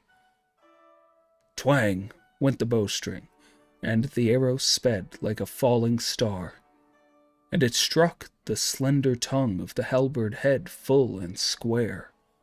A roar of acclamation from all sides greeted the exploit. The multitude people often hail their praise. Lu Bu was a wonderful archer, and the arrow he shot sped straight. By hitting the mark, he saved his friend that day at his camp gate. Ho Yi, the archer of ancient days, brought down each mocking sun, and the apes that gibbered to fright young Yu Ji were slain by him one by one. But we sing of Lu Bu that drew the bow, and his feathered shaft that flew. For 100,000 soldiers could doff their mails when he hit the mark so true. Lu Bu laughed loud at the success of this shot. Dropping his bow, he seized his guests by the hands, saying, "The command of heaven indeed, and now you cease from fighting." He ordered the soldier attendants to pour out great goblets of wine, and each drank. Liu Bei, in his inmost heart, felt rather lucky. His fellow guest sat silent, nodding his head. Presently, he said, "I cannot disobey your command, General, but let me depart. What will my master say, and will he believe me?" "I shall write a letter and confirm it," said Lu Bu. After a few more rounds of the wine, Xi Ling asked that he might have the letter, and after that departed. When the brothers took their leave, Lu Bu again reminded Liu Bei, saying, "Do not forget I have delivered you today." Liu Bei thanked him and departed. Next day, the leaders broke camps, and the soldiers were gone. When Xi Ling had got back to the south of River Huai and told the story of the feat of archery and the peacemaking that followed, and had presented the letter, his lord was very wroth. "Lu Bu repays for all my grain with this bit of play-acting," cried Wan Shu.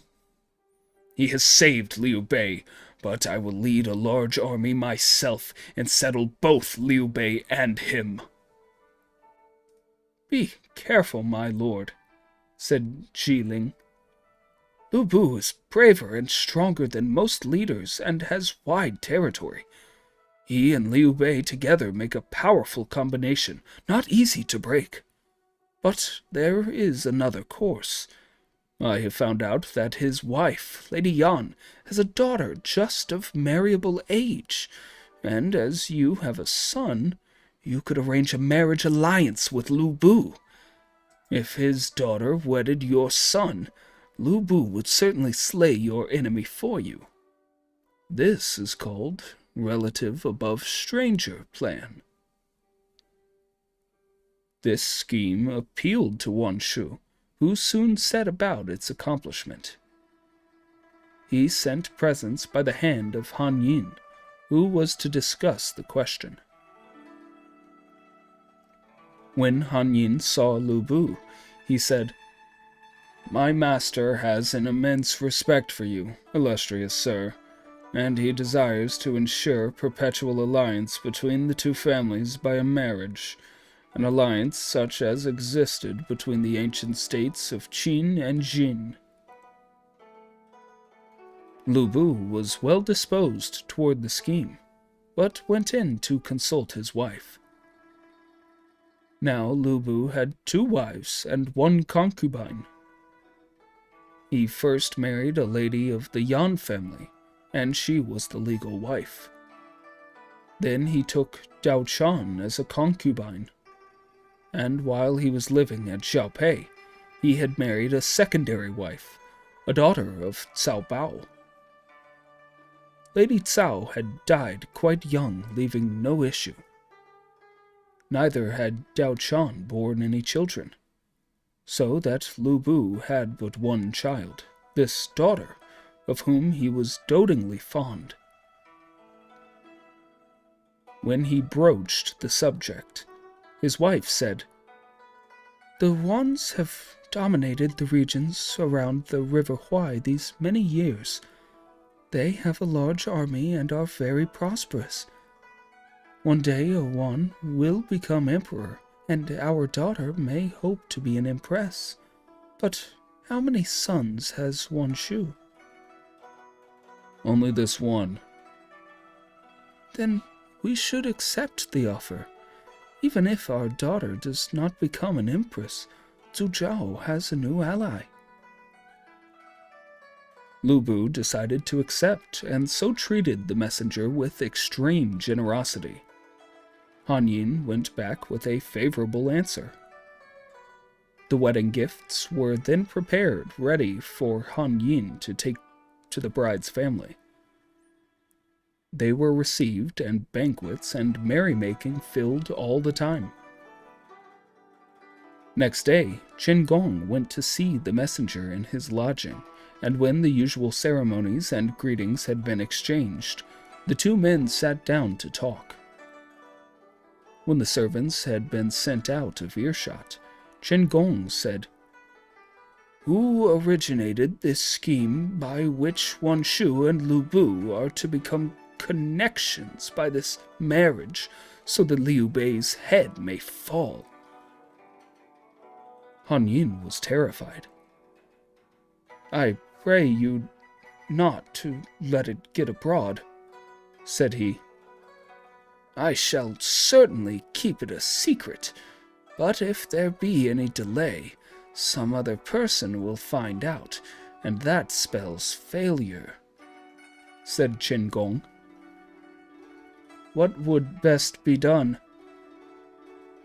"I will see Lu Bu and get him to send the girl immediately, so that the marriage may be concluded quickly." "If it happened thus, my master would indeed hold you in high respect." With this, Qin Gong took his leave and sought an interview with Lu Bu. "I hear your daughter is to be married to Wan Shu's son. That is capital, but no one knows when." "That has yet to be considered." There were certain fixed rules as to the period between sending presents and consummation of the marriage. Emperors, a year; nobles, half a year; high officers, 3 months; and common people, 1 month. Lu Bu replied, "As to Wan Shu, heaven has already put into his hands the imperial hereditary seal, and he will surely arrive at the dignity one day. So I should think the imperial rule would apply."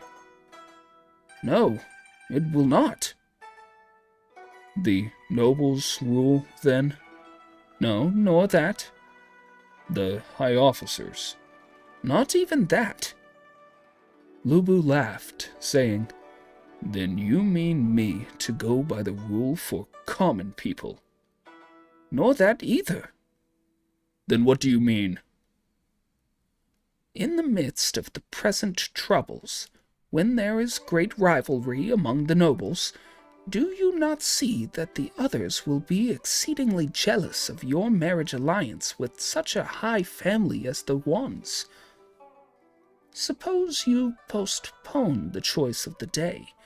Most likely, when your fine morning arrives, the wedding party will fall into an ambush on the road, and the bride be carried off. Then what could be done? My opinion is that you would have done better to refuse.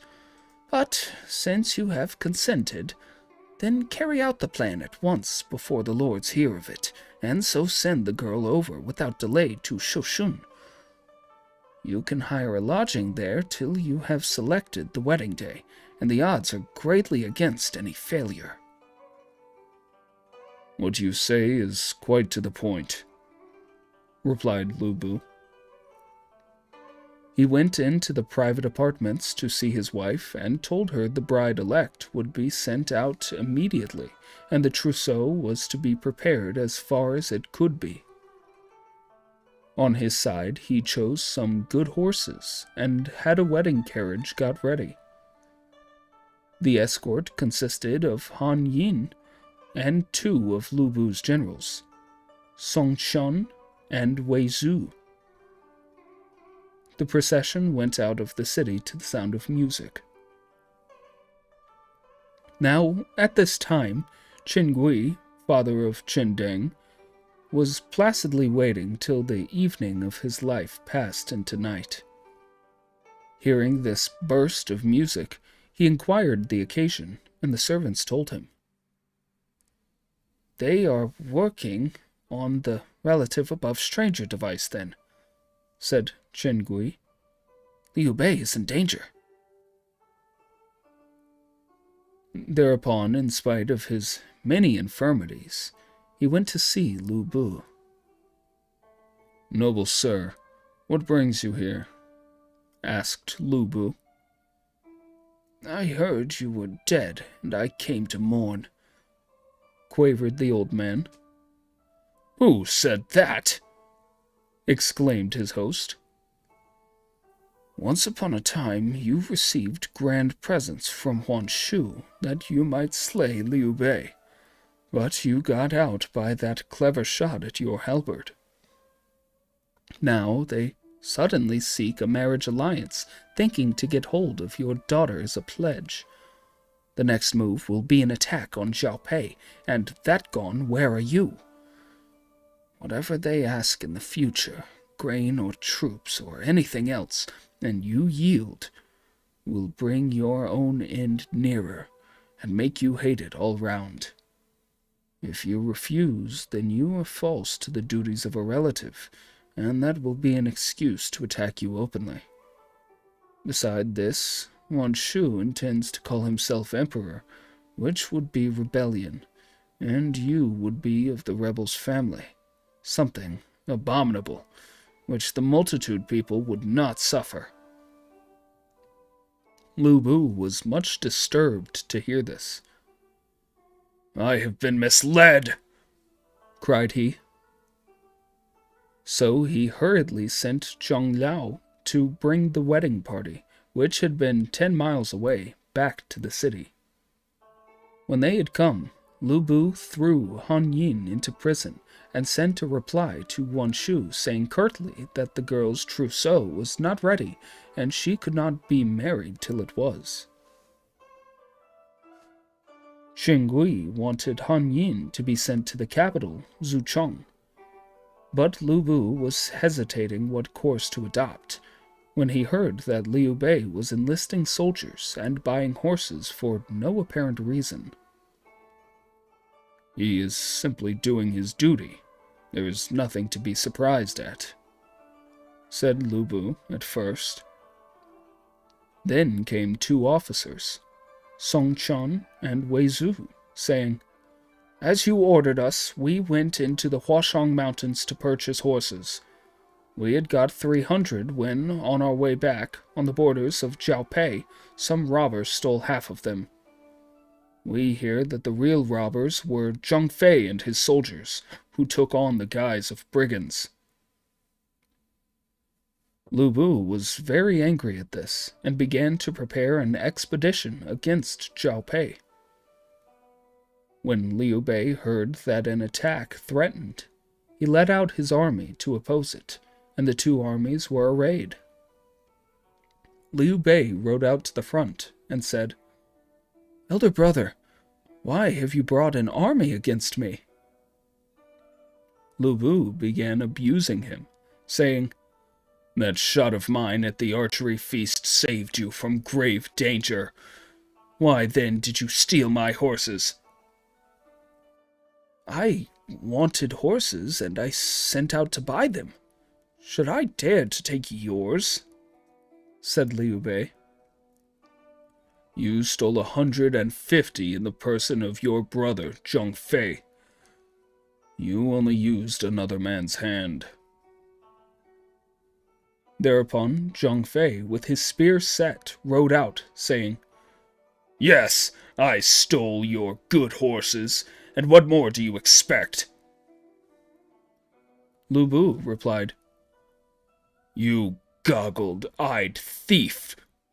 You were always treating me with contempt. Yes, I took your horses and you get angry. You did not say anything when you stole my brother's Zhu Chao.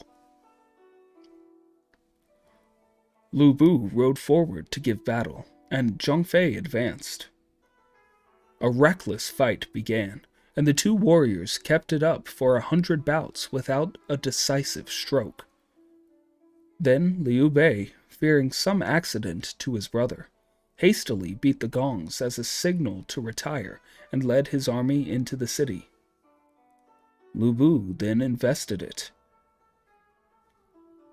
Liu Bei called his brother and chided him as the cause of all this misfortune. "Where are the horses?" said Liu Bei.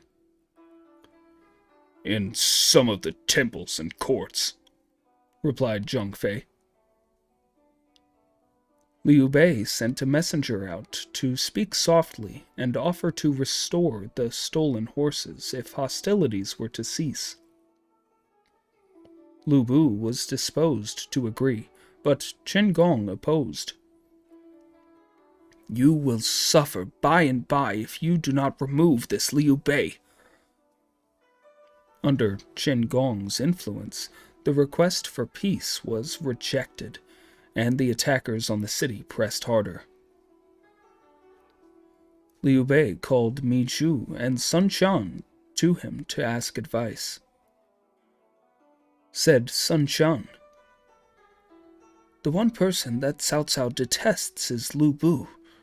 Let us then abandon the city and take refuge with Cao Cao, from whom we may borrow troops to destroy him." "If we try to get away, who will lead the van?" "I will do my best," said Zhang Fei. So Zhang Fei led the way. Guan Yu was rear guard, and in the center was Liu Bei with the non-fighting portion. The cavalcade started and went out at the north gate under the bright moon. They met opposition from Song Chan and Wei Zu's men, but the soldiers were driven off by Zhang Fei, and the besieging force was passed without difficulty. Zhang Liao pursued, but was held off by Guan Yu's rear guard. It seemed Lu Bu was not dissatisfied at the fight, for he took no personal trouble to prevent it. He made formal entry into the city, settled local affairs, and appointed Gao Shun as governor. Liu Bei approached Zuchong and encamped outside the city, whence he sent Sun Quan to see Cao Cao and relate the events that brought him there. Cao Cao was very friendly and said, "Liu Bei is as my brother." Then Cao Cao invited Liu Bei to enter the city. Leaving his brothers at the camp, Liu Bei, with Sun Quan and Mi Zhu, went to Cao Cao, who received him with the greatest respect. The story of Lu Bu's perfidy was again related. "He has no sense of right," said Cao Cao. "You and I, my brother, will attack him together." Liu Bei was very grateful. A banquet was then prepared, and it was late evening before the visitor left for his own camp. Zun Yu then had an interview with his master and said, "If you are not on your guard, Liu Bei will be your undoing. You ought to destroy him. He's too much of a hero." Cao Cao made no reply, and his advisor retired. Presently, Guo came, and Cao Cao said, "I have been advised to kill Liu Bei. What of such a scheme?" "A bad scheme?" said Guo. "You are the popular champion, pledged to relieve the people from oppression, and only by truth and rectitude can you secure the support of the noble-minded. Your only fear is lest they stay away. Now Liu Bei is clearly a hero. He has come to you for help and protection, and to put him to death would be to alienate all good people and put fear into the hearts of all able advisors. Hampered by these difficulties, where will you find those whose help you need? To remove these dangers represented by one man, and thereby injure yourself in the eyes of all humankind, is a sure means of destruction. These conditions need careful consideration." What you say exactly fits in with what I think, said Cao Cao, greatly pleased with these remarks. His next step was to memorialize the emperor to give Liu Bei the imperial protectorship of Yuchao. Again, Cheng Yu said, Liu Bei is certain to rise to the top. He will never remain in a subordinate position. You would better remove him. Cao Cao answered, Now is just the time to make use of good people. I will not forfeit the regard of the world for the sake of removing one individual. Guojia and I both see this in the same light. Wherefore, Cao Cao rejected all persuasion to work against Liu Bei, but sent him 3,000 soldiers and 10,000 carts of grain, and sent him on his way to Yuchao. Liu Bei was to march to Zhaopei, occupy it, call together his former soldiers, and attack Lu Bu. When Liu Bei reached Yuzhao, he sent to inform Cao Cao, who prepared to march an army to subjugate Lu Bu. But just then, hasty news came that Zheng Xi, who had gone to the attack of Nanyang, had been wounded by a stray arrow and had died.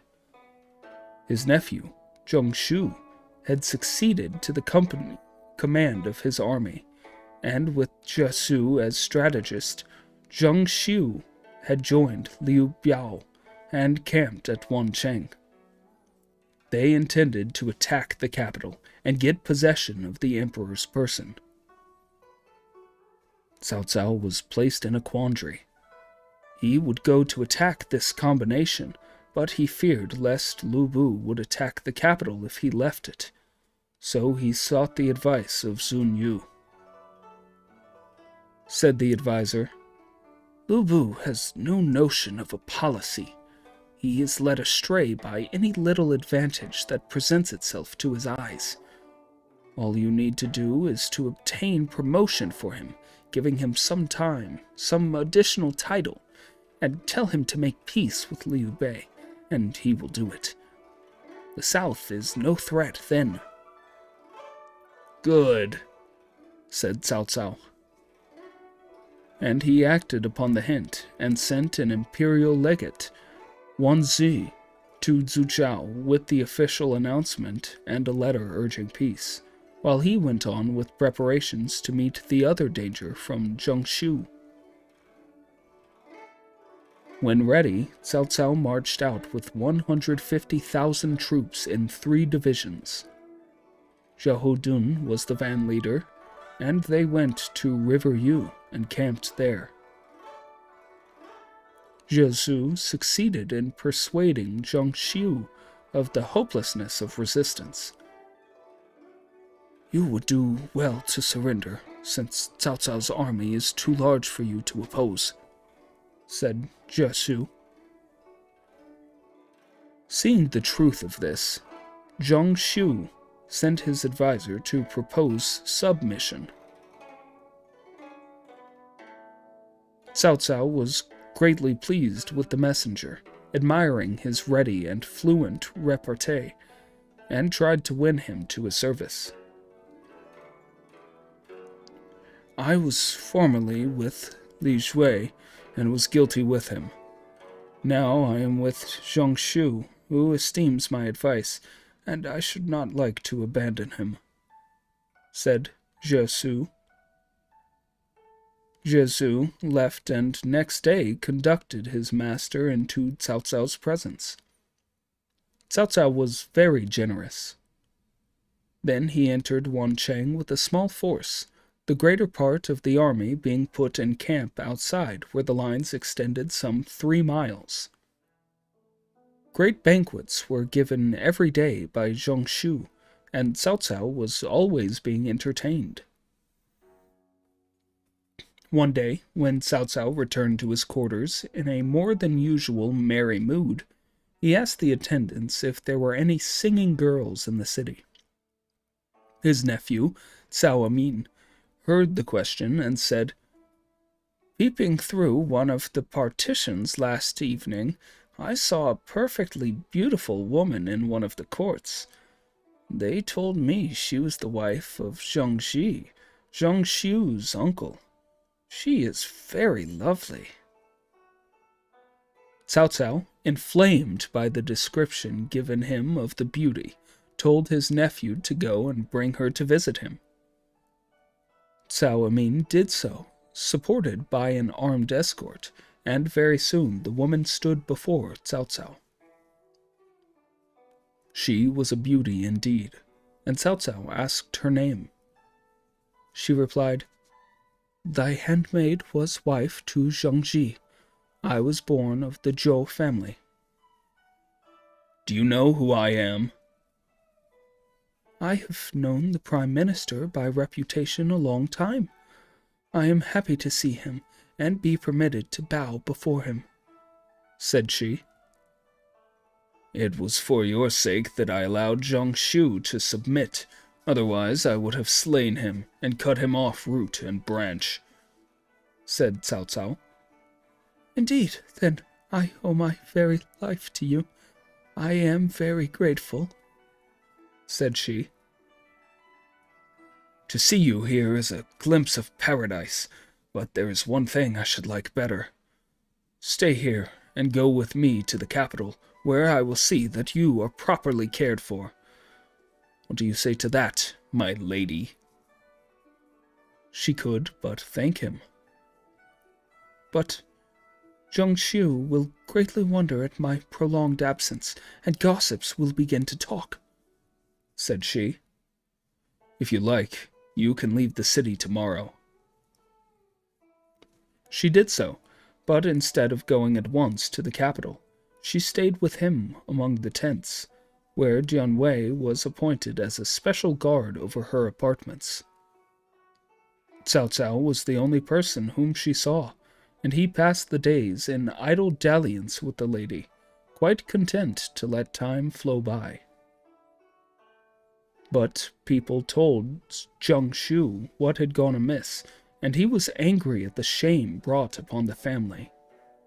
He confided his trouble to Jia Su, who said, "Keep this secret. Wait till he appears again to carry on business, and then do so and so." A plan was arranged quite secretly. Next day, Zhang Xiu went to Cao Cao's tent, saying, "Since the surrendered troops are deserting in great number, it would be well to camp them in the center of your camp to prevent this." Cao Cao gave the permission, and Zhang Xiu moved and placed his army in 4 camps. But Jian Wei, the especial guard of Cao Cao's tent, was a man to be feared, being both brave and powerful. It was hard to know how to attack him. So counsel was taken with Hu Zhuer, the commander of one camp and a man of enormous strength and activity. He could carry a burden of 600 pounds and 200 miles in a day. Hu Zhuer proposed a plan. He said, "The fearsome thing about Jian Wei is his double halberds. But get him to come to a party, and make him quite drunk before you send him back. I will mingle among his escort, and so get into his tent and steal away his weapons. One need not fear him then." So the necessary arms were prepared, and orders given in the various camps. This done, Zhang Xiu gave a banquet, and the intended victim was invited and plied vigorously with wine, so that he was quite intoxicated when he left. And, as arranged, Hu Zhuer mingled with his escort and made away with his weapons. That night, when Cao Cao was at supper with Lady Zhou, he heard the voices of men and neighing of horses, and sent out to ask what it meant. They told him it was the night patrol going the rounds, and he was satisfied. Near the second watch of the night again was heard some noise in the rear of his tent, and one of the fodder carts was reported to be burning. "One of the soldiers has dropped a spark. There's nothing to be alarmed at," said Cao Cao. But very soon the fire spread on all sides and became alarming. Cao Cao called Jian Wei, but he, usually so alert, was lying down quite intoxicated. However, the beating of gongs and rolling of drums, mingling with his dreams, awoke Jian Wei, and he jumped up. His trusty halberds had disappeared. The enemy was near. He hastily snatched up an infantryman's sword and rushed out. At the gate he saw a crowd of spearmen just bursting in. Jian Wei rushed at them, slashing all around him, and 20 or more fell beneath his blows. The others drew back, but the spears stood around him like reeds on the river bank. Being totally without mail, he was soon wounded in several places. He fought desperately till his sword snapped and was no longer of use. Throwing it aside, he seized a couple of soldiers, and with their bodies as weapons, felled 10 of his opponents. The others dared not approach, but they shot arrows at him. These fell thick as rain, but he still maintained the gate against the assailants. However, the mutineers got in by the rear of the camp, and they wounded Jian Wei in the back with spear thrusts. Uttering a loud cry, he fell. The blood gushed from the wound in torrents, and he died. Even after he was dead, not a man dared to come in by the main gate. Cao Cao, relying on Jian Wei to hold the main gate, had fled in haste by the rear gate. Cao Min accompanied him on foot. Then Cao Cao was wounded by an arrow in the arm, and 3 arrows struck his horse.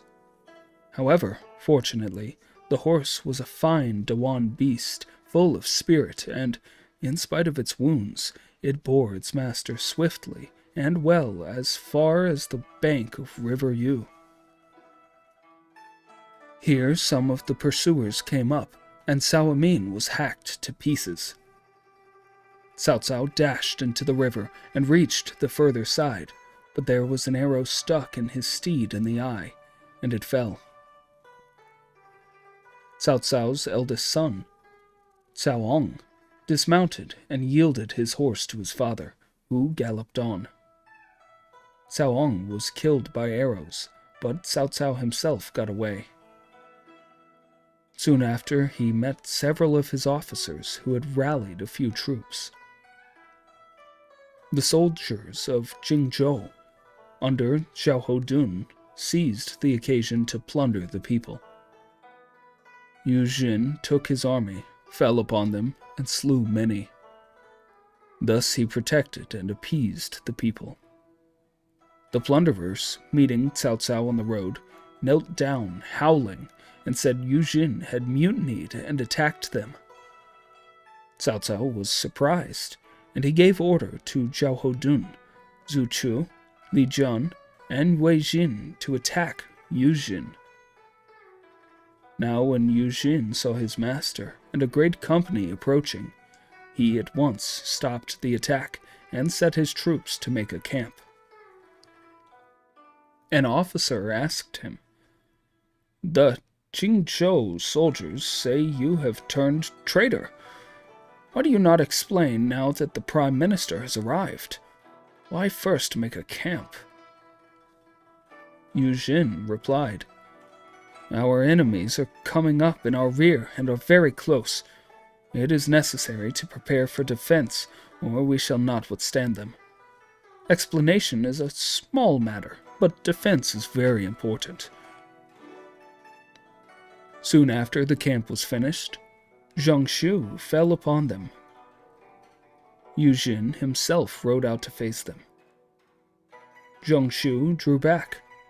The other generals of Yu Jin, seeing he advanced thus boldly, also attacked, and Zhang Shu was overcome. They pursued him a great distance until his force was almost annihilated. With the miserable remnant, he finally fled to Liu Biao. Cao Cao's army reformed, and the commanders mustered. Then Yu Jin went to see his master and told him of the conduct of the Qingshao soldiers and their looting and why he had attacked them. "Why did you not tell me before you made the camp?" Yu Jin related what had occurred.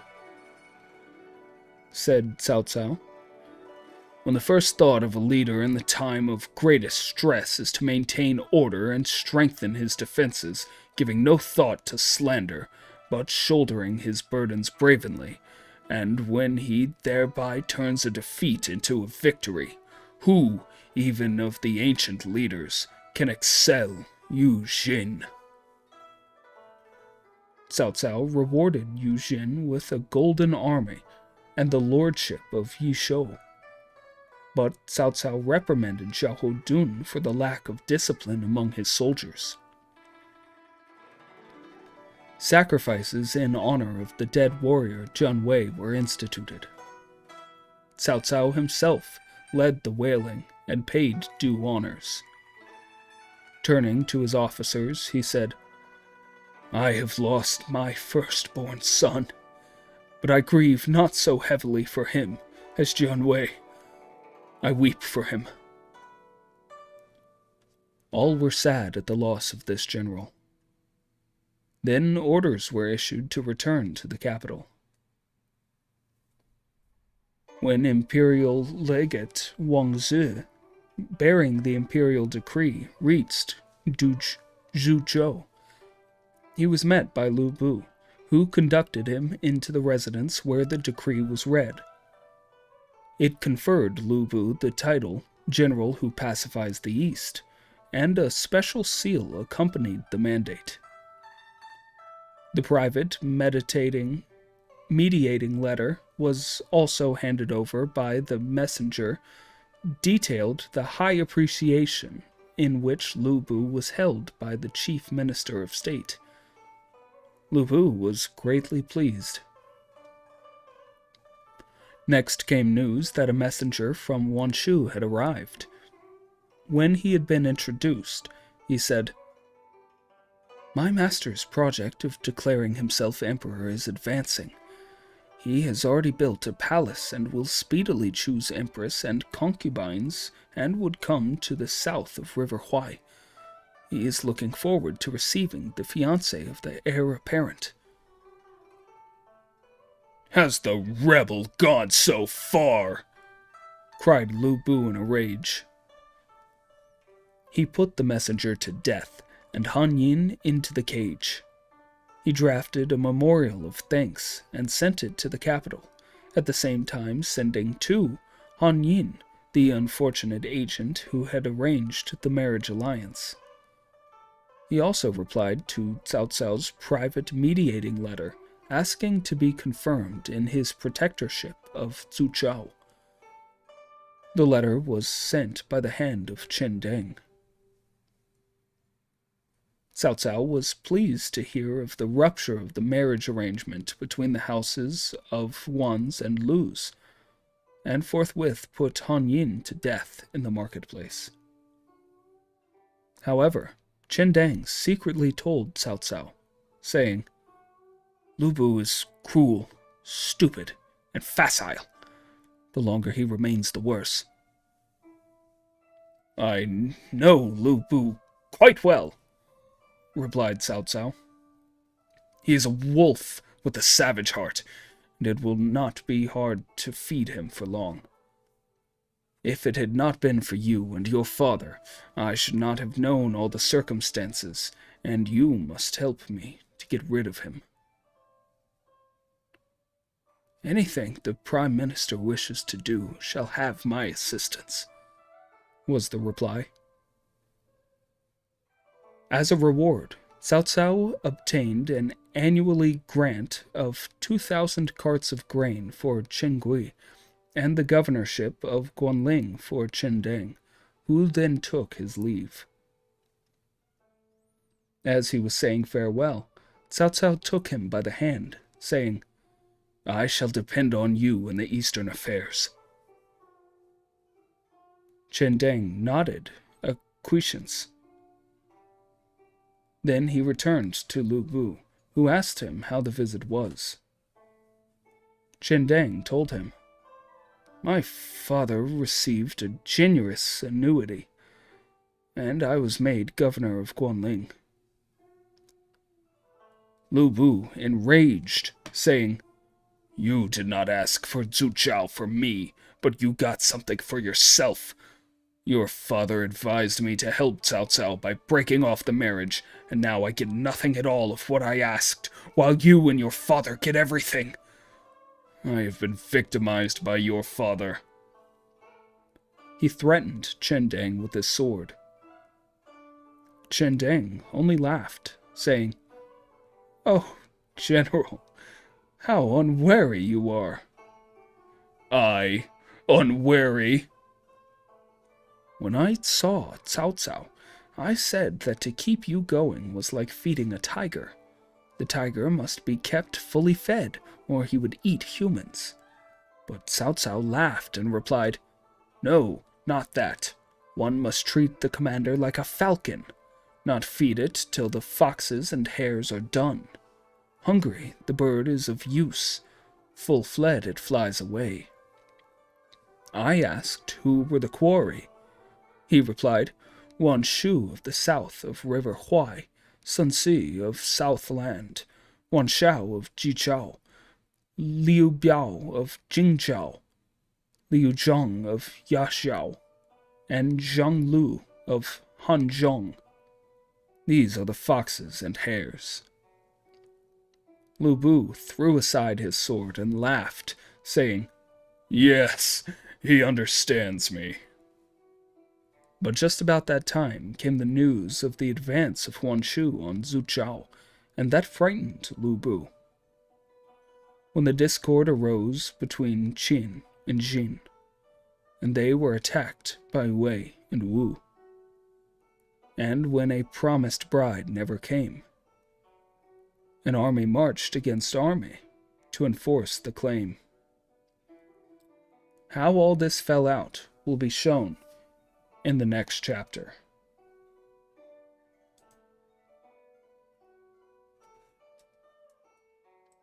Three Kingdoms, Chapter 17. Wan Shu marches out an army of 7 divisions. Cao Cao and 3 generals join forces. The south of River Huai was very fruitful, and Wan Shu, as governor of such a large territory, was very influential. He was not a little puffed up. The possession of the imperial hereditary seal, pledged by Sun Si, added to his pride, and he seriously thought of assuming the full style. As a preliminary, he assembled all his officers and addressed them thus: "The supreme ancestor, the founder of Han Dynasty, was only a very minor official, and yet he became ruler of the empire. The dynasty has endured 4 centuries, and its measure of fortune has run out. It no longer possesses authority. The cauldron is on the point of boiling over. My family has held the highest offices of state for 4 generations, and is universally respected. Wherefore I wish, in response to the will of heaven and the desire of the people, to assume the imperial dignity. What think ye of the proposal, my officers?" Secretary Yan Xiang rose in opposition at once, saying, "You may not do this. Prince Wen, the ancestor of the Zhou, was of distinguished virtue and held many offices. Till the last years of Shang Dynasty, he had 2/3 of the empire. Still, he served and was loyal to the ruling house. Your house is honorable, but it is not so glorious as that of Zhou. The Huns may be reduced, but they are not so abominably cruel as those of the Shang dynasty that they are to be overthrown. Indeed, this should not be done. Wan Shu did not hear this with pleasure. Said he, "We Yuans came from the Qin family, the same ancestry with King Shun. By the rule of interpreting the signs of fate, the day has come when Earth receives fire. Besides, there is an oracle saying, one who replaces the Huns must wade through deep mire. My name means the high road.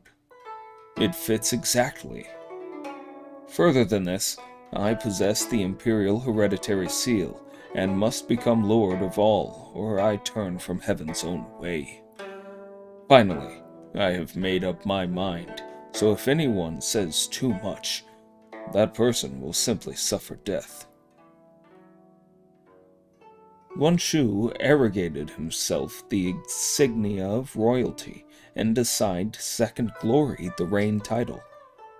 He set up officials with titles only given by an emperor, and rode in a chariot decorated with the dragon and phoenix, and offered sacrifices after the manner of an emperor in the north and south suburbs. He also appointed the daughter of Feng Fang his empress and his son heir apparent, and he pressed for the early wedding of Lu Bu's daughter with his son, so that the palace entourage might be complete. But when Wan Shu heard of the fate of his marriage ambassador, Han Yin, who was sent to the capital and was executed, Wan Shu was very angry and began at once to plan for revenge. He made Zhang Zun his grand commander and gave Zhang Zun the command of more than 200,000 soldiers with the instruction to invade Suzhou. The army consisted of 7 divisions under 7 commanders. Zhang Zun led the center army. Xiao Rui led the first army. Lei Bo, the second army. Han Qian, the third left army. Qin Ji, first right army. Chen Lan, second right army. And Yang Feng, the third right army. Each commander was instructed to make a certain town his objective. The imperial protector of Yongzhou, Jin Shang, was ordered to superintend the commissariat, but he declined the office. And so, Wan Shu put Jin Shang to death. Ji Ling was in command of the reserves to help wherever he was required. Wan Shu led 30,000 troops, and he appointed 3 generals, Li Feng, Liang Gong, and Wei Zhui, to go up and down and coordinate the Grand March. Lu Bu found out from his scouts that his own Zuzhou city was the objective of Zhang Zun, the other towns to be first attacked being Xiaopei, Yidu, Longye, Jishi, Xiapi, and Junshan. The invading armies were marching 20 miles a day and plundering the countryside as they advanced. Lu Bu summoned his advisors to a council, to which came Qin Gong, Qin Deng, and Qin Gui. When all had assembled, Qin Gong said, "This misfortune that has come to us is due to the 2 Qins who fawned over the central government in order to obtain rank and appointments. Now remove the evil by putting these 2 to death and sending their heads to Wan Shu. Then he will retire and leave us in peace." Lu Bu acquiesced and had the 2 arrested, but the son, Qin Deng, only laughed, saying, "What is this anxiety about? These 7 armies are no more to me than so many heaps of rotting straw. They are not worth thinking about. If you can show us how to overcome them, I will spare your life," said Lu Bu. General, if you will listen to poor me, the region will be perfectly safe. "Let us hear what you have to say." Wan Shu's troops are numerous, but they are only a flock of crows. They are not an army under a leader. There is no mutual confidence.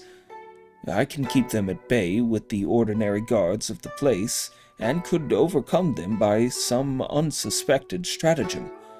If I should fail, I have another plan by which I can not only protect the region, but capture our enemy. "Let us have it." Chen Deng said, Han Shan and Yang Feng, two of the leaders of our enemies, are old servants of the Han dynasty who fled from fear of Cao Cao, and, being homeless, sought refuge with Wan Shu. He despises them, and they are dissatisfied with his service. A little letter from the court will secure their help as our allies, and with Liu Bei to help us on the outside, we can certainly overcome Wan Shu. "You shall take the letters yourself," said Lu Bu. Chen Deng agreed, and a memorial detailing his intentions was sent to the capital, letters to Yu Zhou, to Liu Bei, and finally Chen Deng was sent, with a small escort, to wait for Han Shan on the road to Zhepi. When Han Shan's army had halted and pitched camp, Chen Deng went to see Han Shan, who said, "What are you here for? You belong to Lu Bu." "I am a noble of the court of the great Hans. Why do you call me a Lu Bu's man? If you, general, hitherto a minister of state, now serve a traitor, you will nullify the grand services you rendered in protecting the emperor in the fight from Chang'an. Besides, the suspicious Wan Shu will assuredly do you some harm, and you will regret not having taken this opportunity to work against him." Han Shan sighed, saying, "I would return to my allegiance if there should be any opportunity." Thereupon, Chen Deng gave him Lu Bu's letter asking for cooperation. Han Shan read it and said, "Yes, I know. You may return to your master and say General Yang Feng and I will turn our weapons and smite Wan Shu. Look out for a signal flare and let your master come to our aid." As soon as Chen Deng had got back and reported his success, Lu Bu divided his troops into 5 divisions, each of 10,000, and sent them to 5 threatened towns to meet his enemies. Gao Shun led one army to Jiaopei against Xiao Rui, Chen Gong to Yidu against Chen Ji, Zhang Liao and Zhang Ba to Langye against Lei Bo, Song Chen and Wei Zu to Jieshi against Chen Lan. Lu Bu himself led against the main body under Zhang Zun, leaving a small guard in Zhuzhou City. Lu Bu camped 10 miles from the walls. When the enemy came up, Zhang Zun thought Lu Bu too strong to attack with the force he had, so he retired 7 miles to await reinforcements. That night, in the second watch, Han Shan and Yang Feng arrived, and soon the flare was lighted as arranged. Lu Bu's troops were admitted to the camp and caused great confusion. Then Lu Bu gave a full attack, and Zhang Zun was routed and fled. Lu Bu pursued till daylight, when he fell in with one of the other bodies led by Zhi Ling. Both sides faced each other, but at the very beginning of the engagement, Yang Feng and Han Shan also attacked, and Zhi Ling was forced to fly. Lu Bu went in pursuit, but soon after another force came out from the rear of some hills. These looked very imposing. As the ranks opened, Lu Bu saw a leader's guard with flags bearing dragons and phoenixes and representations of the sun and moon, the stars and the 4 groups of the Great Bear constellation, the 5 directions of the earth, golden gourds, silver axes, yellow halberds, white yaks' tails, all imperial emblems. And beneath a yellow silken parasol sat Yuan Shu, on horseback, clad in silver mail with a sword handle showing at each wrist. Standing out in front of the array, Yuan Shu railed at his opponent, calling him traitor and bastard. Lu Bu said nothing, but rode forward ready for battle, and Li Feng, one of Yuan Shu's leaders, advanced to take the challenge. They met, but at the 3rd bout, Li Feng was wounded in the hand, whereupon his spear fell to the ground, and he fled. Lu Bu waved on the advance, and his men prevailed.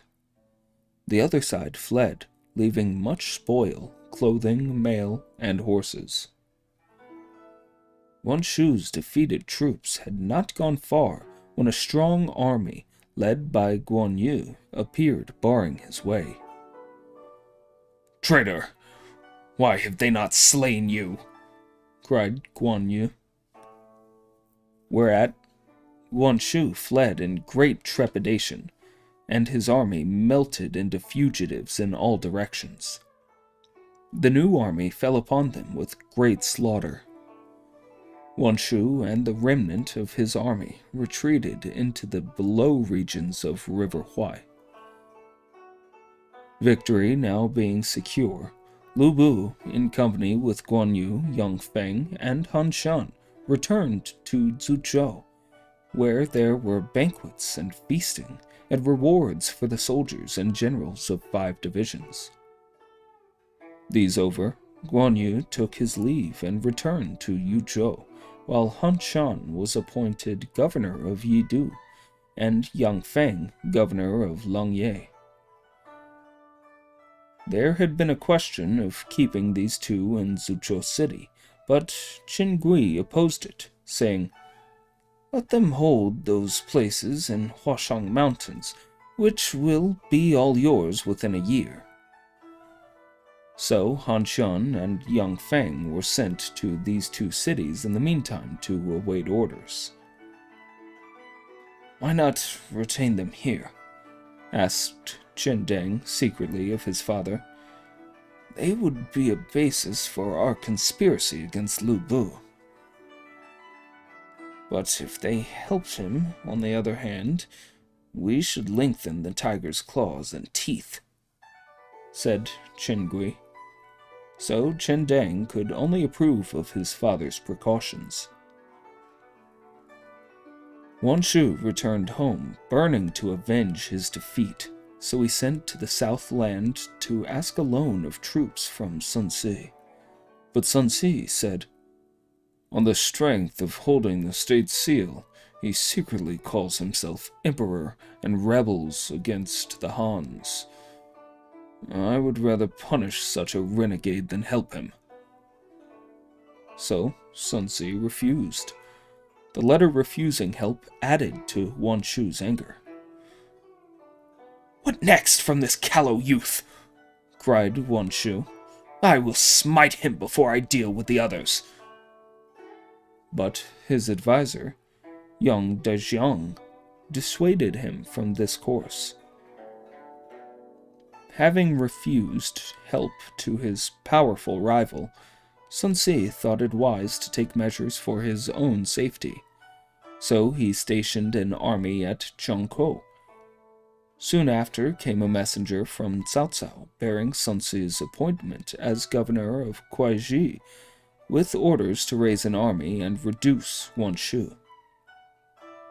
Sun Si was inclined to carry out these orders, but he called a council at which Zheng Zhao opposed this course. Said he, Although recently defeated, Wan Shu has large army and ample supplies. He is not to be attacked lightly. You would better write to Cao Cao persuading him to attack the south river of Huai, and we will be auxiliaries. Between the two armies, Wan Shu must certainly be defeated. If by the remotest chance we lose, we have Cao Cao to come to our rescue. This plan was adopted, and a messenger was sent to lay it before Cao Cao. In the meantime, after the defeat at River Yu, Cao Cao had reached Zuchang, where his first thought was to institute sacrifices to his beloved lost leader, Jian Wei. He conferred rank upon his son, Jian Man, and took him into his own palace to be cared for. Presently arrived Sun Tzu's messenger with letters, and next came a report that Wan Shu, being short of food, had made a raid on Qin Liu. Cao Cao thought the moment opportune, so he issued orders for the south expedition, leaving Cao Ren to hold the capital. The army marched, horse and foot, 170,000, with commissariat wagons of food to the number of over 1,000. Messages were sent to summon Sun Tzu, Liu Bei, and Lu Bu. Liu Bei was the first to welcome the Grand Army at his Yuzhou borders, and he was called in to the Prime Minister's tent. After the usual salutations, 2 human heads were produced by Liu Bei. "Whose are these?" asked Cao Cao in surprise. The heads of Han Shan and Yang Feng. "Why did this happen?" They were sent to control Yudu and Longye, but they allowed their soldiers to plunder the people. Bitter complaints arose, so I invited them to a banquet, and my brothers dispatched them while I gave the signal by dropping a cup. Their armies gave in at once. Now I have to apologize for my fault. "You have removed an evil, which is a grand service. Why talk of fault?" And Cao Cao praised Liu Bei's action. When the joint army reached Lu Bu's Zuchao borders, he came to meet it. Cao Cao spoke graciously to him and conferred upon him the title of General of the Left Army, promising him an official seal as soon as he returned to the capital. Lu Bu was very pleased. Then the 3 armies were made into one force, Cao Cao being in the center, Lu Bu to the left wing, and Liu Bei to the right wing. Zhao Hudun and Yu Jin were leaders of the van. On Wan Shu's side, General Qiao Rui, with 50,000 troops, was appointed van leader. The armies met on the confines of the city of Shoshun. Qiao Rui and Zhao Hudun rode out and opened battle, but Qiao Rui fell in the 3rd bout, and his troops fled into the city. Then came news that Sun Tzu's fleet was near and would attack on the west. The other 3 land corps took each one face, Cao Cao on the north, Lu Bu on the east, and Liu Bei on the south. The city of Shoshun was in a perilous state. At this juncture, Wan Shu summoned his officers. Yang Dazhang explained the case. Shoshun has suffered from drought for several years, and the people are on the verge of famine. Sending an army would add to the distress and anger the people, and victory would be uncertain. I advise not to send any more soldiers there, but to hold on till the besiegers are conquered by lack of supplies. Meanwhile, your Highness, with regiment of guards, will move over to the other side of River Huai, which is quite ready, and we shall also escape the enemy's ferocity." So, due arrangements were made. 100,000 troops under Li Feng, Wei Shui, Liang Gong, and Chen Ji were appointed to guard Shoshun. Then a general move was made to the other side of the River Huai. Not only the remained army went over, but all the accumulated wealth of the one family, gold and silver, jewels and precious stones, were moved also. Cao Cao's army of 170,000 needed daily no inconsiderable quantity of food, and as the country around had been famine-stricken for several years, nothing could be got there. So he tried to hasten the military operations and capture the city. On the other hand, the defenders knew the value of delay and simply held on. After a month's vigorous siege, the fall of Shoshun seemed as far off as it was at first, and supplies were very short. Letters were sent to Sun Si, who sent 100,000 carts of grain. When the usual distribution became impossible, the chief of the commissariat, Ren Jun, and the controller of the granaries, Wang Ho, presented a statement asking what was to be done. "Serve out with a smaller measure," said Cao Cao. "That will save us for a time." "But if the soldiers murmur, what then?" "I shall have another device." As ordered, the controller issued grain in a short measure. Cao Cao sent secretly to find out how the army took this, and when he found that complaints were general and the soldiers were saying that the Prime Minister was fooling them, he sent a secret summons to the controller. When Wang Ho came, Cao Cao said, "I want to ask you to lend me something to pacify the soldiers with. You must not refuse." "What does the Prime Minister wish?" "I want the loan of your head to expose the soldiery." "But I have done nothing wrong!" exclaimed the unhappy man. "I know that, but if I do not put you to death, there will be a mutiny. After you are gone, your wife and children shall be my care, so you need not grieve on their account." Wang Ho was about to remonstrate further, but Cao Cao gave a signal. The executioners hustled Wang Ho out, and he was beheaded. His head was exposed on a tall pole, and a notice said, "In accordance with military law, Wang Ho has been put to death for peculation and the use of a short measure in eschewing grain." This appeased the discontent. Next followed a general order threatening death to all commanders if the city was not taken within 3 days.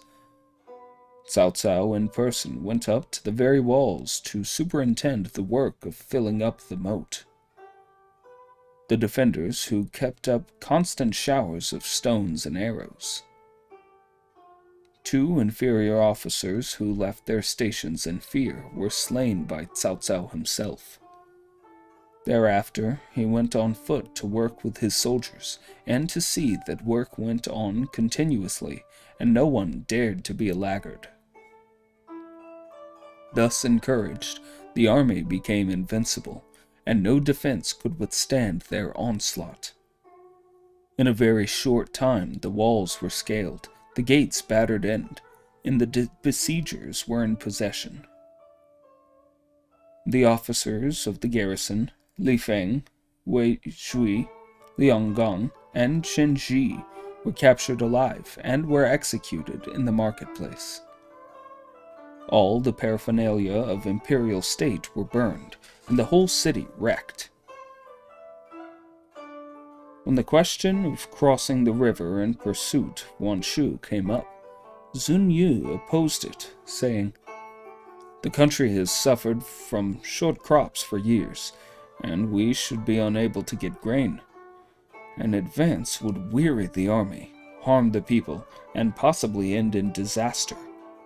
I advise a return to the capital to wait there till the spring wheat shall have been harvested, and we have plenty of food." Cao Cao hesitated, and before he had made up his mind, there came an urgent message. Zhang Xiu, with the support of Liu Biao, was ravaging the country all round. There were rebellions in Nanyang and Jiangling, and Cao Hong could not cope with it. Cao Hong had been worsted already in several engagements, and was in sore straits. Cao Cao at once wrote to Sun Si to command the great river so as to prevent any move on the part of Liu Biao, while he prepared his army to go deal with Zheng Zui. Before marching, Cao Cao directed Liu Bei to station at Jiaopei, and as he and Lu Bu, being brothers, might help each other. When Lu Bu had left for Zuchao, Cao Cao said secretly to Liu Bei, "I'm leaving you at Jiaopei to dig a pitfall for the tiger. You will only take advice from Chen Deng and Shen Gui, and there can be no mishap. You'll find so-and-so your ally when needed." So, Cao Cao marched to Zuchang, where he heard that Duan Wei had slain Li Shui and Wu Si killed Guo Si, and they presented the heads of these two. Beside the whole clan of Li Shui, more than 200 had been arrested and brought to the capital.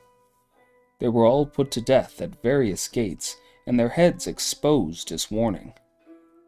The people cheered the end of those two rebels. In the emperor's palace, a large number of officials were assembled at a peace banquet. The emperor rewarded the two successful leaders, Duan Wei with the title of General who Destroys Rebellion, and Wu Zi, General who Wrecks Villainy, and sent to guard Chang'an. They came to audience to express their gratitude, and marched away. Then Cao Cao sent in a memorial that Zhang Xiu was in rebellion, and an army must be sent against him. The emperor, in person, arranged the chariot and escorted Cao Cao out of the city, when he went to take command of the expedition. It was the summer, the 4th month of the 3rd year of rebuilt tranquility, AD 198. Zun Yu was in chief military command in Zuchang. The army marched away. In the course of the march, they passed through a wheat region, and the grain was ready for harvesting, but the peasants had fled for fear, and the corn was uncut. Cao Cao sent proclamations to all villages and towns. "I am sent on expedition by command of the emperor to capture a rebel and save the people. I cannot avoid moving in the harvest season, but if anyone trample down the corn, he shall be put to death. Military law is strict without exception, and the people need fear no change." The people were very pleased and lined the road, wishing success to the expedition. When the soldiers passed wheat fields, they dismounted and pushed aside the stalks so that none were trampled down.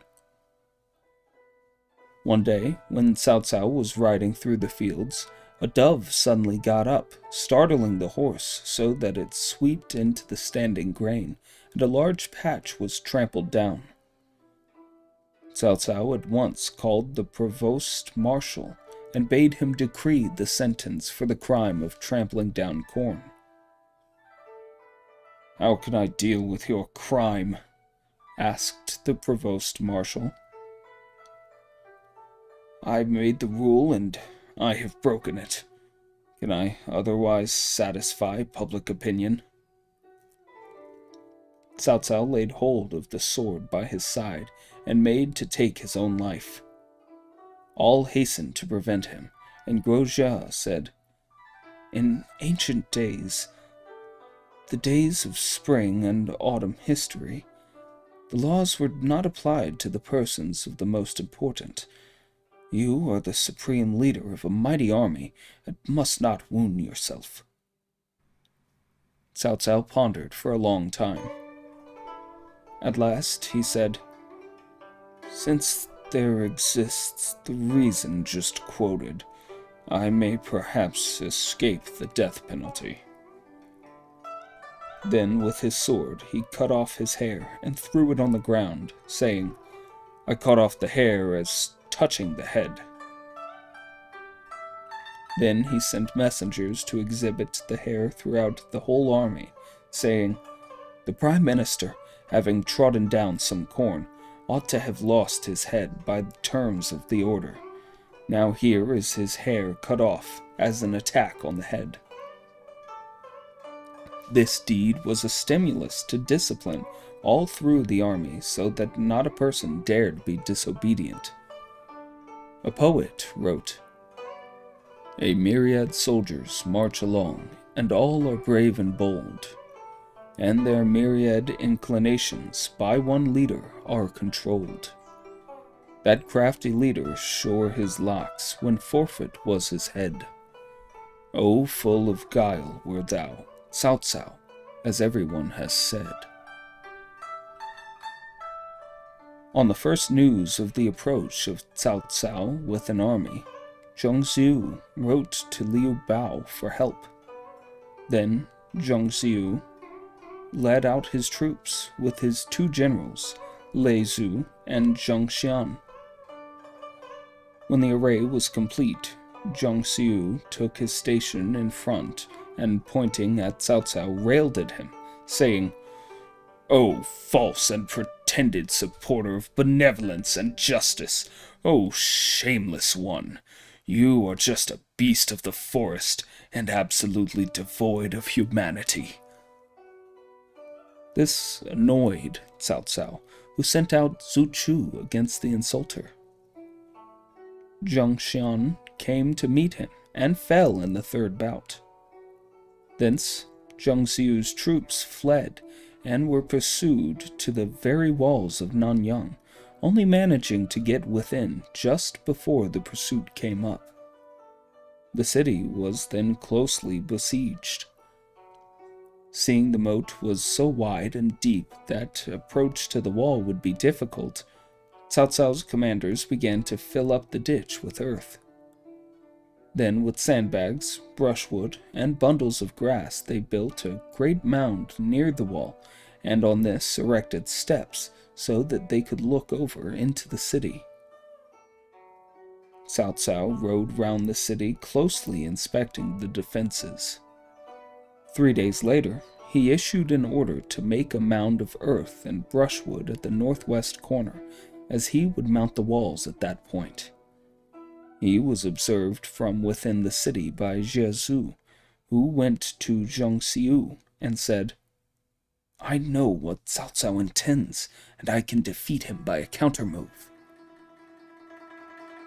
Even amongst the very foremost, there's one who leads the way. Someone sees through your devices, be as crafty as you may. What the countermove was will be told in the next chapter. 3 Kingdoms, Chapter 18. Giving counsels, Jie Zhu directs a great victory.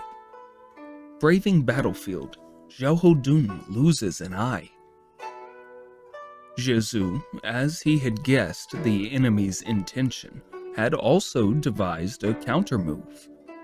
So he went to his chief and said, "I saw Cao Cao very carefully reconnoitering around the city.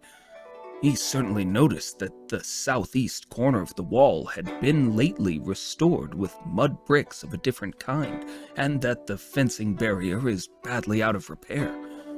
he will try to effect an entrance there. Wherefore he is making a feint attack at the opposite point. He is piling up straw and making ostentatious preparations whereby to cajole us into withdrawing from the real point of attack to defend the northwest. His troops will scale the walls in the darkness and try to enter at the southeast. Supposing your surmise is correct, What do you advise? Asked Zheng Shu. The countermove is plain. You issue an order for our best and bravest soldiers to fill their bellies, to take only the lightest outfit, and conceal themselves in the houses near the southeast corner. Then disguise the townspeople as soldiers and send them to pretend to defend the northwest. Tonight, we will let the enemy climb up the walls and enter the city, and once they are fairly within, give the signal, and the concealed soldiers will rush out upon them. We may even capture Cao Cao himself. The stratagem was decided upon. Soon the scouts told Cao Cao, "The defenders of the city have moved to the northwest, where noisy preparations for defense are going on. The opposite corner is left undefended." they have fallen into my trap, said Cao Cao gleefully. He ordered his troops to prepare shovels and hooks and all the gear needed for scaling walls, and all day they kept up the attack on the northwest angle. But at the second watch, they dispatched the veterans to the opposite corner, where they climbed the wall, broke up the fencing barrier, and got into the city, apparently without disturbing any of the guards. There was no sign of life anywhere as they entered. But just as they were leaving the wall, suddenly a bomb exploded, and they found themselves in an ambush. They turned to retire, but Zheng Shu immediately fell on the rear and began a slaughter. Cao Cao's troops were totally defeated and fled out of the gate into the country. Zheng Shu kept up the pursuit till daybreak, when he retired into the city again. Cao Cao then rallied his army and mustered his soldiers. He had lost 50,000 and much baggage, while 2 of his generals, Lu Qian and Yu Jin, were wounded. Cao Cao being thus worsted, Jie Zhu advised Zheng Xiu to write off Liu Biao to cut off Cao Cao's retreat so that he might be utterly destroyed. Liu Biao was preparing an army for this purpose when a scout came to say that Sun Ce had encamped in the river at Hukuo. Kuai Liang said, "This move of Sun Ce in the river is part of Cao Cao's strategy, and there will be never-ending regret if Cao Cao is allowed to escape. An immediate expedition is necessary." Wherefore Liu Biao moved out with his army to Anzhong to block Cao Cao, leaving Huang Zu to hold Jingzhao's points of vantage. Zheng Xiu, having been informed of the movement of Liu Biao, went with Jie Su to smite Cao Cao on the rear. In the meantime, Cao Cao's army, marching very leisurely, had arrived at Xiangyang. Walking one day beside River Yu, he suddenly uttered a great cry, and when his officers asked the reason thereof, he replied, "I remembered that here, only a year ago, I lost my great general, Jian Wei. Is that not a reason to grieve?" Thereupon, Cao Cao gave orders to halt, while he should make a great sacrifice and mourn for his lost leader. At the ceremony, he himself burned incense and wailed and prostrated himself. The army was much affected by his devotion. After the sacrifices to the lost hero, he sacrificed to the names of his nephew, Cao Amin, and his eldest son, Cao Ang, both of whom had died at the same time. He also sacrificed to his lost soldiers, and even to his Dewan steed, which had been killed by an arrow. Next day, Zun Yu wrote to tell Cao Cao that Liu Biao had gone to help Zhang Xiu, and was camped at Anzhong, thereby cutting his road of retreat. Cao Cao replied to the letter, saying, "I have been marching only a short distance each day, and of course knew of the pursuit. But my plans are laid, and as I am near Anzhong, my enemy will be broken. You need not have any fears." Then Cao Cao hastened his march till he came near where Liu Biao had taken position. Zhang Xiu still shortened the distance. Cao Cao ordered his men during the night to open a secret way through a pass, where he laid an ambush. With the first light of dawn, Liu Biao and Zhang Xiu met. As Cao Cao's force looked small, they thought he had retired, so they boldly advanced into the pass to smite him. Then the ambush was opened, and both the attackers' forces were cut up. The fighting ended. Cao Cao's soldiers went outside the pass and encamped. The two leaders on the other side restored order among their beaten troops, and then held a conference. "How could we have foreseen such a wicked ruse?" said Liu Biao. "Let us try again," said Zhang Xiu. Wherefore they joined forces at Anzhong. But Zun Yu discovered through his spies that Wan Shao was preparing an attack on capital Zuchang, so he at once wrote to Cao Cao, who, much disturbed by this news, set out homeward right away. When Zhang Xiu heard this through his scouts, he wished to follow the retreating army. Zhu opposed it and said, "It will lead to a defeat." However, Liu Biao said, "It is wrong to lose such a chance." And so, finally, pursuit was decided upon. They had not marched more than 4 miles before they came upon Cao Cao's rear guard, who fought with great vigor and bravery, so that the pursuers were beaten off and went home discomfited.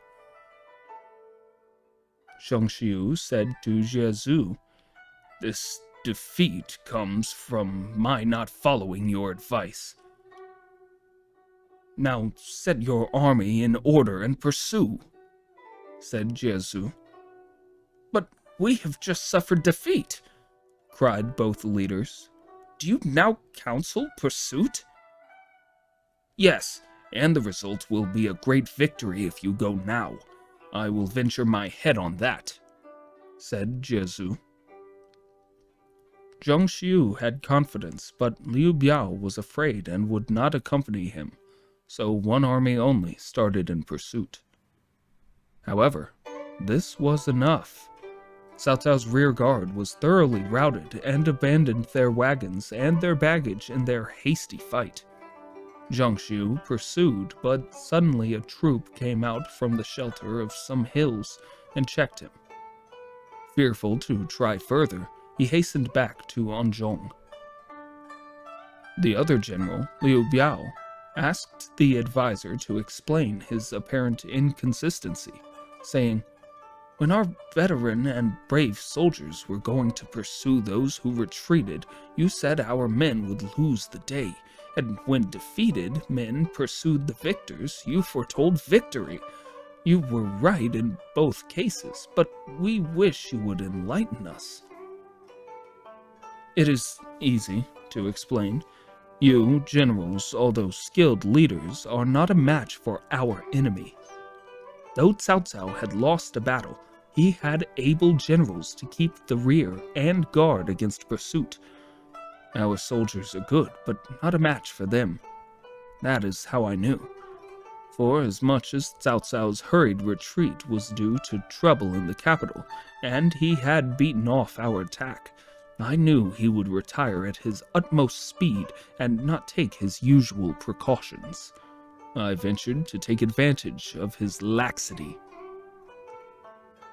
Liu Biao and Zhang Xiu could not but affirm his complete understanding of the conditions. On the advice of Jiesu, then Liu Biao returned to Jingzhou, while Zhang Xiu took up his position at Jiangyang, so that each strengthened the other, as the lips protect the teeth from cold. When Cao Cao, during his retreat, heard that his army was being pursued, he hastily turned back to support the rear guard. Then he saw the pursuing army draw off. The soldiers of the beaten rear guard said, "Had it not been for the troops that came out of the hills, we should have all been lost." "What troops?" asked Cao Cao in surprise.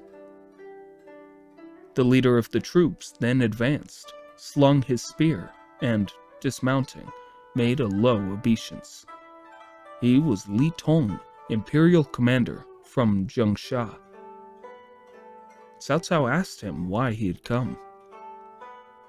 Li Tong replied, "I was in command at Runan when I heard of the struggle going on, so I came to lend you any help I could." To show his gratitude, Cao Cao conferred upon Li Tong the title Lord who renders high services, and confirmed him in his command as the defense of Runan against Liu Biao and Zhang Xiu. Then Li Tong expressed his thanks and took his leave.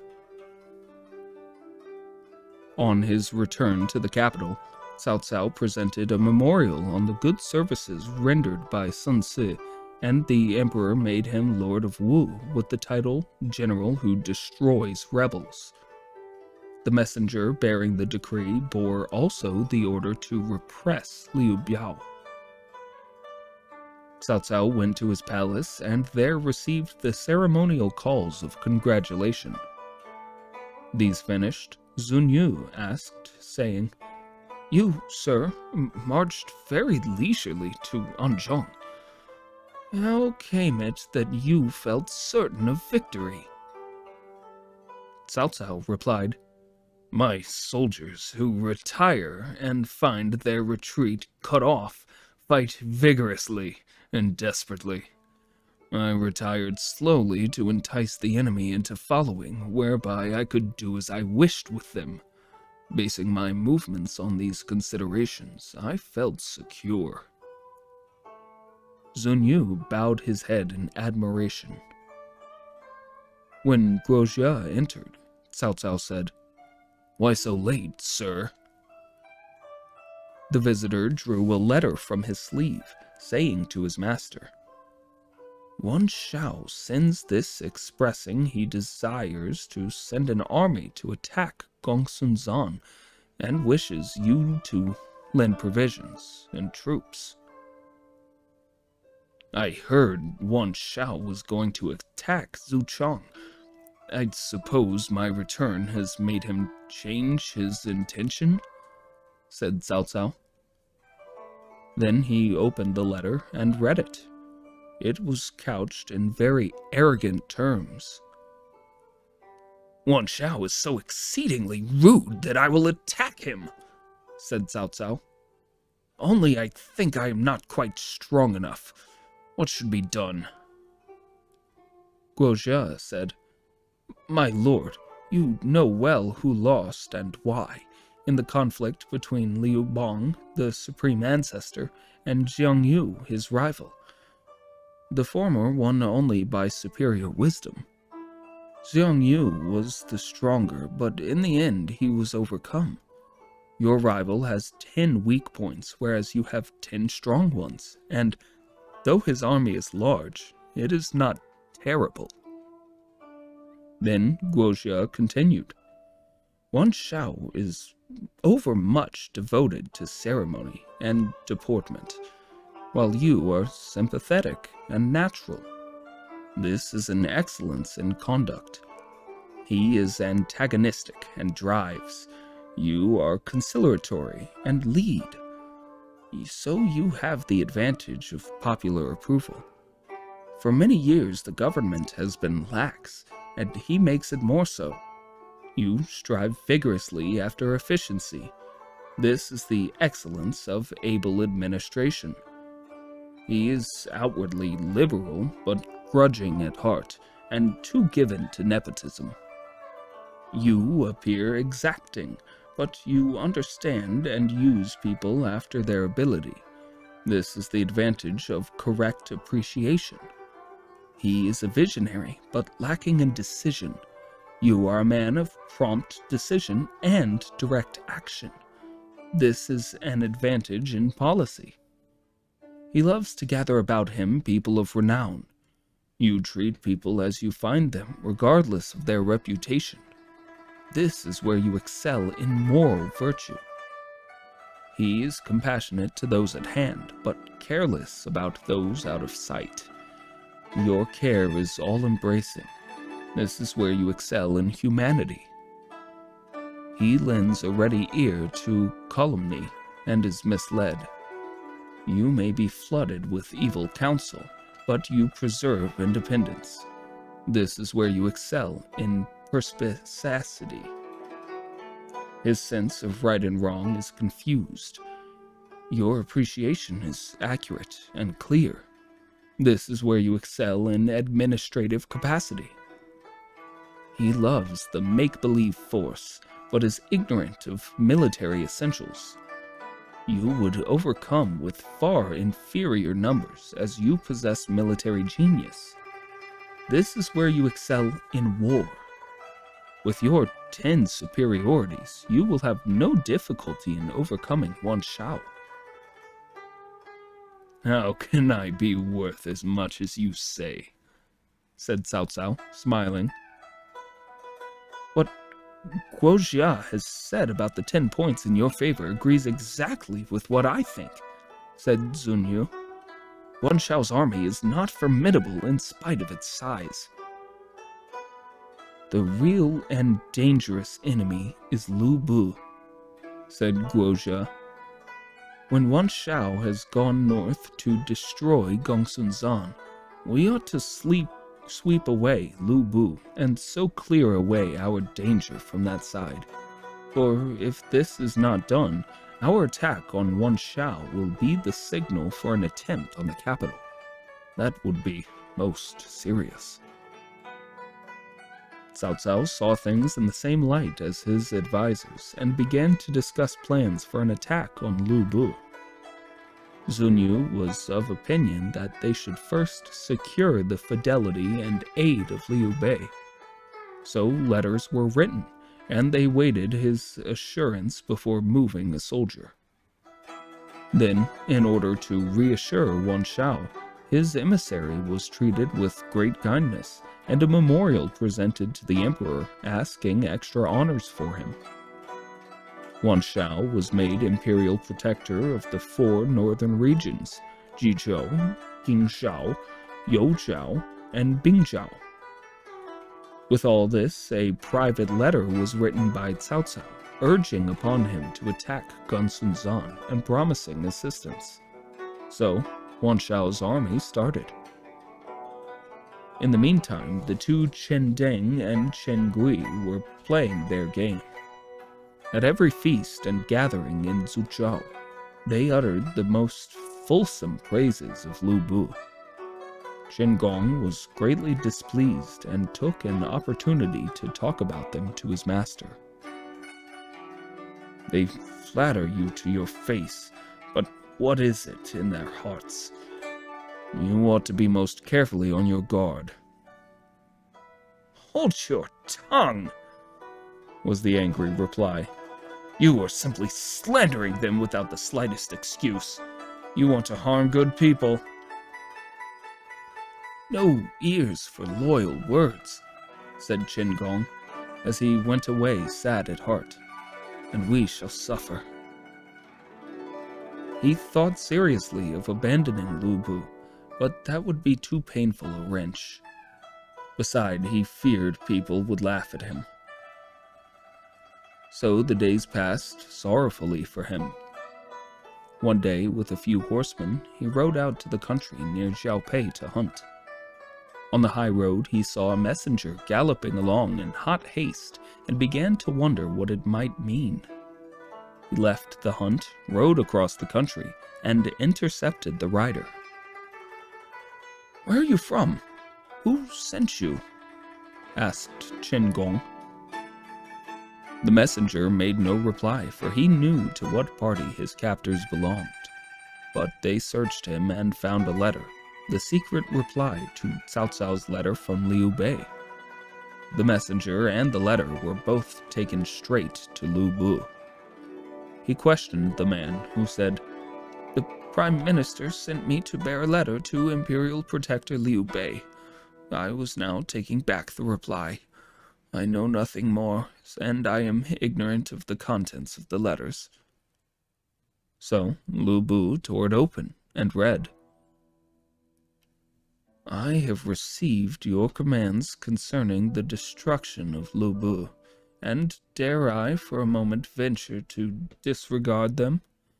But my force is weak, and I must act with extreme circumspection. If you move your main body, then I will hasten forward, and in the meantime my army shall be got ready, and weapons prepared. I await your command." Lu Bu was really alarmed. "The wretches!" cried he. "To dare to act thus!" The unhappy messenger was put to death, and countermoves planned. Chen Gong and Zhang Ba went to enlist the help of the Taishan Mountains bandits, Sun Guan, Wu Dun, Yin Li, and Changzi, so that they would take Yanzhao in the east of Huashang Mountains. Gao Shun and Zhang Liao went to attack Liu Bei in Xiaopei. Song Qian and Wei Zhu went west to attack Runan and Yingchuan, and Lu Bu took command of a large body of troops ready to afford help wherever needed. The departure of the army under Gao Shun against Xiaopei was reported to Liu Bei, who assembled his officers at a council. Sun Xian advised sending a message to the capital to inform Cao Cao of their danger. In response to the chief's call, Zhang Yong, a fellow townsman of Liu Bei, offered to take the message. Up to that moment, Zhang Yong had served as a secretary, so a letter was written, and Zhang Yong set out at once on his journey. Then preparations were made for defense. Liu Bei commanding at the south gate, Sun Xian at the north gate, Guan Yu at the west gate, and Zhang Fei at the east gate. Mi Zhu and his brother Mi Fang commanded the family guard at the center. The two Mis were put in command of the house guard because they were Liu Bei's brothers-in-law. He had taken a sister of Mi Zhu as a second wife. Hence, they were suitable men to guard the family. In due course, Gao Shun came to the south gate. Liu Bei ascended the tower and said, "I have no quarrel with your master. Why do you come here with an army?" "You have plotted with Cao Cao to injure my master, as we know now. Why should I not bind you?" So saying, Gao Shun gave the signal to attack, but Liu Bei did not go out to repulse Gao Shun. He only kept the gate fast closed. Soon after, Zhang Liao led an attack on the west gate, then kept by Guan Yu, who addressed Zhang Liao from the wall. "You are too good a man to waste yourself on rebels," said Guan Yu. Zhang Liao hung his head and made no reply.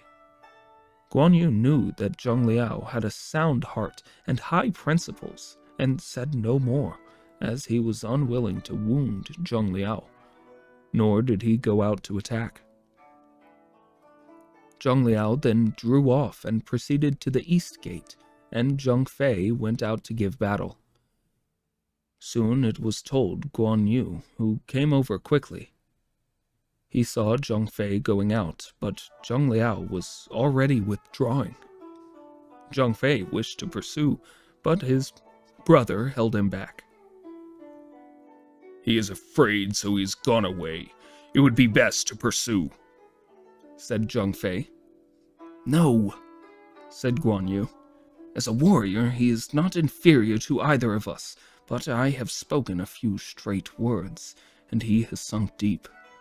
He is repentant, and that is why he will not meet us."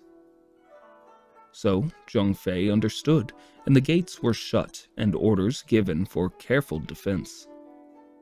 When Jian Yong, Liu Bei's messenger, reached the capital, he saw Cao Cao and told him what had happened. The advisors were called to discuss a plan. Cao Cao said, "I wish to attack Lu Bu.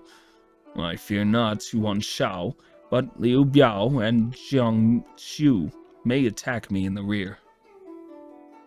Zun Yu, the nephew of Zun Yu, replied, "Both these latter have been too recently defeated to do anything so rash, but Lu Bu is a bold fighting man, and if he joined forces with Wan Shu and they set themselves to conquer River Huai and River Si, the problem would be difficult." Then spoke Guo Jia, "Let us take advantage of the moment before they have fully made up their mind. Smite before they are fully prepared." And Cao Cao did so. An army of 50,000 were sent in advance with 4 commanders: Zhao Dun, Zhao Guan, Lu Qian, and Li Jian. Cao Cao commanded the center army, which marched by divisions, and Jian Yong brought up the rear. Soon the scouts informed Gao Shun. He sent flying messengers to Lu Bu, who detached 200 horse with Ho Cheng, Cao Xing, and He Meng to assist him. Gao Shun posted this reinforcement and his army about 10 miles from Zhaopei to meet Cao Cao's army. Lu Bu and the main army also followed close. When Liu Bei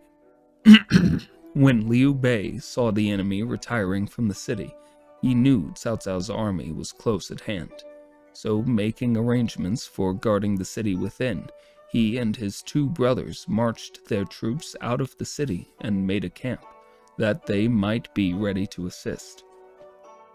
Now the division of Cao Cao's army under Zhao Dun, having marched out in advance, first came into touch with Gao Shun. Zhao Dun at once rode out with a spear set and offered a challenge. It was accepted that the 2 leaders fought 100 bouts. Then Gao Shun began to weaken and had to turn back. He rode round to the rear of his array. Zhao Dun was not the man to quail, so he followed right into the enemy's country. Then Cao Xing, one of Lu Bu's generals, secretly strung his bow, fitted an arrow, and, when Zhao Dun had come quite near, shot at him. The arrow hit Zhao Dun full in the left eye. He shrieked, and putting up his head, pulled out the arrow, and with it, the eye.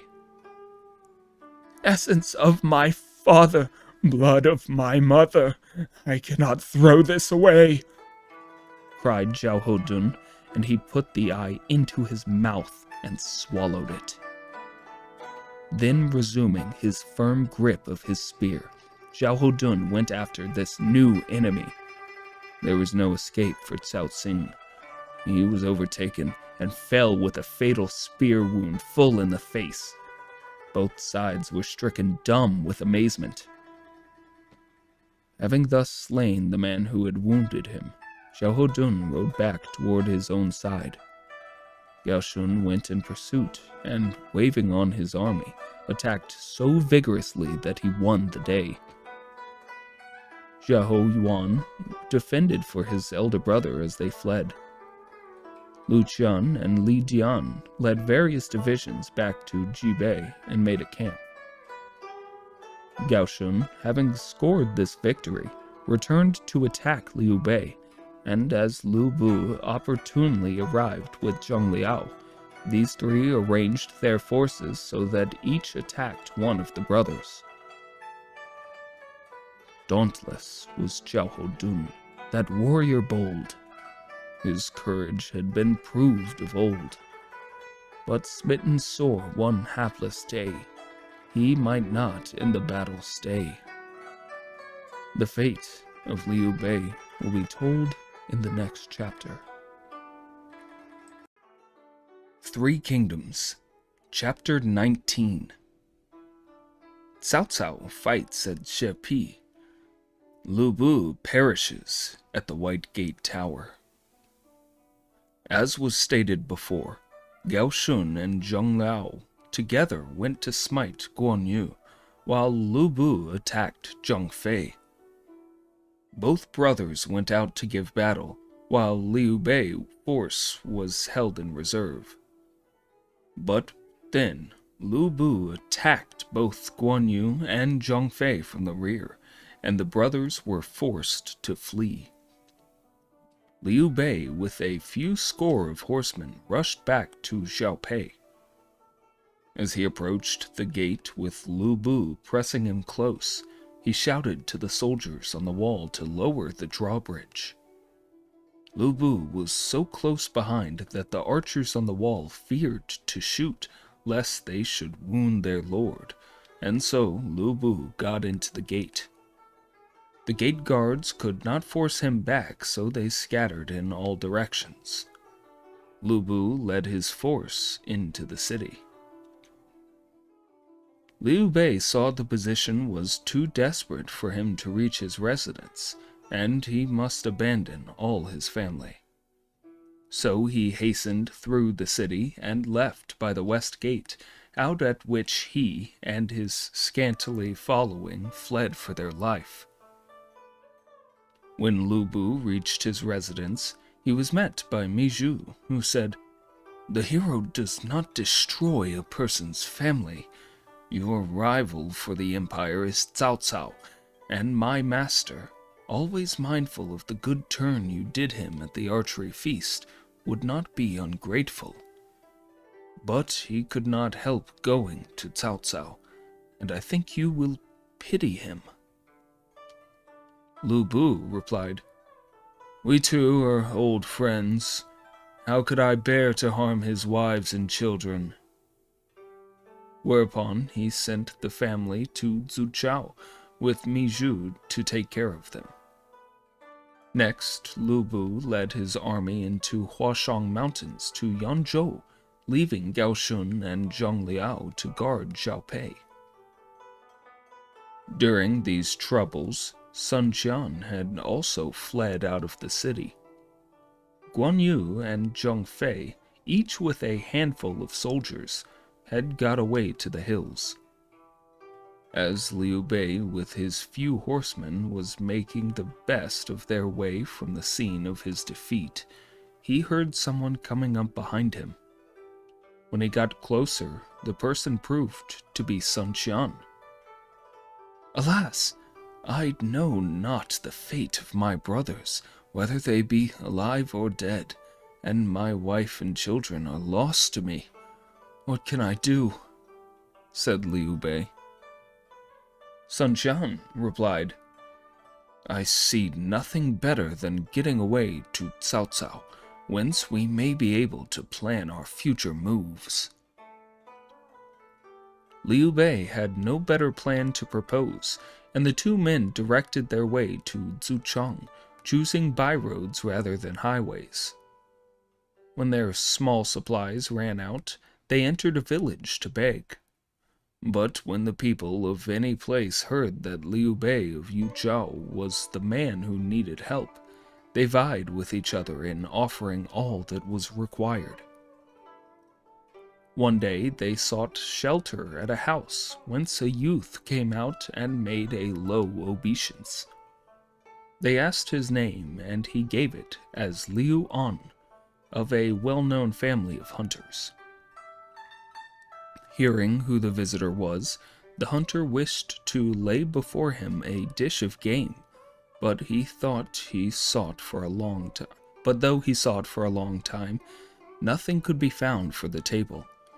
So Liu An came home, killed his wife, and prepared a portion for his guest. While eating, Liu Bei asked, "What flesh is this?" Liu An told him, "Wolf." Liu Bei knew no better and ate his fill. Next day at daylight, just as Liu Bei was leaving, he went to the stables in the rear to get his horse, and passing through the kitchen, he saw the dead body of a woman lying on the table. The flesh of one arm had been cut away. Quite startled, he asked what this meant, and then he knew what he had eaten the night before. He was deeply sorry at this proof of his host's regard, and the tears rained down as he mounted his steed at the gate. "I wish I could go with you," said Liu An, "but as my mother still lives, I cannot go so far from home." Liu Bei thanked him and went his way. The party took the road by Liancheng, and as they were going out, they saw not far off a thick cloud of dust. When the troop came nearer, they found the troops were of Cao Cao's army, and with them they traveled to the main camp where they found Cao Cao himself. Cao Cao shed tears at the sad story of Liu Bei's distress, the loss of the city, his brothers and wives and children. When Liu Bei, him of the hunter who had sacrificed his wife to feed them, Cao Cao sent the hunter a present of 100 ounces of silver as a reward. The march then was continued to Jibei, where Zhao Wan welcomed them. They heard that his brother, Zhao Dun, was still ill from the wound he had received in the eye. Cao Cao went to the sick man's bedside to see him and had him removed to Zuchang for skilled treatment. Presently, scouts, sent out particularly for tidings of Lu Bu, returned, saying, "Lu Bu has allied himself with the bandits in the east, and they are attacking Yangzhou." At this, Cao Cao dispatched Cao Ren with 3,000 soldiers to take Jiaopei, while he, in conjunction with Liu Bei, moved against Lu Bu. They went east. As they reached the Mondong Hills near Jiao Pass, they met the A-band of 30,000 Taishan Mountains brigands barring their road. The chieftains of the bandits were Sun Guan, Wu Dun, Yin Li, and Cheng Si, who rode out with their spears set. However, Zhu Chu plunged into the battle and easily beat them back and chased them right up to the pass. The scouts told Lu Bu, who was then in Zuchao, whither he had gone to start an expedition to save Jiaopei. He left the protection of Zuchao to Qin Gui and set out with Chen Deng.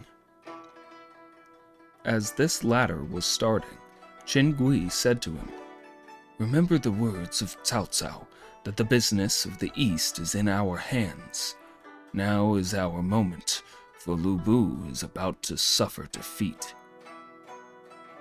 "Father, I can look after the outside, but when Lu Bu returns beaten, you must arrange with Mi Zhu to keep him out of the city. I shall find a means of escape," said Chen Deng. "His family is here, and he has many friends. How about them?" "I also have a scheme to settle them." Then Chen Deng went to see Lu Bu, to whom he said, "Zuchao is surrounded, and this city will be fiercely attacked. We ought to provide for possible retreat, and I advise storing grain and money at Jepi. We could retreat there if the day went adversely. Why not see about this in good time?" Your words are indeed wise. I will also send my wives and little ones thither, said Lu Bu. The family left under escort of Wei Zu and Song Qian, and with them was sent much grain and treasures and coins. And then the soldiers marched to the relief of the pass. About halfway there, Qin Deng said, "Let me go first to reconnoiter, so that you, my lord, may advance with confidence." Thus, Qin Deng parted company with his chief and preceded him to the pass, where he was received by Qin Gong. Qin Deng said, "The general greatly wonders why you do not advance. He is going to inquire into it. The enemy is in great force. We cannot be too careful," said Qin Gong. "We are holding the pass, and you should persuade our master to take steps to guard Zhao Pei." Qin Deng said, "Your words are true." That evening he went up to the heights from which he could see Cao Cao's army, which was quite close to the pass. Then he wrote 3 notes, tied them to arrows, and shot them into Cao Cao's camp. Next day he left and hastened back to Lu Bu and said, "Those bandits are about to give up the pass to the enemy, but I have Qin Gong to hold it. You would make a better attack tonight and hold him." "Had it not been for you, the pass would have been lost," said Lu Bu. Then he sent Qin Deng back to arrange a fire signal with Qin Gong for simultaneous action. So Qin Deng returned to Qin Gong, to whom he said, "Cao Cao's troops have found a secret way through the pass, and I fear Zhu Zhao is already lost. You ought to go back at once." At this, the pass was abandoned, and Qin Gong began to retreat. Then Qin Deng gave the prearranged signal. Lu Bu saw the fire and advanced in the darkness to the relief of the pass.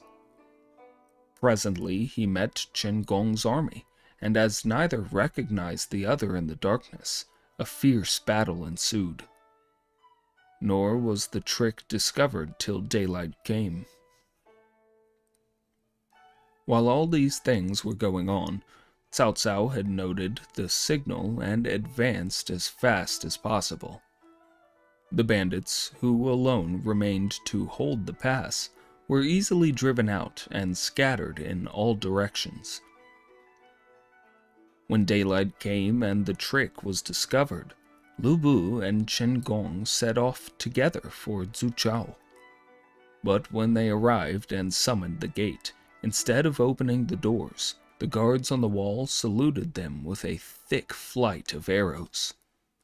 At the same time, Mi Zhu appeared on the defense tower and shouted, "You stole our master's city, and now we are going to give it back to him. You will not enter here again." "Where is Qin Gui?" cried Lu Bu angrily. "We have slain him," was the reply. "Where is Qin Deng?" said Lu Bu, turning to Qin Gong. "Do you still hold to your delusion, General, that you ask where this specious rogue is?" Lu Bu bade them search through all the ranks, but Qin Deng was not to be found. Then they decided to go to Zhao Pei.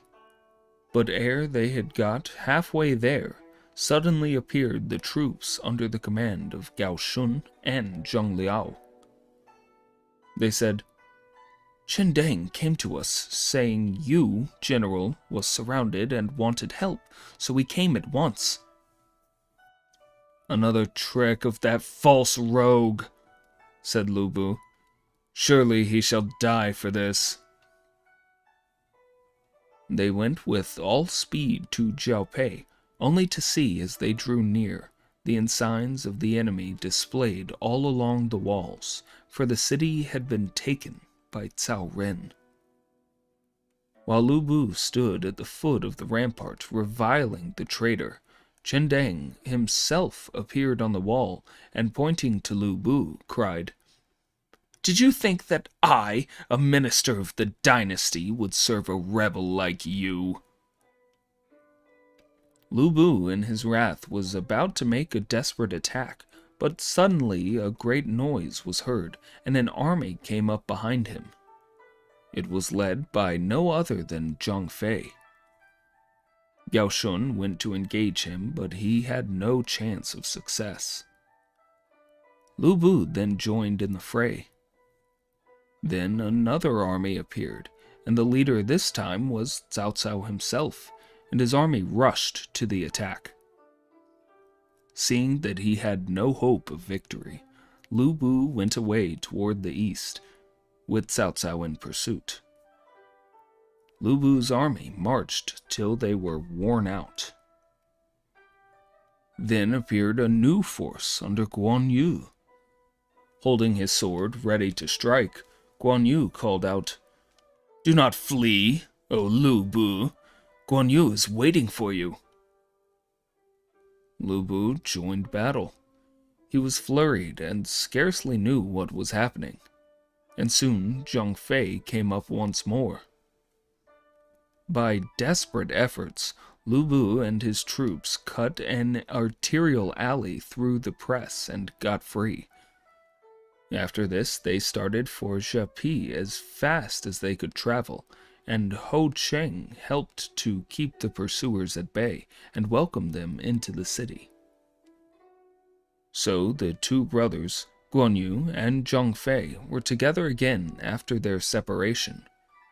Both shed tears of joy as they told each other what they had seen and suffered. "I was on the Haizhou road when I heard of you," said Guan Yu. "I lost no time in starting." "And I had been camped in the Mangdong Hills for a long time.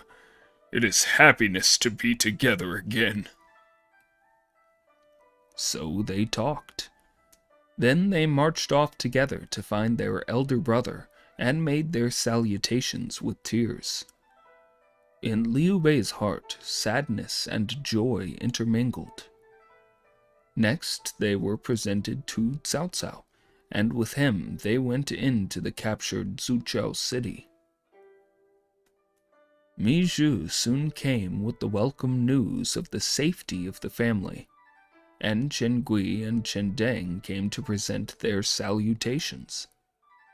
A grand banquet was prepared for the officers at which Cao Cao presided as host, and Chen Gui and Liu Bei occupied the seats of honor to his left and right. At the close of the banquet, Cao Cao paid the two Chens the highest compliments on their successes, and rewarded them with the revenues of 10 counties, beside giving the son the title of General who quells the waves.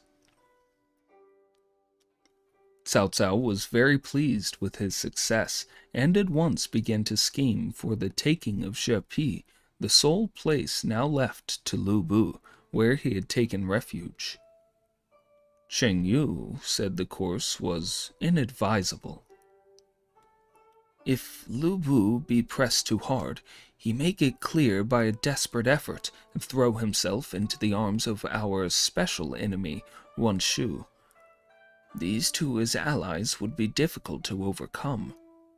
Rather send a capable man to guard the south of River Huai, one able to secure you against Lu Bu on one hand and to hold Wan Shu on the other. Moreover, the bandits are in Huashang Mountains and still our enemies. They must be watched." Cao Cao replied, "I can keep the whole of Huashang Mountains, and I will request Liu Bei to take the south." "Could I dare withstand your command?" said Liu Bei. So forthwith Liu Bei, leaving Mi Zhu and Jian Yong at Zuchao, went south taking in his train Guan Yu, Zheng Fei, and Sun Qian, and Cao Cao led his army to Jiapi.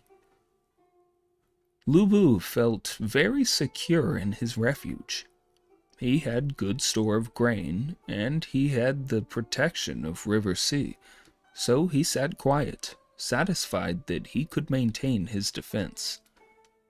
So he allowed Cao Cao's army to approach without molestation. You ought to attack Cao Cao's army as they come up, before they have time to make camps and defenses. They will only have a fatigued army to oppose your fresh troops, and you will certainly defeat them. So said Chen Gong, but Lu Bu replied, I have suffered too many defeats lately to take any risk. Wait till they actually attack, and you will see them floating away on the waters. So, Lu Bu neglected the confidant's advice and waited till the enemy had settled into their camp. This done, the attackers advanced against the city. From the foot of the wall, Cao Cao called to Lu Bu to listen while he spoke. Lu Bu ascended to the wall where he stood. Cao Cao addressed him, saying, When I heard that your family and that of Wan Shu were likely to be united by marriage, I sent an army against you. Wan Shu was guilty of treason, while you had to your credit on the destruction of Dongzhuo. For what reason have you sacrificed all your merits to throw in your lot with a rebel? It will be over late to regret when this city shall have fallen. But if you surrender and help me to support the ruling house, you shall not lose your rank. Lu Bu replied, If the Prime Minister will retire, we may be able to discuss the matter. But Chen Gong, standing near his master, began to rail at Cao Cao for a rebel and shot an arrow that struck his plumed helmet. My oath, but I will slay you at least, cried Cao Cao, pointing his finger at Chen Gong. Then the attack on the walls began. They have come from far and cannot maintain this for long, said Chen Gong. General, go out with your horse and foot and take up a position outside, leaving me to maintain the defense with the remainder of our troops. If he engages you, I will come out and strike at his rear ranks. If he attacks the city, you can come to our aid. In 10 days their stores will fail, and we can beat them off. This will place them between the ox horns. This advice seems good, said Lu Bu. Lu Bu went back to his palace and prepared his weapons. As it was the depth of winter, he made his army take plenty of wadded clothing to keep them warm. Lady Yan, his wife, heard of it and came to ask whither he was going. He told her of Chen Gong's plan. She said, My lord, you are leaving an undamaged city, abandoning your wife and little ones, and going with a paltry force. Should any untoward event happen, will your handmaid and her lord ever meet again? Lu Bu hesitated, and for 3 days made no move. Then Chen Gong came to see him again, and said, The enemy are all around the city, and unless you go out soon, you will be quite hemmed in. I am thinking it would be better to maintain a stubborn defense, said Lu Bu. Our enemies are short of food and have sent for supplies to Zuchong. These will soon arrive, and you should go out with some veterans and intercept the convoy. That loss would be a heavy blow. Lu Bu agreed and went in to tell his wife of the new plan. She wept, saying, If you go, Do you think Chen Gong and others equal to the defense of the city? Should anything go wrong, you would be very sorry. You abandoned me at Chang'an, and it was only through the fortunate kindness of Peng Shu that I was hidden from our enemies and rejoined you. Who would have thought you would leave me again? But go your way as far as you wish, and do not mind your wife. And she wept bitterly. Lu Bu very sadly went to take leave of Dao Chun, who said, "You are my lord and my life. You must not be careless and ride out alone." "You need not fear. With my mighty trident halberd and red hair, who dare come near me?" He went out, but when he met Chen Gong, he said, "That story about supplies for Cao Cao is all false, one of his many ruses. I am not going to stir." Chen Gong sighed. He felt all was lost. "We shall die, and no person shall know our burial place," said he. Thereupon, Lu Bu remained in his own quarters with his ladies, drinking freely to dissipate his sorrows.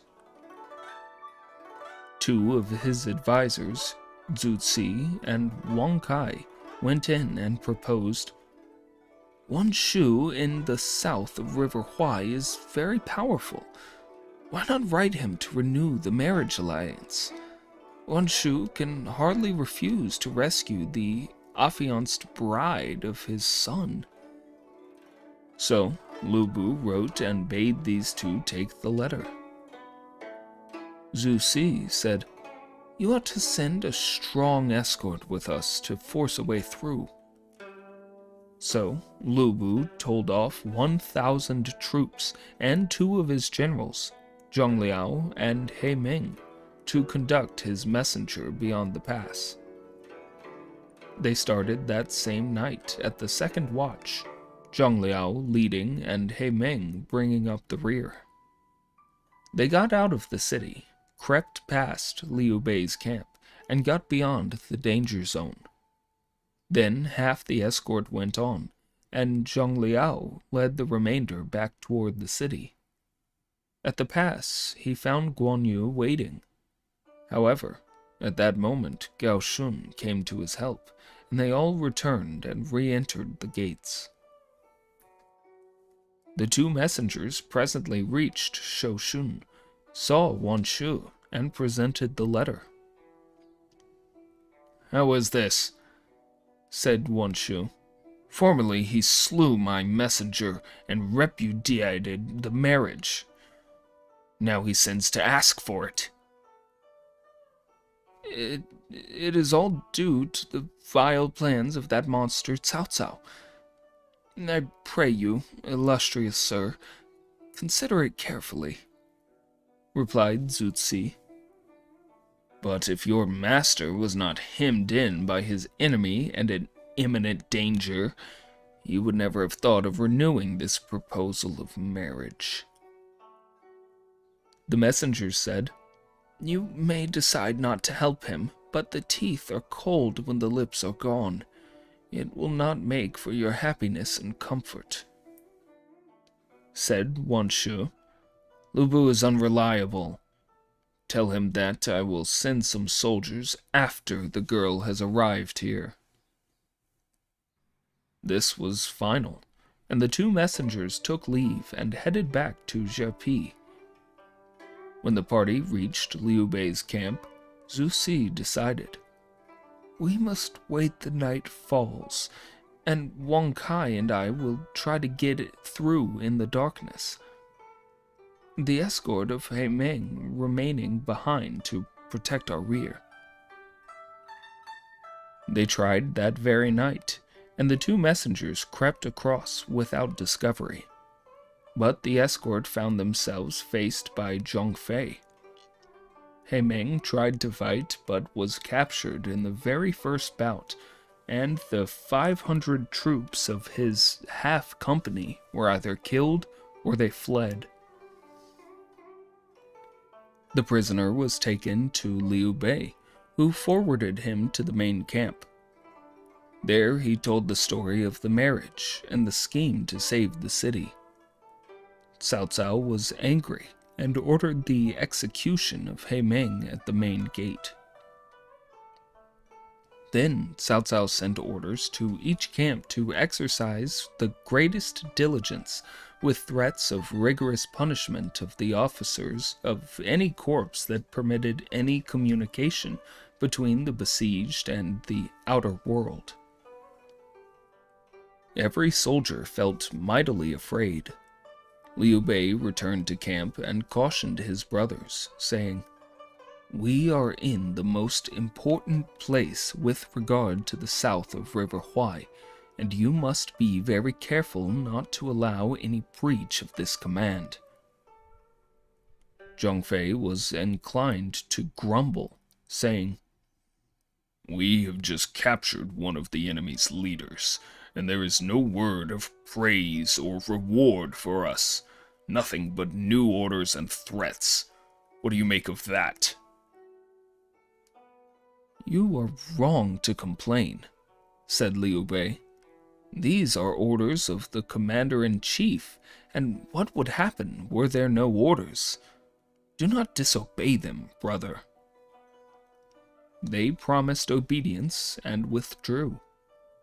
In the meantime, Zhu Si and Wang Kai had got back to Lu Bu and told him what Wan Shu had said, that if the girl came, the soldiers should go. "But how can she be sent?" said Lu Bu. Zhu Si said, "That is the difficulty. He Meng's capture means that Cao Cao knows the whole plan of getting help from the south of River Huai. I do not see how anyone but you yourself could hope to get through that close siege." "Suppose we tried today," said Lu Bu. "This is an ill-omened day. You must not try today. Tomorrow is a very lucky day, especially in the evening, for any military action." Then Lu Bu ordered Zhang Liao and Gao Shun, "Get ready 3,000 troops for the venture, and prepare a light carriage. I will lead the first 70 miles. Thence you can escort the bride-elect the remainder of the way to her new home." Next evening, toward the second watch, Lu Bu wrapped up his daughter in soft, wadded garments, bound her about with a mailed coat, and took her on his back. Then, with his mighty trident halberd in hand, he mounted Red Hair and rode at the head of the cavalcade out of the city gate. Zhang Liao and Gao Shun followed. In this order they approached Liu Bei's camp. The drums at once beat the alarm, and Guan Yu and Zhang Fei barred the way. "Stop!" they shouted. Lu Bu had no desire to fight. All he wished was to get through, so he made for a side road. Liu Bei came in pursuit, and the two parties engaged. Brave as he might be, Lu Bu was almost helpless now that he was hampered by a girl on his shoulders, whom he was desperately anxious to preserve from hurt. Beside, other parties came up, all shouting and attacking, and he had no alternative but to give up his project and return into the city of Shepi. He reached his palace very sad at heart. The besiegers returned to camp well pleased that no one had got beyond their lines. Lu Bu found consolation in the wine cup. The siege had gone on for 2 months, and the city stood still. Then they heard that Zhang Yang, governor of Heinei, had been inclined to come to the help of Lu Bu, but one of his subordinates, Young Cho had assassinated him and was bringing his head as an offering to Cao Cao, when he also had been slain by Kui Gu, one of the governor's adherents. Kui Gu had then led the force to Chuan. In the camp of the besiegers, there now arose much murmuring. Cao Cao sent Shi Huan to intercept and kill Kui Gu. Then he called a council, saying, "Those Zhang Yang who meant to hurt us is happily no more, yet we are threatened on the north by Wan Shao, and on the east Liu Biao and Zhang Xiu are a menace. Here we meet with no success against the city of Jiapi. We are for leaving Lu Bu to his fate and returning home. What do you think?" Among them, Zun Yo fought against this idea, saying, "You must not act like this. Lu Bu has lost much, and his spirit is broken. The spirit of a leader expresses that of his army, and when the leader fails, his soldiers do not fight. Chen Gong is clever, but nothing is done. Lu Bu broken, Chen Gong without decision. It only needs a sharp attack, and we shall succeed." "I have a plan to propose," said Guozhe. "A plan to overcome the city at once. It is better than 200,000 troops." "I suppose you mean drowning the city by River Sea and River Yi," said Zunyu. "That is it," said Guozhe, smiling. Cao Cao accepted the suggestion with joy, and set his troops to cut the banks of River Yi and River Sea, and moved his army to the high ground, whence they watched the drowning out of Jiapi. Only the east gate remained clear of water. The besieged soldiers hastened to their leader. Lu Bu said, "Why should I fear? My good horse can go as well through the water as over the land." And he again returned to the wine cup for consolation, drinking deeply with his wife and concubine.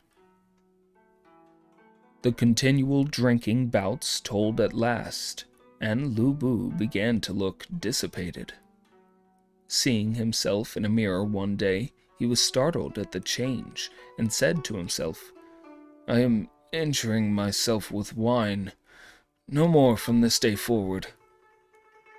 He then issued an order that no one should drink wine under penalty of death.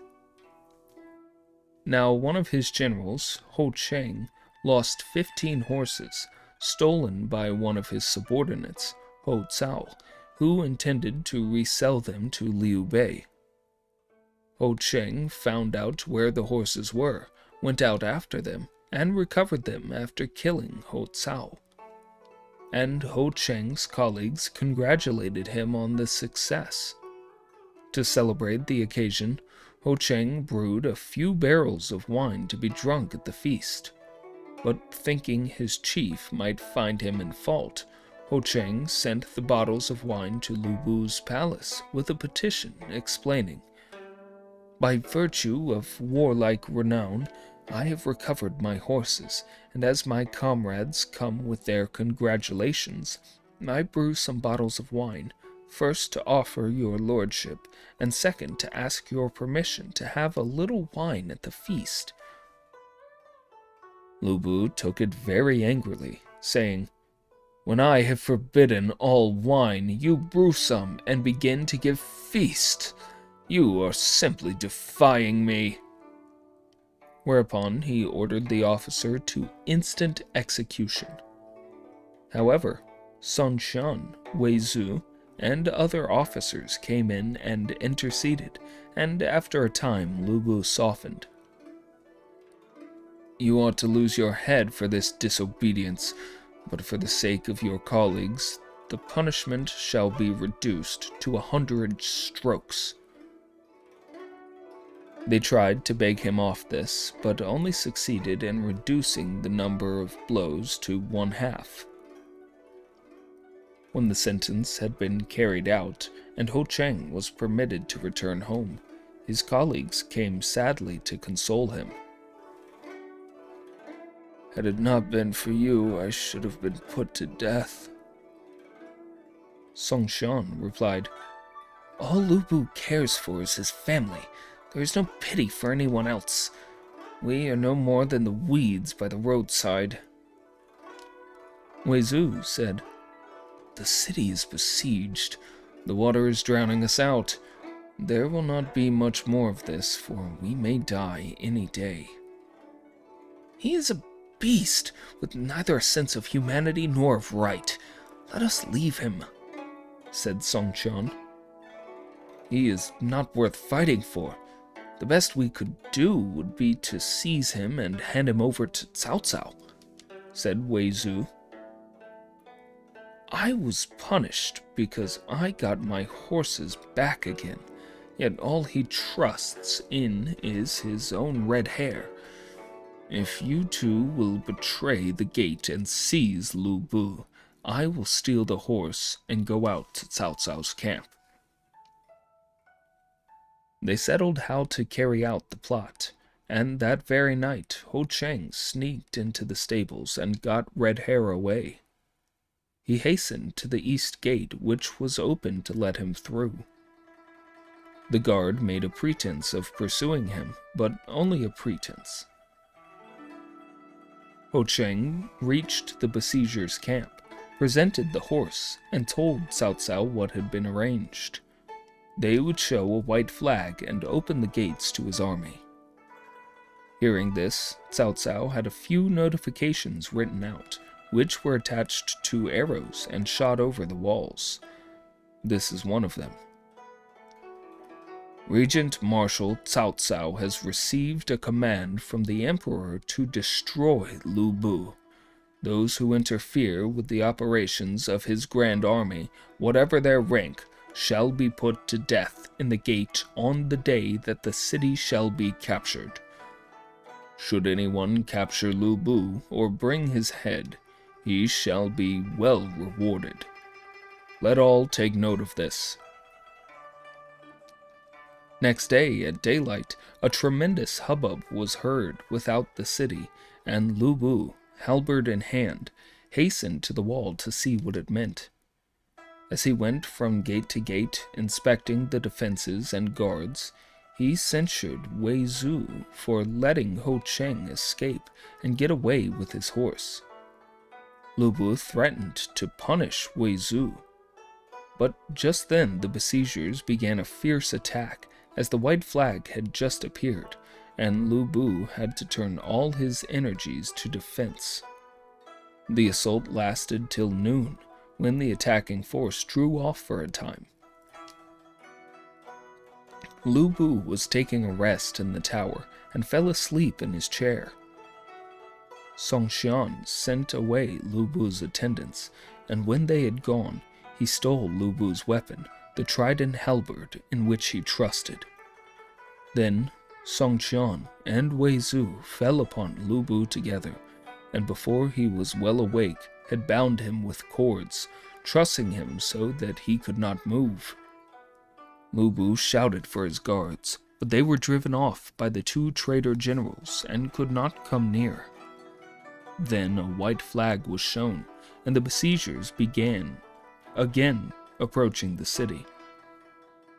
The traitors shouted out, "Lu Bu has been captured alive!" But Zhao Ho Wan could hardly believe it till they threw down the famous halberd. The gates were flung open, and the enemy entered the city. Gao Shun and Zhang Liao, who were at the opposite gate, were surrounded and cut off by the water and helpless. They were captured. Chen Gong made a dash to the south gate, but was also taken by Zhu Huang. Presently, Cao Cao entered and at once gave orders to turn the streams back into their usual courses. He put out proclamations soothing the people. Cao Cao and Liu Bei, with Guan Yu and Zhong Fei behind, seated themselves side by side in the White Gate Tower. The captives, to the number of 1,000, were brought before them. Lu Bu looked a pitiable object. Although a very tall man, he was tied up in a veritable ball. "The bonds are very tight," cried he. "I beseech you to loosen them." "Binding's a tiger must binding tight, of course," replied Cao Cao. Seeing Ho Cheng, Sun Xian, and Wei Zhu standing there looking pleased at their success, Lu Bu said, "I treated you all well enough. How could you turn against me?" Said Song Xian, "You listened to the words of your woman, but rejected the advice of your generals. Was not that mean?" Lu Bu was silent. Then Gao Shun was brought forward. "What have you to say?" asked Cao Cao. Gao Shun sulkily held his tongue and was ordered out to execution. Next, Chen Gong was led in.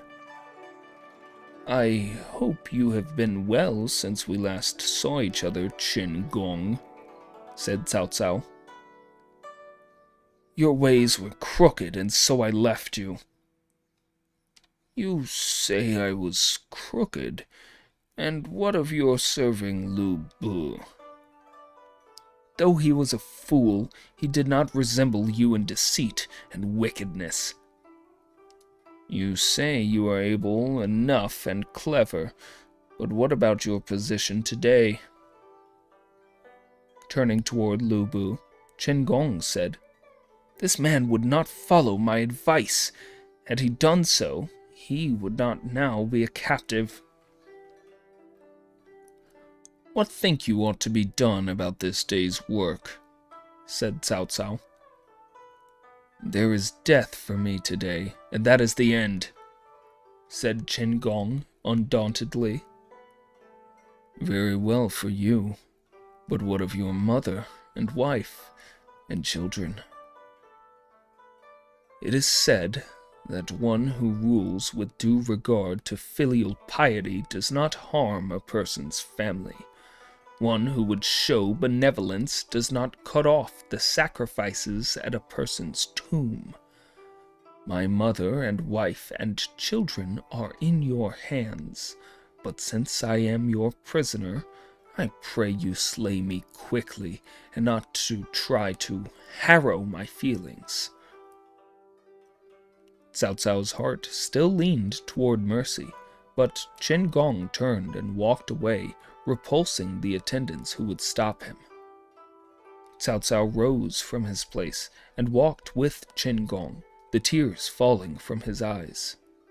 Chen Gong never looked at him.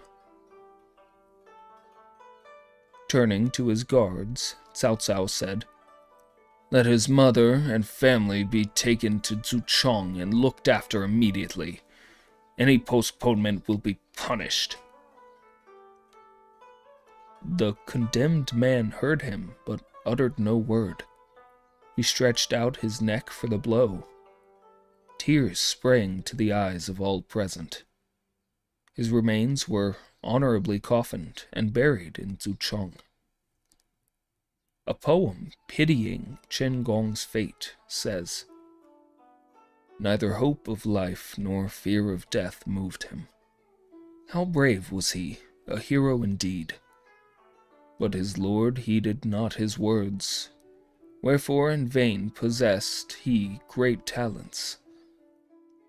Nevertheless, in that he stood by his master. To parting with wife and mother, he merits our pity and profound respect. Who would resemble Chen Gong that day he died at the White Gate Tower?" While Cao Cao sadly escorted Chen Gong on the way to death, Lu Bu appealed to Liu Bei. "Noble sir, you sit there an honored guest while poor I lie bound at your feet. Will you not utter one word to alleviate my lot? Liu Bei nodded. As Cao Cao returned to his place, Lu Bu called out, "Your only trouble, illustrious sir, is myself, and I am on your side now. You take the lead, I will help you, and together the world is at our feet." "What do you think?" said Cao Cao, turning to Liu Bei. "You are willing to forget the episodes of Dingwan and Dongzhuo." "Truly, the lout is not to be trusted," said Lu Bu, looking at Liu Bei. "Strangle and expose," said Cao Cao.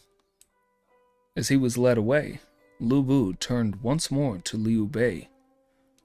"You long-eared lout, you forget now the service I rendered you that day at my camp gate when my arrow hit the mark." Just then, someone shouted, "Lu Bu! Oh, fool! Death is but death, and why are you scared at it?" Everyone turned to look. The guards were hustling Zhong Liao to the place of judgment. Cao Cao ordered Lu Bu's execution. A poet has written upon the death of Lu Bu. The flood spreads wide, the city drowns, its lord is captive, naught avails. His courser's speed or halbert's thrust. The tiger, erstwhile fierce, now whines for mercy. Cao Cao had meted him full well, a falcon flown at will and hungry kept. Poor fool!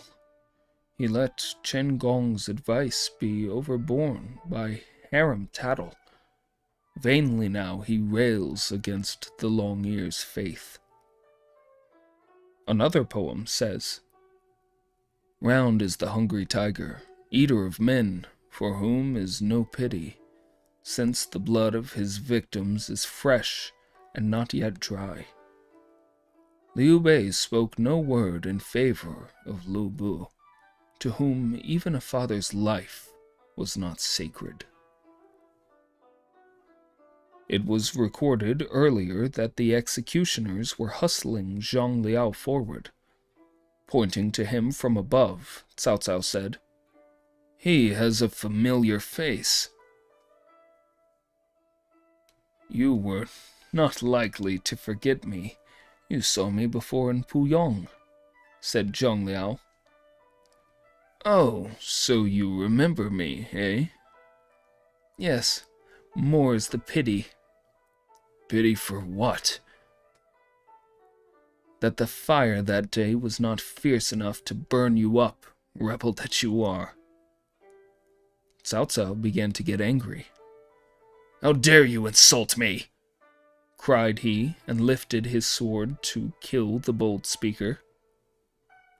The undaunted Zhong Liao never changed color, but stretched out his neck for the blow. Then a man behind Cao Cao caught his arm, and in front of him another dropped on his knees, saying, "Oh, Prime Minister, I pray thee stay thy hand." Lu Bu, whining, was not spared. Railing Zhang Liao far better fared. Who was it that saved Zhang Liao? The next chapter will show. 3 Kingdoms, Chapter 20. Cao Cao organizes a hunting expedition in Zuchun. Dong Cheng receives a secret command in the palace. The last chapter said that Cao Cao was checked in his angry attack upon Zhang Liao. They were Liu Bei who held his arm, and Guan Yu who knelt before him. "A man as generous-hearted as he is should be saved," said Liu Bei. Guan Yu said, "I know him well as loyal and righteous. I will vouch for him with my own life. Cao Cao threw aside his sword and smiled. I also know Zheng Liao to be loyal and good. I was just testing him, said he. Cao Cao loosened the prisoner's bonds with his own hands, had a change of dress brought in, and clothed him therewith. Then he was led to a seat of honor. This kindly treatment sank deep into Zheng Liao's heart, and he hastened to declare formally that he yielded. And then he was given the rank of Imperial Commander and the title of Lordship. Zheng Liao was sent on a mission to win over the bandit leader Zhang Ba, who, hearing what had happened, came forthwith and gave in his submission. He was graciously received, and his former colleagues, Sun Guan, Wu Dun, and Yin Li, also yielded, with the exception of Shang-Xi, who remained obdurate. All these former enemies who came over were kindly treated and given posts of responsibility wherein they might prove the reality of their conversion. Lu Bu's family were sent to the capital. After the soldiers had been rewarded with feasting, the camp was broken up and the army moved away to Zuchang. Passing through Zuchao, the people lined the roads and burned incense in honor of the victors. They also petitioned that Liu Bei should be their protector. Cao Cao replied, Liu Bei has rendered great services. You must wait till he has been received in audience and obtained his reward. After that, he shall be sent here. The people bowed low to the ground to express their thanks. Che Zhou, general of the Flying Cavalry, was given command of Zuchao for the moment. After the army had arrived at the capital, rewards were granted to all the officers who had been in the expedition. Liu Bei was retained in the capital, lodging in an annex to the Prime Minister's palace. Next day, a court was held, and Cao Cao memorialized the services of Liu Bei, who was presented to Emperor Qian. Dressed in court robes, Liu Bei bowed at the lower end of the audience arena. The emperor called him to the hall and asked his ancestry. Liu Bei replied, Thy servant is the son of Liu Hong, grandson of Liu Xiong, who was a direct descendant of Prince Faubus of Zhongshan, who was the son of His Majesty the Emperor Myers, circa BC 150. The emperor bade them bring forth the books of the genealogies, and therefrom a secretary read, Liu Jing, the filial emperor, begot 14 sons, of whom the 7th was Liu Sheng, prince of Zhongshan. Sheng begot Liu Zhen, lord of Luchong.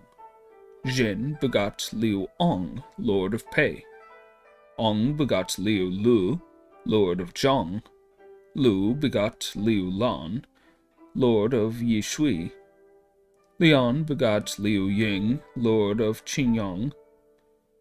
Ying begot Liu Jian, lord of Angguo. Jian begot Liu Ai, lord of Guangling. Ai begot Liu Shan, lord of Jiaoshui. Xian begot Liu Shu, lord of Zuyi. Shu begot Liu Xiang, lord of Qiang. Xiang begot Liu Bi, lord of Wanzi. Bi begot Liu Da, lord of Yingchuan. Da begot Liu Buyi, lord of Fengling. Buyi begot Liu Hui, lord of Jishuan. Hui begot Liu Xiong, governor of Zhuo. Shuiong begot Liu Hong, who held no office or rank, and Liu Bei as his son. The emperor compared this with the registers of the imperial house and found by them that Liu Bei was his uncle by descent. The emperor seemed greatly pleased and requested Liu Bei to go into one of the side chambers where he might perform the ceremonial obeisance prescribed for a nephew to his uncle. In his heart, he rejoiced to have this heroic warrior uncle as a powerful supporter against Cao Cao, who really held all the power in his own hands. The emperor knew himself to be a mere puppet. He conferred upon his uncle the rank of General of the Left Army and the title of Lord of Yicheng. When the banquet was concluded, Liu Bei thanked the emperor and went out of the palace. And from this time he was very generally styled the imperial uncle. When Cao Cao returned to his palace, Zun Yu and his fellow advisors went in to see him. Zun Yu said, "It is no advantage to you, illustrious sir, that the emperor recognizes Liu Bei as an uncle." Liu Bei may be recognized as an uncle, but he is under my orders since I control the decrees of the throne. He will be all the more ready to obey. Beside, I will keep him here under the pretense of having him near his sovereign, and he will be entirely in my hands. I have nothing to fear. The man I fear is Yang Biao, who is a relative of the two Wan brothers. Should Yang Biao conspire with them, he is an enemy within and might do much harm. He will have to be removed. Hence, Cao Cao sent a secret emissary to say that Yang Biao was intriguing with Wan Shu, and on this charge Yang Biao was arrested and imprisoned, and his death would have been compassed had his enemy dared.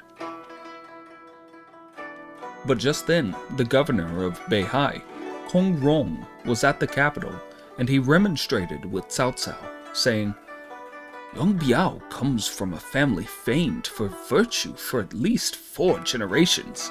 You cannot trump up so foolish a charge as that against him." "It is the wish of his majesty," retorted Cao Cao.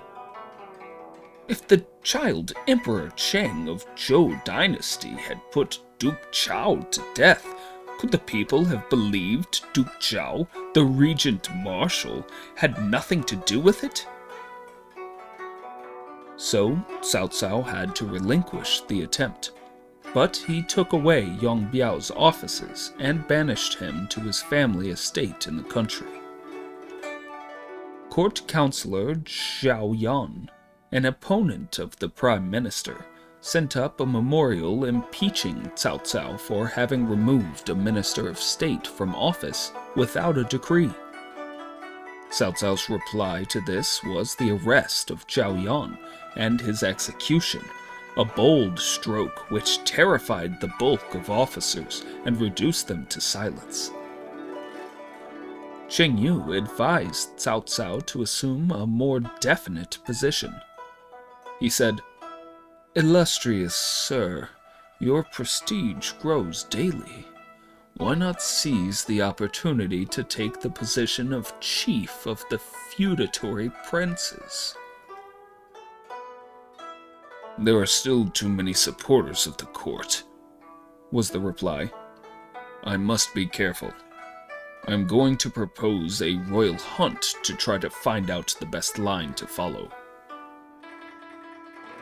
This expedition being decided upon, they got together fleet horses, famous falcons, and pedigree hounds, and prepared bows and arrows in readiness.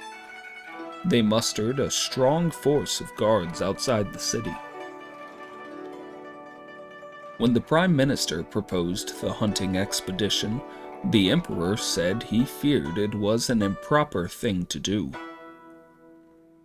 Cao Cao replied, "In ancient times, rulers made 4 expeditions yearly at each of the 4 seasons in order to show their strength. They were called Sou, Miao, Xian, and Shou, in the order of spring, summer, autumn, and winter. Now that the whole country is in confusion, it would be wise to inaugurate a hunt in order to train the army. I am sure your majesty will approve." So the emperor, with the full paraphernalia for an imperial hunt, joined the expedition. He rode a saddled horse, carried an inlaid bow, and his quiver was filled with gold-tipped arrows. His chariot followed behind. Liu Bei and his brothers were in the imperial train, each with his bow and quiver. Each party member wore a breastplate under the outer robe and held his especial weapon, while their escort followed them. Cao Cao rode a dun horse called Flying Lightning, and the army was 100,000 strong. The hunt took place in Zuqian, and the legion spread out as guards round the hunting area, which extended over some 100 square miles. Cao Cao rode even with the emperor, the horses' heads alternating in the lead. The imperial attendants immediately following were all in Cao Cao's confidence. The other officers, civil and military, lagged behind, for they dared not press forward into the midst of Cao Cao's partisans. One day the emperor was riding toward the hunting grounds and noticed his newly found uncle respectfully standing by the roadside. "I should like to see my uncle display his hunting skill," said the emperor, and shouted, "O king, live forever!" Cao Cao rode out, pushing past the emperor, and acknowledged the congratulations. They all turned pale. Guan Yu, who was behind Liu Bei, was especially angry. The silkworm eyebrows stood up fiercely, and the red phoenix eyes glared as, sword in hand, he rode hastily forth to cut down the audacious prime minister for his impertinence. However, Liu Bei hastily waved him back and shot at him a meaning glance so that Guan Yu stopped and made no further move. Liu Bei, bowing toward Cao Cao, said, "Most sincere felicitations! A truly supernatural shot, such as few have achieved." "It is only the enormous good fortune of the Son of Heaven," said Cao Cao with a smile. Then he turned his steed and felicitated the emperor. But he did not return the bow. He hung it over his own shoulder instead. Bow. The hunt finished with banqueting, and when the entertainments were over, they returned to the capital, all glad of some repose after the expedition. Guan Yu was still angry of the Prime Minister's breach of decorum. One day, Guan Yu said to Liu Bei, "Brother, why did you prevent me from killing that rebel and so ridding the world of a scoundrel? He insults the emperor and ignores everybody else." "When you throw stones at a rat, beware of the vase," quoted Liu Bei. Cao Cao was only a horse's head away from our lord, and in the midst of a crowd of his partisans. In that momentary burst of anger, if you had struck and failed, and harm had come to the emperor, what an awful crime would have been laid to us. "If we do not rid the world of him today, a worse evil will come of it," said Guan Yu. "But be discreet, my brother. Such matters cannot be lightly discussed." The emperor sadly returned to his palace. With tears in his eyes, he related what had occurred in the hunt to his consort, Empress Fu. "Alas for me," said he. "From the first days of my accession, one vicious minister has succeeded another. I was the victim of Dong Zhuo's evil machinations, then following the rebellion of Li Shui and Guo Si. You and I had to bear sorrows such as no others had borne. Then came this Cao Cao as one who would maintain the imperial dignity, but he is seized upon all real authority and does as he wishes. He works continually for his own glorification, and I never see him but my back pricks. These last few days in the hunting field, he went in front of me and acknowledged the cheers of the crowd. He is so extremely rude that I feel sure he has sinister designs against me. Alas, my wife, we know not when our end may come. In a whole court full of nobles who have eaten the bread of Han, is there not one who will save this country?" said she. Thus spoke the empress, and at the same moment there stepped in a man who said, "Grieve not, O imperial pair. I can find a savior for the country." It was none other than the father of the empress, Fu Wan. "Have you heard of Cao Cao's wanton and perverse behavior?" said the emperor, drying his eyes. "You mean the deer shooting? Who did not see that, indeed? But the whole court is full of his clan or his creatures. With the exception of the relatives of your consort, there is not one loyal enough to deal with the rebel. I have no authority and can do nothing, but there is General Dong Cheng, the state uncle, who could do it." "Could Uncle Dong Cheng come in to consult about this? I know he has had much experience of state troubles." Fu Wan replied, "Every one of your attendants is a partisan of Cao Cao, and this sort of thing must be kept most profoundly secret, or the consequence will be most serious." "Then what can be done?" said the emperor. "The only plan I can think of is to send gifts of a robe and a jade girdle to Dong Cheng, and in the lining of the girdle hide a secret edict authorizing him to take certain steps. When he gets home and has read the edict, he can elaborate plans as quickly as possible, and neither the spirits above nor the demons below will know anything about them." The emperor approved, and Fu Wan went out. The emperor then gave, with his own hand, a decree, writing it with blood drawn by biting his finger. He gave the document to Empress Fu to sew into the purple lining of the girdle. When all was done, he put on the robe and girded it with the girdle. Next, he bade one of the attendants summon state uncle Dong Cheng to the palace. Dong Cheng came, and after the ceremonies were finished, the emperor said, "A few nights ago I was talking with the empress of the terrible days of the rebellion, and we thought of your good services then. Therefore we have called you in to reward you." The minister bowed his head in thanks. Then the emperor led Dong Cheng out of the reception hall to the Temple of Ancestors, and they went to the Gallery of Worthy Ministers, where the emperor burned incense and performed the usual ceremonies.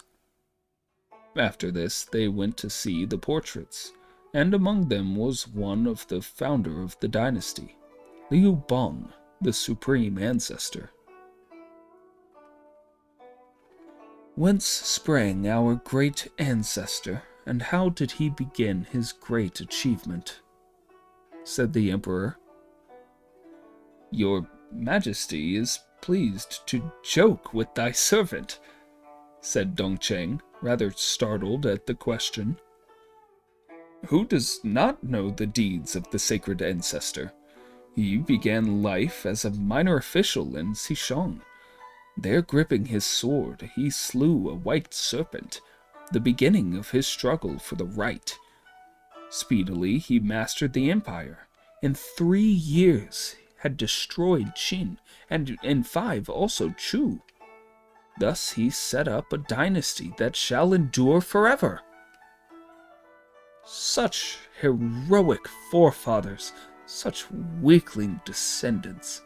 How sad it is, said the emperor. Pointing to the portraits right and left, he continued, Are not these 2 Zhongliang, Lord of Liu, and Zhao He, Lord of Kuo? Certainly. The supreme ancestor was greatly assisted by these 2. The emperor glanced right and left. His attendants were rather far away. Then he whispered to Dongcheng, You, like these 2, must stand by me. My poor services are of no worth. I do not compare with those men, said the uncle. I remember that you saved me at the western capital, Chang'an. I have never forgotten, and I could never reward you properly. Then, pointing to his own robe, the emperor continued, You must wear this robe of mine, girded with my own girdle, and it will be as though you are always near your emperor. Dongcheng bowed his gratitude, while the emperor, taking off the robe, presented it to his faithful minister. At the same time, he whispered, Examine it closely when you get home, and help your emperor carry out his intention. Dongcheng understood. He put on the robe and the girdle, took leave, and left the chamber. The news of the audience for Dongcheng had been taken to the prime minister, who at once went to the palace and arrived as Dongcheng was passing out at the Donghua gate. They met face to face, and Dongcheng could in no ways avoid him. Dongcheng went to the side of the road and made his obeisance. Where are you from, state uncle? Asked Cao Cao. His Majesty summoned me into the palace and has given me this robe and beautiful girdle. Why did he give you these? He had not forgotten that I saved his life in the old days. Take it off and let me see it. Dongcheng, who knew that a secret decree was hidden away somewhere in the garments, was afraid Cao Cao would notice a breach somewhere in the material, so he hesitated and did not obey. But Cao Cao called his guards, and they took off the girdle. Then Cao Cao looked it over carefully. It certainly is a very handsome girdle, said he. Now take off the robe and let me look at that. Dongcheng's heart was melting with fear, but he dared not disobey. So he handed over the robe. Cao Cao took it and held it up against the sun with his own hand and minutely examined every part of it. When he had done this, he put it on, girded it with the girdle, and turning to his attendants, said, How is it for length? Beautiful! They chorused. Turning to Dongcheng, he said, Will you give these to me? My prince's presents to me I dare not give to another. Let me give you another robe in its stead, said Dongcheng. Is there not some intrigue connected with these presents? I am sure there is, said Cao Cao. How could I dare? Said Dongcheng, trembling. If you are so set upon it, then I must give it up. How could I take away what your prince has given you? It was all a joke, said the Prime Minister. Cao Cao returned both robe and girdle, and their owner made the best of his way home. When night came and he was alone in his library, he took out the robe and looked over every inch of it most carefully. He found nothing. He gave me a robe and a girdle and bade me look at them carefully. That means there is something to be looked for, but I can find no trace of it. What does it mean? He soliloquized. Then he lifted the girdle and examined that. The jade plates were carved into the semblance of small dragons interlaced among flowers. The lining was of purple silk. All was sewn together most carefully and neatly, and he could find nothing out of the common. He was puzzled. He laid the belt on the table. Presently he picked it up and looked at it again. He spent long hours over it, but in vain. He leaned over on the small table, his head resting on his hands, and was almost asleep, when a candle snuff fell down upon the girdle and burned a hole in the lining. He hastily shook it off, but the mischief was done. A small hole had been burned in the silken lining, and through this there appeared something white with blood-red marks. He hastily ripped it open and drew out a decree written by the hand of the Emperor himself in characters of blood. It read, "Of human relations, that between parents and children stands first. Of the various social ties, that between prince and minister stands highest. Today, Cao Cao the Wicked is a real tyrant, treating even his prince with indignity.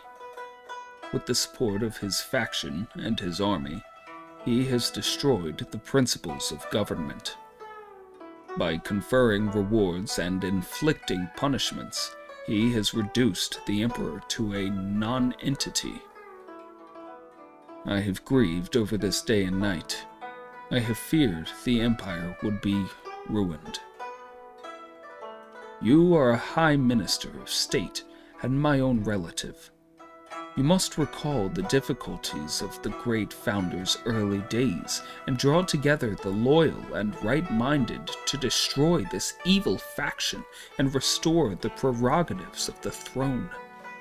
Such a deed would indeed be an extreme joy to the spirits of my ancestors.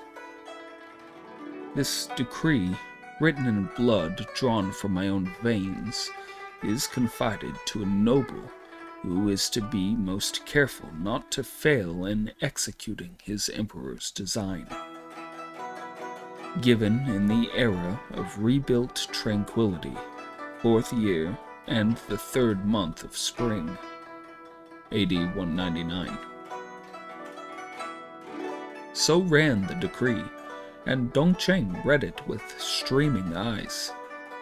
There was no sleep for him that night. Early in the morning, he returned to his library and reread it. No plan suggested itself. He laid the decree down on the table and sought in the depths of his mind for some scheme to destroy Cao Cao, but could not decide upon any. And he fell asleep leaning over his table. It happened that Minister Wang Sifu, with whom Dongcheng was on terms of great intimacy, came to visit him and, as usual, walked into the house unannounced and went straight to the library.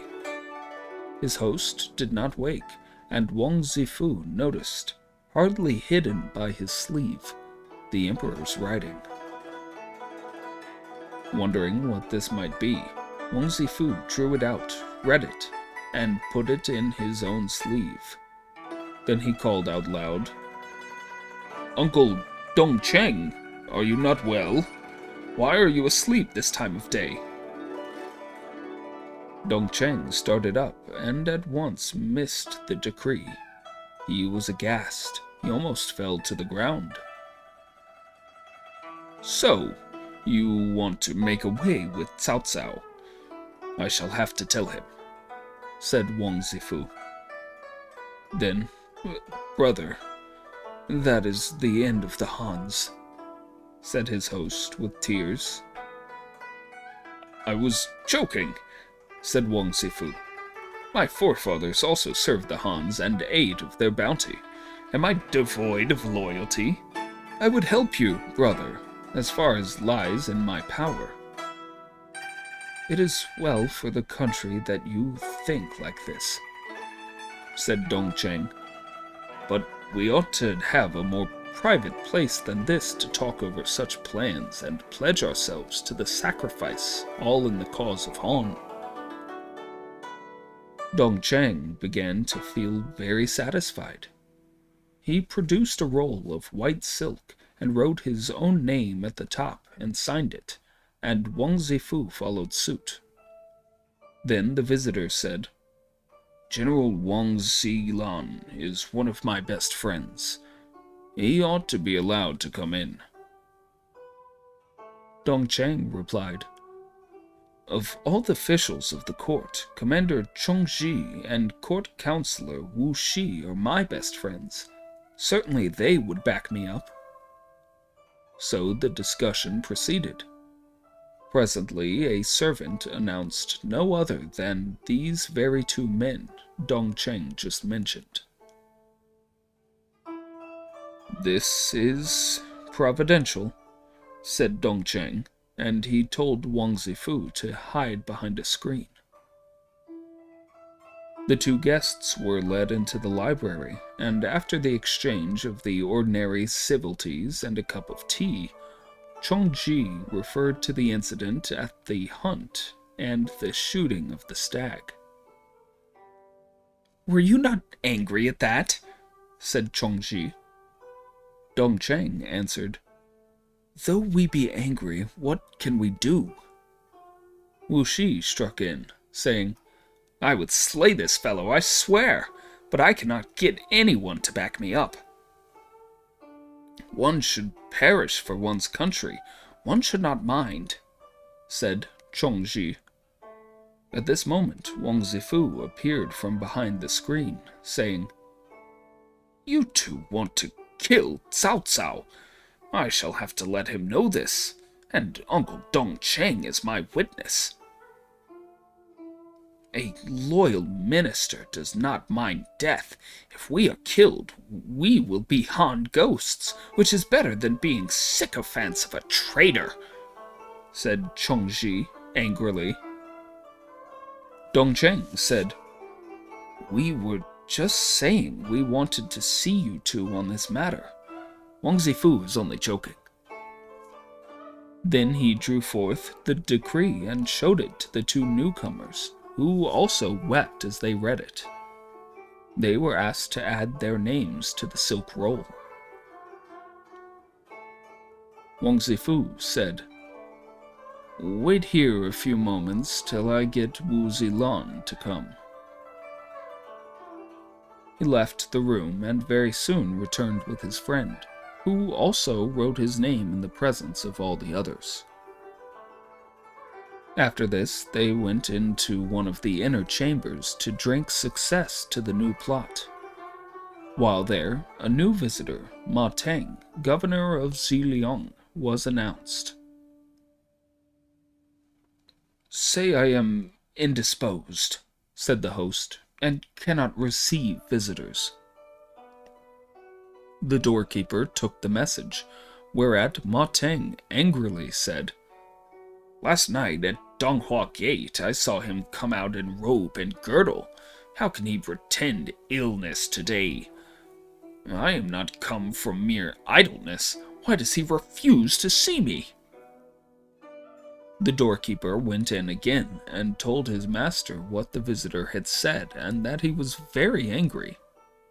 Then Dongcheng rose, excused himself, saying he would soon return, and went to receive Ma Teng. After the visitor had saluted and they were both seated, Ma Teng said, "I have just come from a farewell audience and wish to bid you adieu. Why did you want to put me off?" "My poor body was taken suddenly ill. That is why I was not wanting to welcome you." "You do not look as if you were ill. Your face wears the very bloom of health," said Ma Teng bluntly. His host could say no more and was silent. The visitor shook out his sleeves and rose to depart. He sighed deeply as he walked down the steps, saying to himself, "Not one of them is any good. There's no one to save the country."